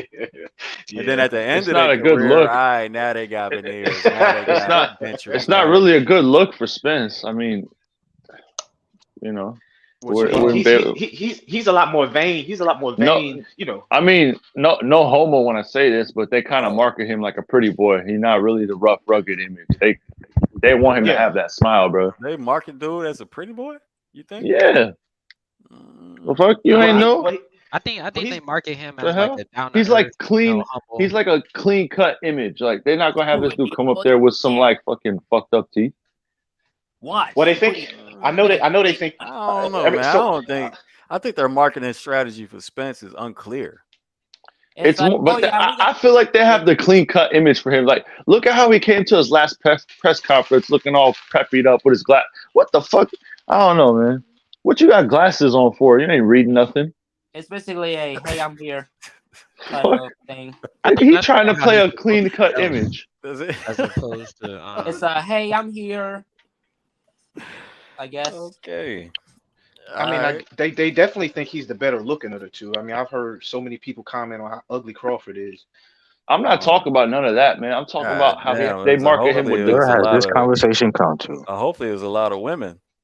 Well, no, I mean, I heard Hank Lundy. I mean, I just see it. I just see it through the what you call it. Matter of fact, Rolly said he's an ugly mother effer, and oh my you know, god, Rolly spit. Anyways, yeah. But the point that I'm trying to make is they go at Crawford about not being a handsome, a good looking guy, not being that wasn't the point. Weird That wasn't shit. the point. I'm talking about them marketing him as a clean cut image. Thank Anyway, goodness. We gotta shift that conversation fast. That's some weird shit though, fam. Can we take this back to Let's Boots? just talk about skill and getting. Yeah, let's talk about the future pound for pound number one. Let's talk about the greatest Goku type fighter called Jaron Boots Ennis. Yeah. Goku type fighter. The greatest prospect of all time, soon to be greatest contender. has he gone Super Saiyan yet, Dirk? No, He's not gonna yet. turn Super Not Boots. yet. No, I'm just kidding. When does he go Look, Super bro. Saiyan? Look, bro. I know it's human nature. I know it's human nature to hate on people that get a lot of hype or adulation, especially if you feel they don't deserve it or whatever. But that's how sports is, bro. When LeBron first came out, motherfuckers was hating on him too, man. He ain't all that, man. He a hype job. Guess what? He's that guy.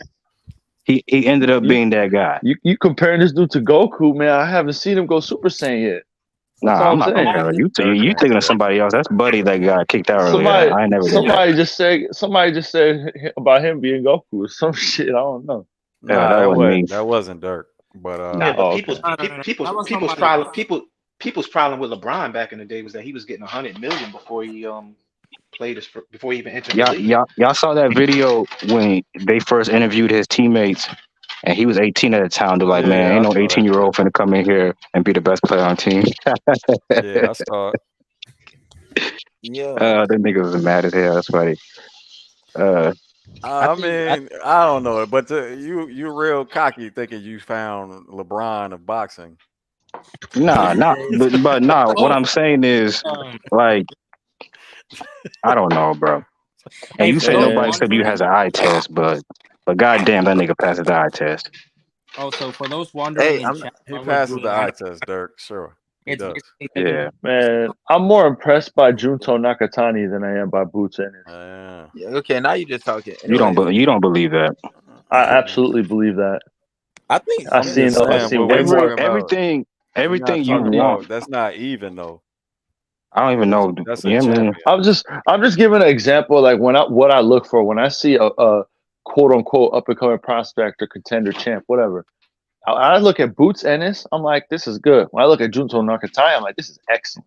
No, that's way more. Well, what does Junto, whatever his name is, I'm just kidding, I know who he is, but what does he do better than John Ennis? His inside game, his control game, his punch selection, his punching accuracy. I don't know about the Boots last. got pretty high punch accuracy. Yeah, that's cool now. Does he have better defense than Boots? Is he? Boots is nasty. That's enough. Yeah, I think he does have better defense than Boots. Absolutely. Okay. Look, bro, I think it's at this point it's apples and oranges because you're talking about a multi-weight division champion, bro. No, I'm just giving an example of somebody that I see up and coming that impresses me. Boots. He's a multiple. He just says a multiple weight champion, right? Yeah, Junto. You can say that. I didn't know him till not too long ago. When I saw him, I watched like 3 of his fights, and I was like, this guy's really fucking skilled. When I saw Boots, I was like, yeah, this guy, he's really good. But there's a lot of flaws. I'm not saying Boots is not without flaws. No fighter is, but he just has the highest ceiling because he combines great athleticism with great skills, and there's not too many fighters that have that combination. It's hard to compare know what you mean when you say ceiling. Ceiling means potential. Yeah, basically. I get what you're saying. You have the highest potential because you can see his skills, and not to mention his natural size can go up in multiple weight classes. He might not have enough power to go to this weight class. That's not a worry. Or you know what I mean? So I just don't know how you could quantify that. I just don't understand how you could look at him and say he has the highest ceiling, he can get to this level. Because, bro, like most dudes with one punch knockout power, they usually don't have speed to go with it. And then you add the fact you add the reflexes So you're saying he's Boxing fan, a like spectacular everything, athlete? the whole package, bro. There's not too many fighters that have the whole package. That's all I'm saying. Boots' He's biggest got that. problem is the division he is in right now and who's at the top of that division. That's the problem for Boots. If he was almost in any other weight class, he would probably be a champion. But He undisputed. He's not. I hate to break it to you, but I don't think he beats either Spence or Crawford. I think neither do I. Right now, That's okay. That's no shame in that. But I look, bet you what, it'll be the toughest fight they ever had. It begs the question, like after all these fights though, like why did they stick with 147, like they have? Somebody's clearly microwaving some leftovers. Yeah, I should not be hearing it. Sound like washing dishes. I feel like that just stand down to Or come out. What washing if Devin would dishes have or moved up whatever. after they blocked him? Honestly, bro, just win a belt at 47, go to 54. There's no point. I think that 54 might be after worse. Nah, he wants to be 4-time undisputed. What are you talking about? That's not gonna happen realistically. Too much politics. Yeah, it could. But it's Boots. That's the thing about boxing. It's not about your merit. It's about that'd be tough as fuck. bro. It's not gonna happen. That'd be near impossible. It's probably virtually. Nah, but Boots Ennis has the highest ceiling though. Could do it. It's not about skills, bro. Because he probably could potentially do that given the opportunity. How? But politics. Bro, you think Jermell Charlo gonna fight Canelo Alvarez and come back down to 154 to fight Terrence Crawford? That's crazy. It's very much possible. Nah, That's part of the reason he's fighting Canelo. He wants nothing to do with Crawford. Very much possible. I think he's out of there. That I shit think would he's be a out of movie. there after he moves up that high, bro. So 160, you go up to 168. It's not just that I bet I don't have to lose as much weight. No, fam, he's gonna have to gain muscle. I mean, did you gonna hear have what? to Look what happened to Roy. Extra muscle. Did you hear what Derek said in that interview? He said that he didn't want Jermell to go above 163. So I don't think if he wanted to go back to 154, I don't think that's like a big weight cut or anything. Yeah. It's not about the weight cut, bro. Because you're thinking that all he has to do is not cut as much weight.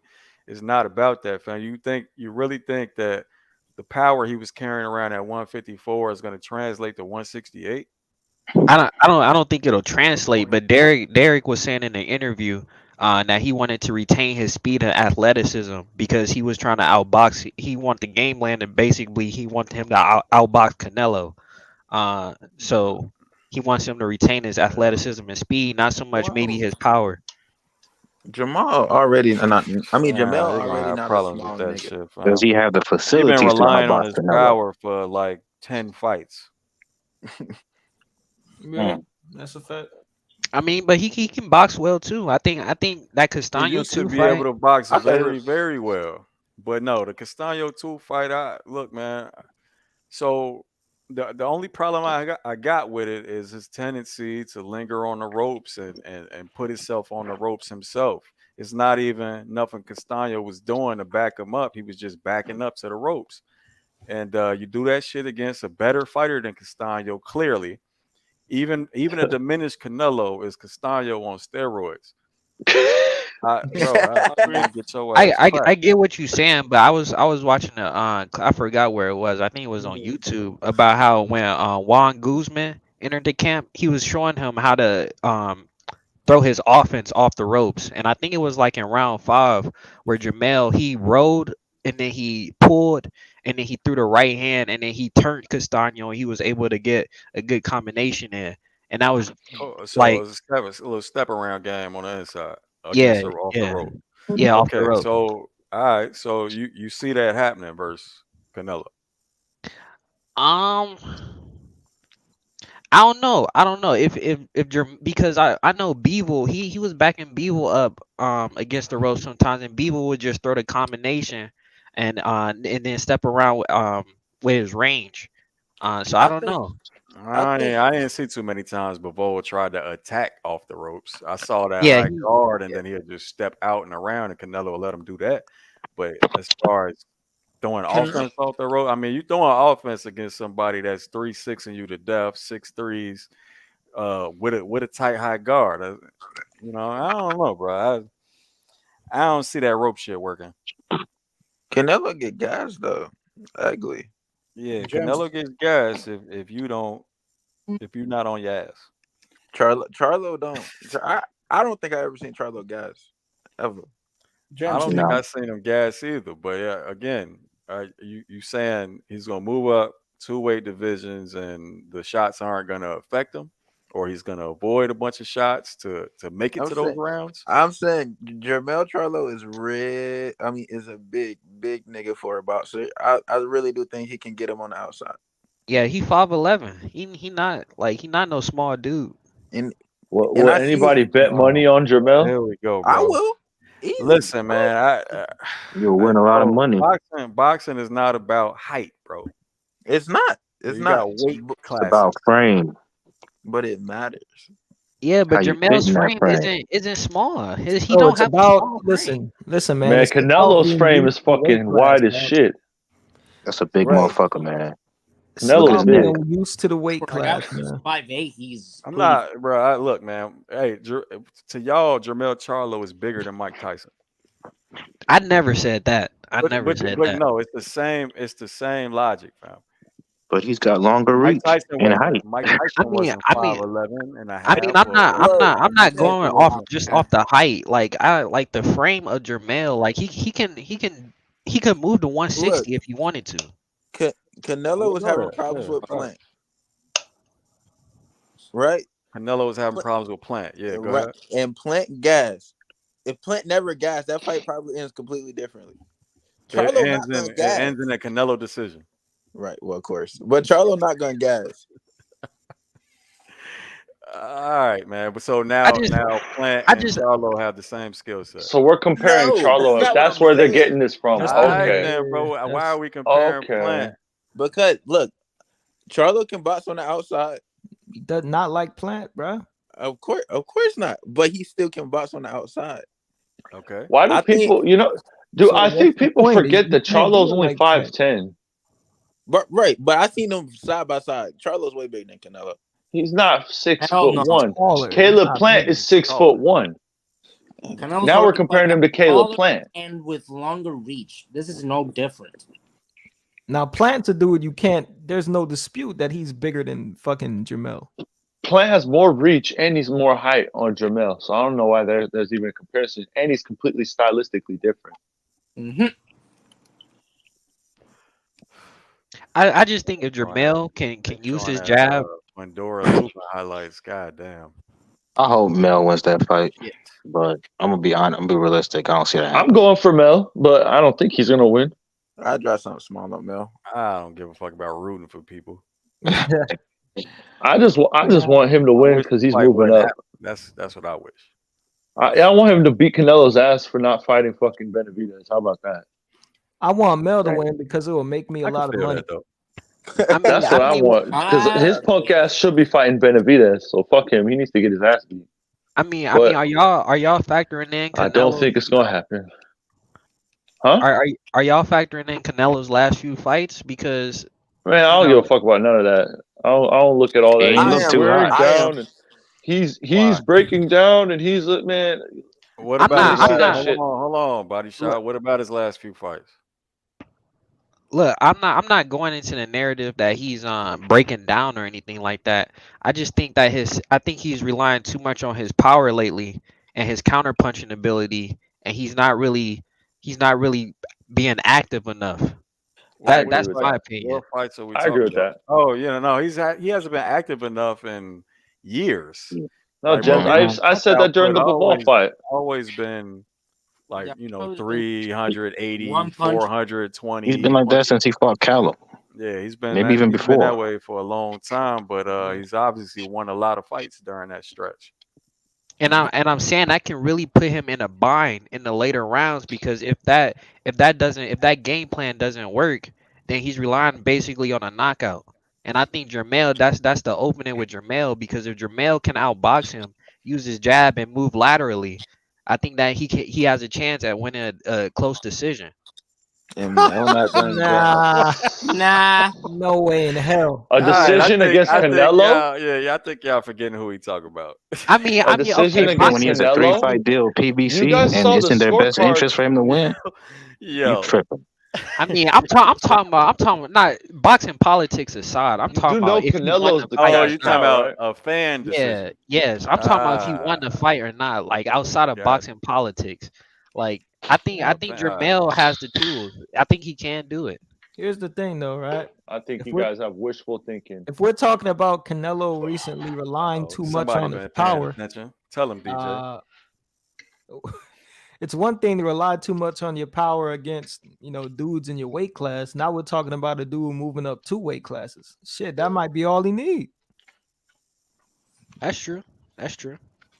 Know what I'm saying? I have to see it. Hey, bro. Charlo's lateral movement, all that shit's gonna predicate. Charlo needs to control the spacing with his lead hand. And he can do that. He can, but that's the problem. He chooses not to sometimes. Sometimes he just gives up that spacing. He can't afford to do that against Canelo. If you're not consistently doing something for 12 rounds, I don't count you as you're able to do it. Okay, I don't know about that one, but okay. I mean, okay, but I'll say this: it's at least a better fight than him fighting fucking John Ryder. What do you mean you don't know about that one? What does that mean? You say if you're not Why though? Why, Dirk? Why is it a better fight than John Ryder? Because man, it's fucking John Ryder. Oh, come on. Man, get out of here, man. If goddamn Mel doesn't, junior if middle Mel weight. doesn't drop back down, what does he do? Let's say he loses the fight. Retire. Let's say, He's gonna go to 60. Campaign there. Jamal's gonna move up to 68. Mm-hmm. Even That nigga said, "Hold on, if I beat Tim Tszyu, I'm gonna have to fight Bud Crawford."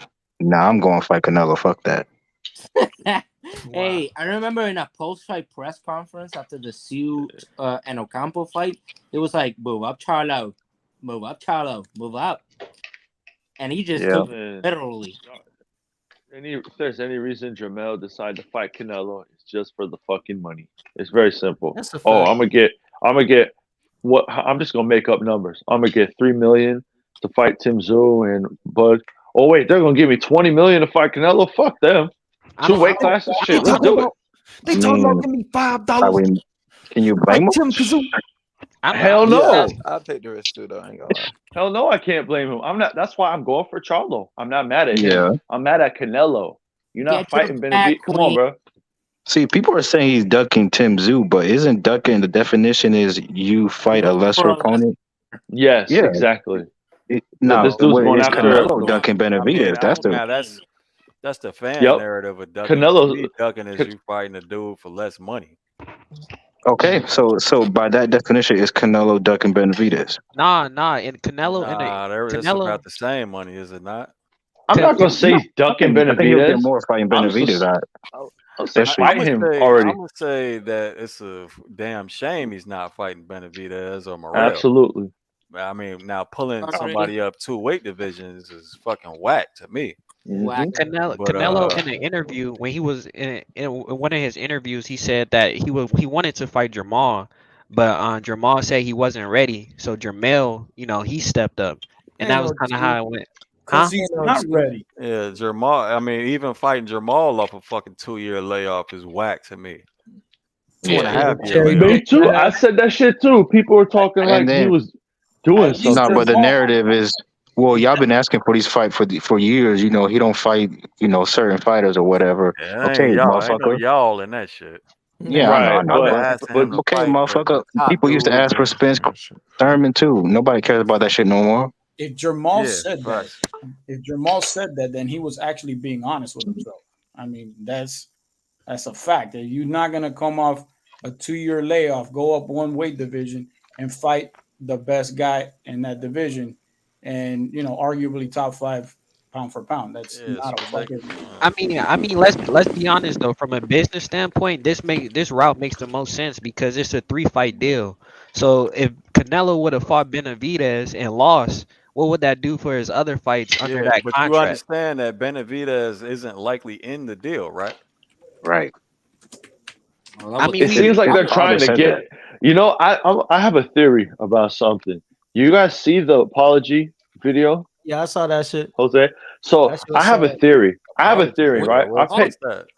I paid close attention to What is? Hold Canelo. on, body shot. What you talking about? Oh, okay. So there was a video of Jose Benavidez Sr. apologizing to Canelo about all the comments he's been making to him over the Oh, years. because he All thinks right. if he plays nice, he can And, get a fight. yeah, so this is my thing. I've lost a Alright. lot of respect because I think that over the years, all the fighters that have disrespected Canelo, he's not like Jamal Charlo talking crazy, Demetrius Andrade was talking crazy, Caleb Plant was talking crazy. He almost didn't want to fight him, but he wanted to become undisputed. So he was like, "This is the only fucking way I could do it." But he would not have fought Caleb Plant had he had not had a belt because he didn't like the disrespect. That's pussy shit for me because this combat sports and I'm a big fan of like shit talk.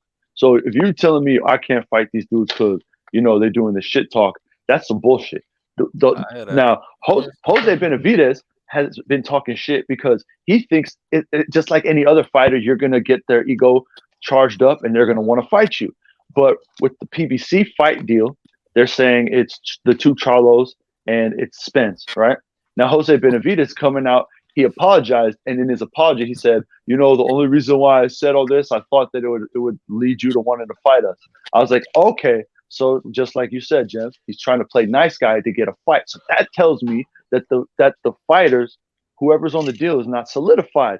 It's still open. So Jose Benavidez is trying to kiss some ass, and he's trying to get that payday. That's what I sad think. as hell. You gotta kiss ass, bro. Possibly. I mean, that's quite possible. But bro, that whole shit weak, man. That's my whole. It is on it, bro. That's Everything weak as about fuck. That shit weak as fuck. That's hella weak because you should be able to talk as much shit as you want, and motherfucker be like, all right, let's go, and let him talk. Keep talking this shit to promote the fight. But you want to silence your opponents like on some control freak shit. That's what's crazy, bro. You're right. I think you're right about it being open, right? So I say Jermell pulls off a miracle and wins. Then it's gonna be Jermell Canelo 2, and then it's gonna be Jamal Canelo, and that's a 3-fight deal. That shit is weak. Yeah. So all the shit I've been hearing about Canelo over the years, this is where I draw the line. Bullshit like this. You're not letting fighters be fighters. If there's anything that you guys probably noticed about me, I like the theatrics of fight. I like the shit talk, go the back and forth. And Canelo's trying to fucking he's trying to put a muzzle on his opponents. Get the fuck out of here. That's some bullshit. He told the media not to bring up Benavidez' name after the fight. Right. You see, I'm not fucking with Canelo, bro. That? Yeah, he did that. He did. They weren't allowed to ask any questions about Benavidez. Yep. That's some weak ass. He knew that shit was coming. He didn't want to hear it. He's so offended.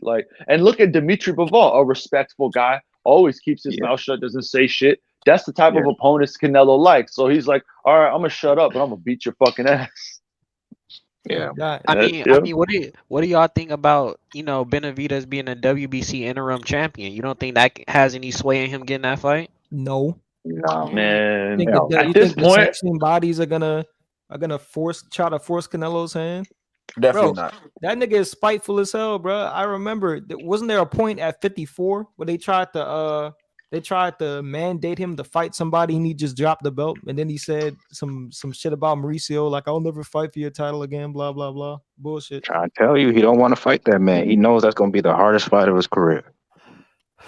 I don't know about all that, but I don't know what it means. That shit weak. That's what it means to me. That's all. I'm tired of this Canelo situation. I was with him on a John Ryder shit. I bet you fight mandatory's bet. Let's keep that same energy. Right. I'm an optimist. I think we get Benavidez. I think we get Benavidez Canelo. Me too. I mean, maybe they're kissing ass now. So yeah, after the ass kissing. After the ass kissing, yeah, it might happen now because Canelo's fucking little bitch ass ego satisfied. I'm just letting y'all know it definitely ain't no guarantee, and that kind of proves the point that it's not a guarantee because we got the ass kissing. So, Damn. I mean, He's what gonna keep other? kissing that ass. We respect Canelo. Canelo's such a great fighter. And we watch. Didn't he Watch. say? Didn't he say that? Yo, this nigga. Hey, David James, he did the said- apology in Spanish. He gonna be on the Floyd shit. He did enough in The boxing apology to in pick and Spanish. choose. Yo, we didn't want him to Benavides cuss. Senior say that? I think in the apology, didn't he say that? He said that Eddie Reynoso is a better trainer than me. Yeah, he basically said Eddie Reynoso is the best trainer in the world. He didn't say he's better than him. Crazy, Oh, dog. wow. Yeah, he's on some. Hey, James, he did the whole apology in Spanish, bro. Like he was talking directly to Canelo, like, "Please, Canelo, give me a payday." Yeah, What y'all think about the narrative that he don't want to fight another Mexican fighter? I don't know, man. He said himself. That ain't no Oh, damn, narrative. that came out of his mouth. Himself, bro. So it's not a narrative. It's fucking fact, and he's not doing it. So fuck him. Fuck Canelo. He's doing. Come on, bro. He'll How are you fight the them face UK of niggas though. boxing? He love them. How are you? Your name is the Liam, face and you of- from down over there. He'll fight you. Two things. How are you undisputed, and how are you the face of boxing? And the next three fights are, for what we know, are guys that have never fought at 168. Yeah, that fucking sucks. That's a great Whack. question. Come on, bro. Because the only fighter who's fought 168 in the last 2 years, in the last like year and a half, 2 years, was John Ryder. That's it. No, He we fought talking about a Avni. fight deal. He fought Avni Yildirim. That's another fucking guy who wasn't shit. So and when you And fought his him, You say you miss Caleb Plant, Celtic. That too. You can't pick and choose. Yeah, but man. It after makes he you was look on- weak as shit, bro. I'm talking about Mandos that weren't He champs. is That's what I'm As of saying. now, the man is undisputed. Celtic, what are you talking about, bro? No. After Plant. After Plant. Oh, I got you. Yeah. oh, after Plant, okay, Yeah. that's the only. That's the only fucking. It Well, to me, it just says Rider. when he defended his belt against Yildirim, I was like, okay, he defended his belt because they don't want to take it from him. But apparently, it seems like Canelo doesn't even have to defend his belts, and they still won't take it from him. So now I'm looking back at that, and I'm like, maybe he didn't have to fight him. Maybe he. I don't know, man. Hey, now but I'm questioning the Bivol everything. fight, bro. The Bivol fight was out of left field for me because I never thought they would pick Bivol, but it was weird because Eddie Reynoso is obviously staring Canelo's career, and he's staring him to people that pretty much he should be. But when you, as a matchmaker, when you look at Bivol Canelo, bro, that shouldn't. So anybody with a real eye test should have looked at that fight and at least said it was a 50-50, at least. At the least. At the least. Yeah, I looked at it and it said it was fucking 60-40 Bivol. If you remember during that time, James, everybody was gassing Canelo that he could clear that division out and even go up to cruiserweight. So that was kind of like, I understand, but fuck what everybody else thinking. I'm looking at the matchmaker himself. You know what I'm saying? Why didn't the matchmaker see that was a very, very, very fucking difficult fight?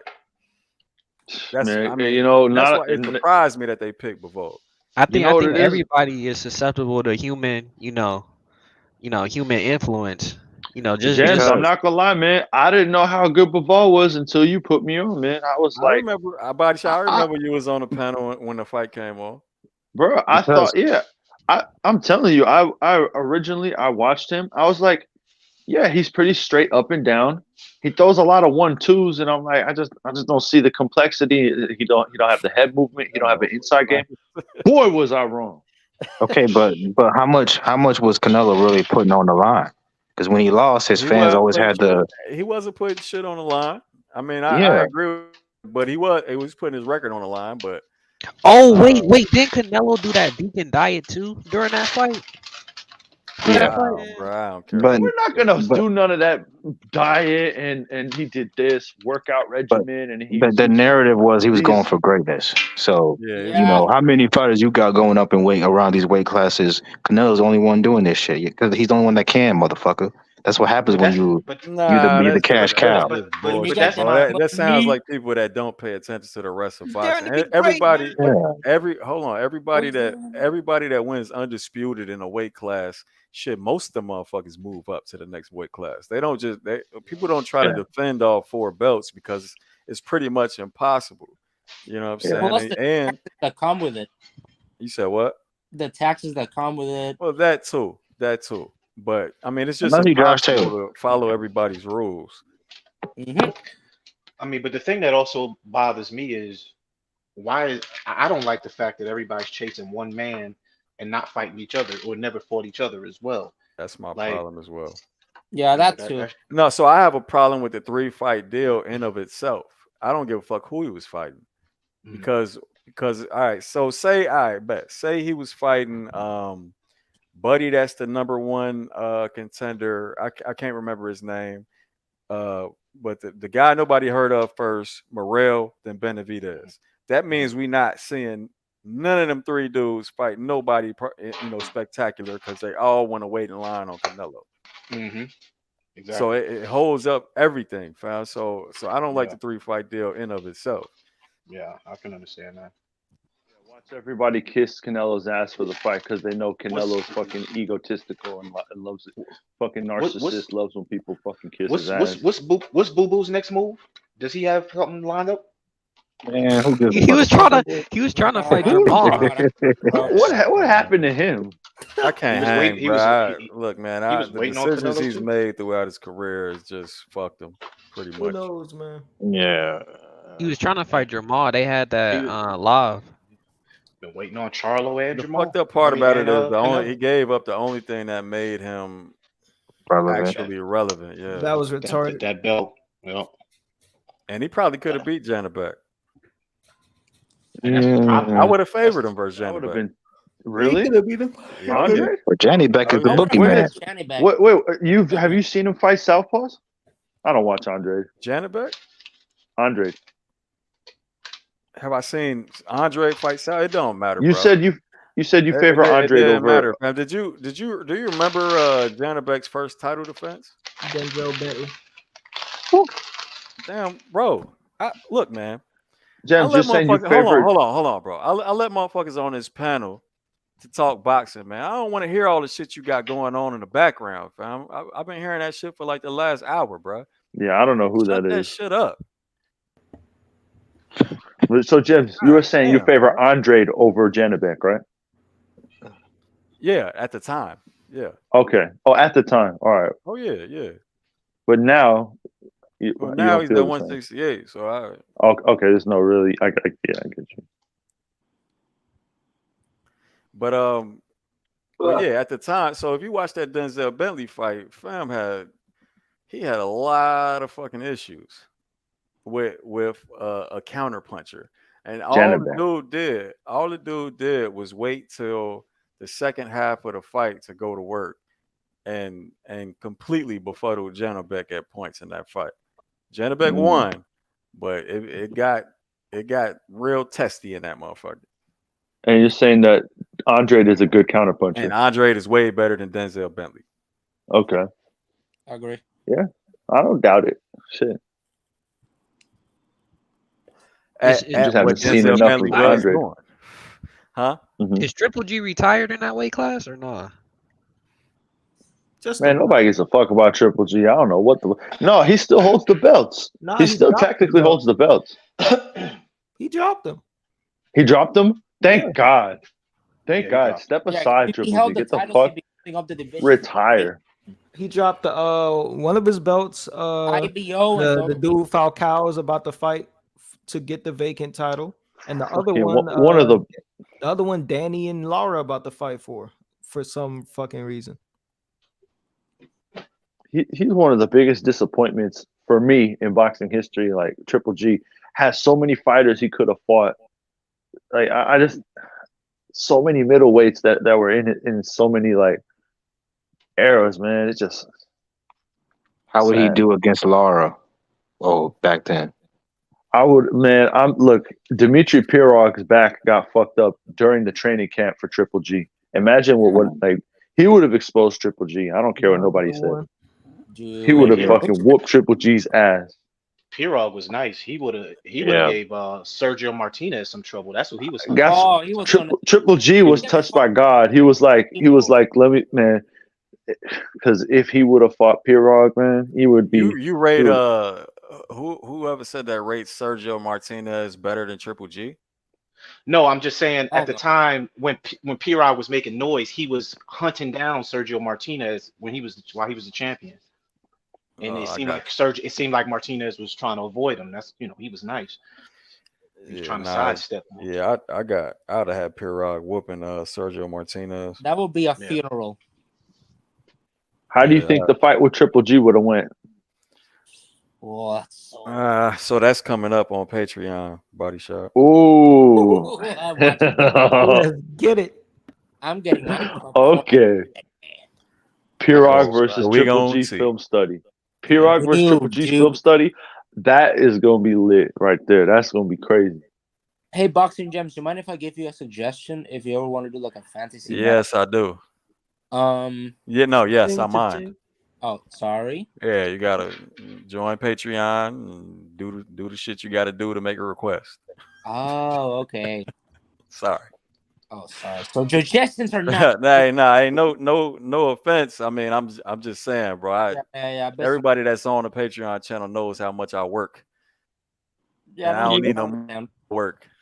So I can attest to that. Bruh. Hey, to be fair, there's a lot of other people that have film studies on the way too. Hey, I've always wondered, what type of style would give a guy like Shakur Stevenson the most trouble? Like, what type of fighter out there do you see would give him the most trouble? With any technical fighter, you get that wild motherfucker, then it's kind of a it's tough.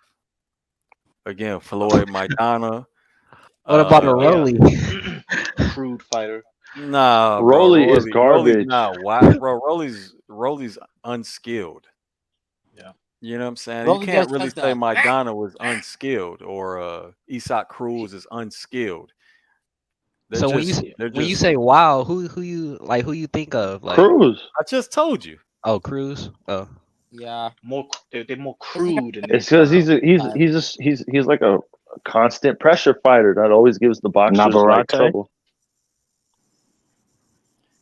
No. Who? Navarrete. Nah, man. He's awkward like a motherfucker. But wild, it's definitely like a specific pattern he uses. So I don't know. Anytime it's a pattern you use, you fighting a technical fighter, they're gonna find it and they're gonna exploit it. I just think Shakur's control game is going to be enough. So, yeah. Who? Yeah, I've been saying that. I think he is too. He's been asking for the last two fights. Baez almost got him out of there, and Wilson. I think that's his name. Oh, he getting knocked out, bro. Yeah. Who? Navarrete. Navarrete. Damn. I'm gonna see that though. It's a good fight. Dude, August 12th is a pretty good night of boxing. You're gonna see Anthony Joshua and Dylan White too. Yeah, I can live without that. Yeah, I don't care about that shit. Yeah, I'm good. That shit nobody cares about. I don't even care about Anthony Joshua. Anyways, hit that man with an uppercut, bro. Finish it in the first round. Exactly. Are you guys? Mm-hmm. Go ahead. Does anybody on the panel think that Spence is gonna try to box more than normal? Like, no, I don't. I was talking about that with my coworker the other day. I said I think Spence might try to box with Crawford a little bit in certain instances. I do think. Yeah. So what do you mean by box though? Yeah, like, but I think he's gonna fight him on the outside, and I don't think he does that. I think that Spence is a lot smarter than we think, and he knows that he can't just walk into Crawford. So I think he's going to try to have a more methodical approach. But that's what I think he does that in every fight. Body shot. Yeah, he does. I just wonder if he's going to try to do it more than normal. But and that's what I'm saying, because everybody makes it seem like Spence is just going to walk Crawford down. The reason I ask is because I'm like, why? It feels like they're trying to hit hit everybody with a misdirection. Like they keep saying he's going to have to bang. He's going to have to, they keep trying to press this thing about a war and ass whooping and beating them down and breaking them and all this. It just seems like they throwing that narrative out there so much that I'm wondering, like, are y'all really going to do that, or are y'all going to try to, throw a misdirection and he's going to try to do a Mikey Garcia and do that jab and take those little hop steps back? Even in that That's what he's gonna do. Let me answer that, bro. Let me answer that with this, fam. Will that really matter to a Crawford camp? Yeah, that was the next question. Is that gonna fool somebody in Crawford's camp? I mean, why would they not prepare for everything Errol has shown he could do in the ring? Right. You know what I'm saying? All right, and hold on, let me finish with this. Mm-hmm. Right, you remember what happened with Canelo and Triple G, right? Right. So perception is a motherfucker, right? So where plenty of people thought Triple G did very well in that second fight, all that fucking talk they was doing about Mexican style, hurt them in the end. So if they do try to say, yo, war, and then they try to come out there and outbox and play Crawford's game, then that might hurt them too. So I mean, who knows, pal? Yeah, that's a good point.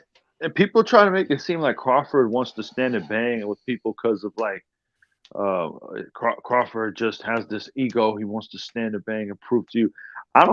From what I've seen, Crawford sees an opening and he takes it. He's not going to just stand and bang with you just unintelligently.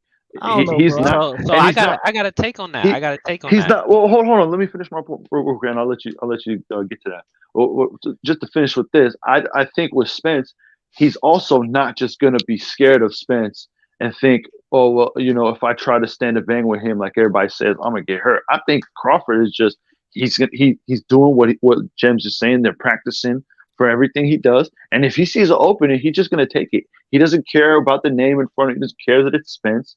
He doesn't care. He just goes for what he knows best. But yeah, that's my point. I got to take on that because in one of the interviews he was talking about when he fought Kyle Velasquez and how he was too emotional during that fight, and he actually did he went for the knockout and he ended up getting caught with some shots that he shouldn't have got caught with. So I think Bud can be emotionally prone based on how the fight can flow. But more to Martin's point, I think at the beginning, I think Spence's game plan is going to be to step to him when he's in the orthodox stance if he starts orthodox. And then he's going to adapt to more of that boxing style when it's maybe more of an open stance. And he's going to try to work the body more. So if Crawford's orthodox, that is open stance. Or, my bad, closed stance. All right. I mean, so Crawford's never actually fought orthodox at all versus southpaws. Mm-hmm. So it was never any switching versus southpaws. Okay, so you saying he's gonna start off southpaw? I ain't no fortune teller. I can't read the future, but I'm just saying. I'm just telling you what he's done in the past. Oh, okay. I'm trying to remember because did when he fought Hank Lundy, didn't Hank Lundy switch on him as well? Yeah, like Crawford switched and then Hank Lundy switched back. Yeah. I'm just trying to remember what pattern he took during that fight. But it turned into a close stance fight eventually because Hank went southpaw. Yeah, true. I mean, I love it because I think it has all the makings of a war. Because if Spence and Crawford come out southpaw, I think it'll be more prone to be break out into like a brawl at some moments. What y'all think about what y'all think about so I've seen, well, I still gotta watch the second whatever Spence Crawford, whatever the fuck they call it. What they call them shits? Oh, all access. All access. Yeah, right. all access. So the first one I noticed that Derek James had both southpaws and orthodox fighters as sparring partners. I did. What do y'all think about him sparring orthodox fighters? You think it's a waste of time? No. Because that to me that's the difficulty in like that's what everybody keeps saying. Like, how do you even prepare for Crawford? Like, you don't know what he's going to do, so it forces you to have to throw in all these contingencies. Prepare for every option, basically. Yeah. I think it's okay if he allocate a portion of the camp to orthodox because in my opinion, I think Crawford is a southpaw who can fight orthodox. So I don't think there's nothing wrong with that, but I don't think that should be the focus. I think he should be primarily focusing on southpaw I like that. fighters. I like that idea. I think he should be primarily focused on southpaws as well. That's what I figured he would do. He should definitely spar orthodox fighters. Facts. Yeah. But majority of the time, motherfucker need to be southpaw in front of. But I wanted to respond to I think it was Robert saying he's emotionally prone. I think if you really look at what he did, he knew what he needed to do to stop whatever the fuck Kavaliauskas. He instead of setting it up beautifully and timing it right, he got mad and he got, I don't know, whatever, knocked down. He fell. All right, it looked like a knockdown to me. He was mad, and so he decided. But hold on, because he was mad. So it wasn't necessarily because he was mad. Like he said that he went into that was the first time I heard him say he went into a fight with a preconceived notion. Like he went into that fight wanting to knock a Mean Machine out because he said he had never he was just trying to figure out a way to get himself up because he had been chasing these other fights that nobody would take. But he said he went in, wanted to knock him out because he had never been knocked down or stopped. So he kind of went into that fight with that mindset, and that's why he pressed him so hard. Right. I think that's an emotional factor though. Because even just that notion, you're not letting the fight flow naturally, and it's preventing your ability, as it's hampering your ability basically because you're trying to rush it. It's not as bad when you know what you need to do to finish the fight. He might have went straight for it. Yes, he didn't do it as clean as he could have. But the reason he responded like that, because deep down inside, he already knew he had already assessed him and knew what he needed to do to win. Yeah, if he doesn't have a plan, like he's thinking the whole time he's in there. At that point, he's like, man, I already know what I need to do. Let's get this shit over with. And he clearly got him out of there like the next round. He didn't want that fight. I think that was around the time they had offered Danny a fight. Like people, when they were blatantly turning him down for fights. I just feel like at least from the way I followed the storyline, it just seemed like he was frustrated that he couldn't get a quality fight, and everybody was shitting on him about fighting bums or chumps or whoever. Well, I wasn't trying to get into that. Well, my point was, if Crawford is gonna react a certain way, people making it seem like he's gonna fight Spence and he's gonna get gritty and try to fight him on the inside and fight his game. Crawford is not going to try to outbrawl you or do anything until he assesses something first. He's thinking the whole time. If he sees something that he can capitalize on Spence, then he'll go in for it. He might not see anything on the inside, so he might not go for anything on the inside. It might be at mid-range. I agree. That's what I'm saying. I just don't think that's a foregone conclusion because I feel like some of that depends on how Spence comes out. Because if you have a fighter that's coming out aggressive and wanting to brawl, he might get caught up in that. Like he's not impervious, to no, Crawford isn't going to get caught up in that. Crawford is going to be thinking. Crawford is going to be thinking until he can find an intelligent way to fight. Absolutely. Crawford is not. Absolutely. Crawford just never just fights off of instinct until he finds out. But he's an instinctive fighter. But he thinks about. Bro, it's not the brawlers that make Crawford flip out of his game. It's the patient counter punchers that make him flip out. Right. But look, let me read this super chat. 3,500 and you, Gems, do you think Bud has a chance to win a fight if it goes to the cards with Spence being the PBC fighter, or do we need a knockdown to win on the cards? He could win on the cards. But just to make that shit solid, he better make sure he dominates. He dominates the rounds that he wins. But I just want to kill the narrative that Bud is just going to go out there and just brawl with him. He'll only do something if he sees an opening first. He's always thinking that. Look, bro, Mean Machine ain't no brawler, fam. He never been. That's what I'm saying. So people make it seem like, Crawford, if you hurt him, he's going to try to hurt you back. No, Crawford is going to wait until he finds an opening, and then he's going to capitalize on it. It's simple. Or he is, I never. You I know never why you said got a that he was point? Because now I watched the Mean Machine fight last night, and I watched the Porter fight, and he never the way he got with Mean Machine, he never got that way with Porter, and one would think, right, according to the narrative that that he would have gotten that way with Porter because of the way Porter fights, but it was Mean Machine sitting back, counter punching fucking Crawford with the straight left hands or straight right hands. That's what got fucking Crawford to get out of his game plan and you know get emotional. I mean Porter fought completely different. Porter has way more aggressive pressure than Spence. Yeah, way I more of a never- swarmer.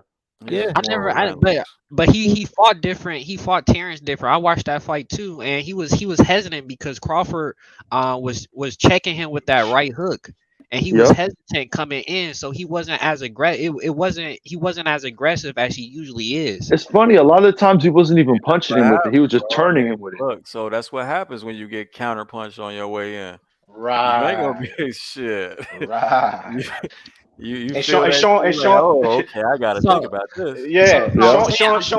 I'm saying, y'all, that Sean wasn't the usually like overly aggressive Sean that we usually see. He was more tentative because he was looking out for the counters. He was looking out for that right hook. He tried to duck it, ducked into a left uppercut. So why wasn't Sean Porter the same Sean Porter he fought Errol Spence? Well, Errol Spence ain't no fucking counter puncher. No, he was thinking about retirement, man. Yeah, man. Well, he said, bruh, you know how many people try to look. I'm not interested in either side of that fanboy war at all. At all. It makes me cringe hearing either side. That shit Oh is my funny. God. It's funny on either side. I can't lie. They said that the reason why he didn't win is because his dad threw in the towel. Bitch, why the fuck did his dad throw in the towel? Because he got dropped Great twice. question, body shot. That shit was just dumb. Wait, Bro, Jim. okay, so Jim, okay, fuck Jim, it. Let's imagine the fight went on. What was happening? What was happening at that point? Bro, he was about to get clapped. It was a minute. It was a minute. It was a minute 30 left in that round. He had been put down. Knocked down twice. Twice. 30 left in the round. Against Bud fucking Crawford. This dude's on a fucking hot streak of knockouts. What do you think's gonna happen?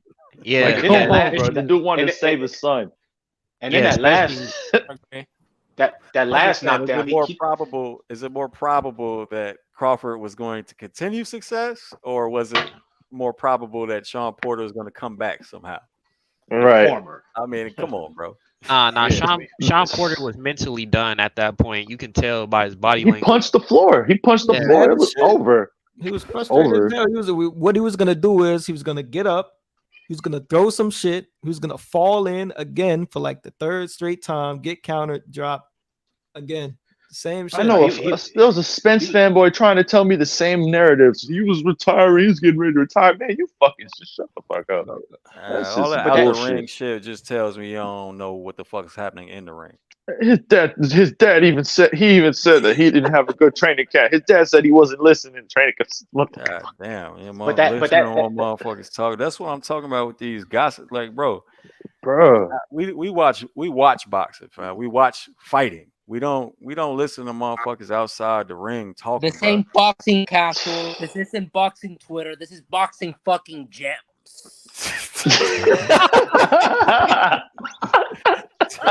Remember that. What the fuck? Yeah. Let me repeat it for the people in the back. That's a new intro. Tell him again. What the fuck? You need to take the people in the back. This ain't boxing casuals. This ain't boxing Twitter. This is boxing fucking gems. And then the logo flashes on the screen. Presenting a new film study. All right, on that note, I'm out. Session. Hey, on that note, I'm out, man. Hey, all right. Appreciate everybody on the panel. Appreciate the chat. Thanks for coming through. Everybody that sent super chats, much love. Check me out on Patreon, man. That's where we at. Peace. See y'all next week. Peace. Peace.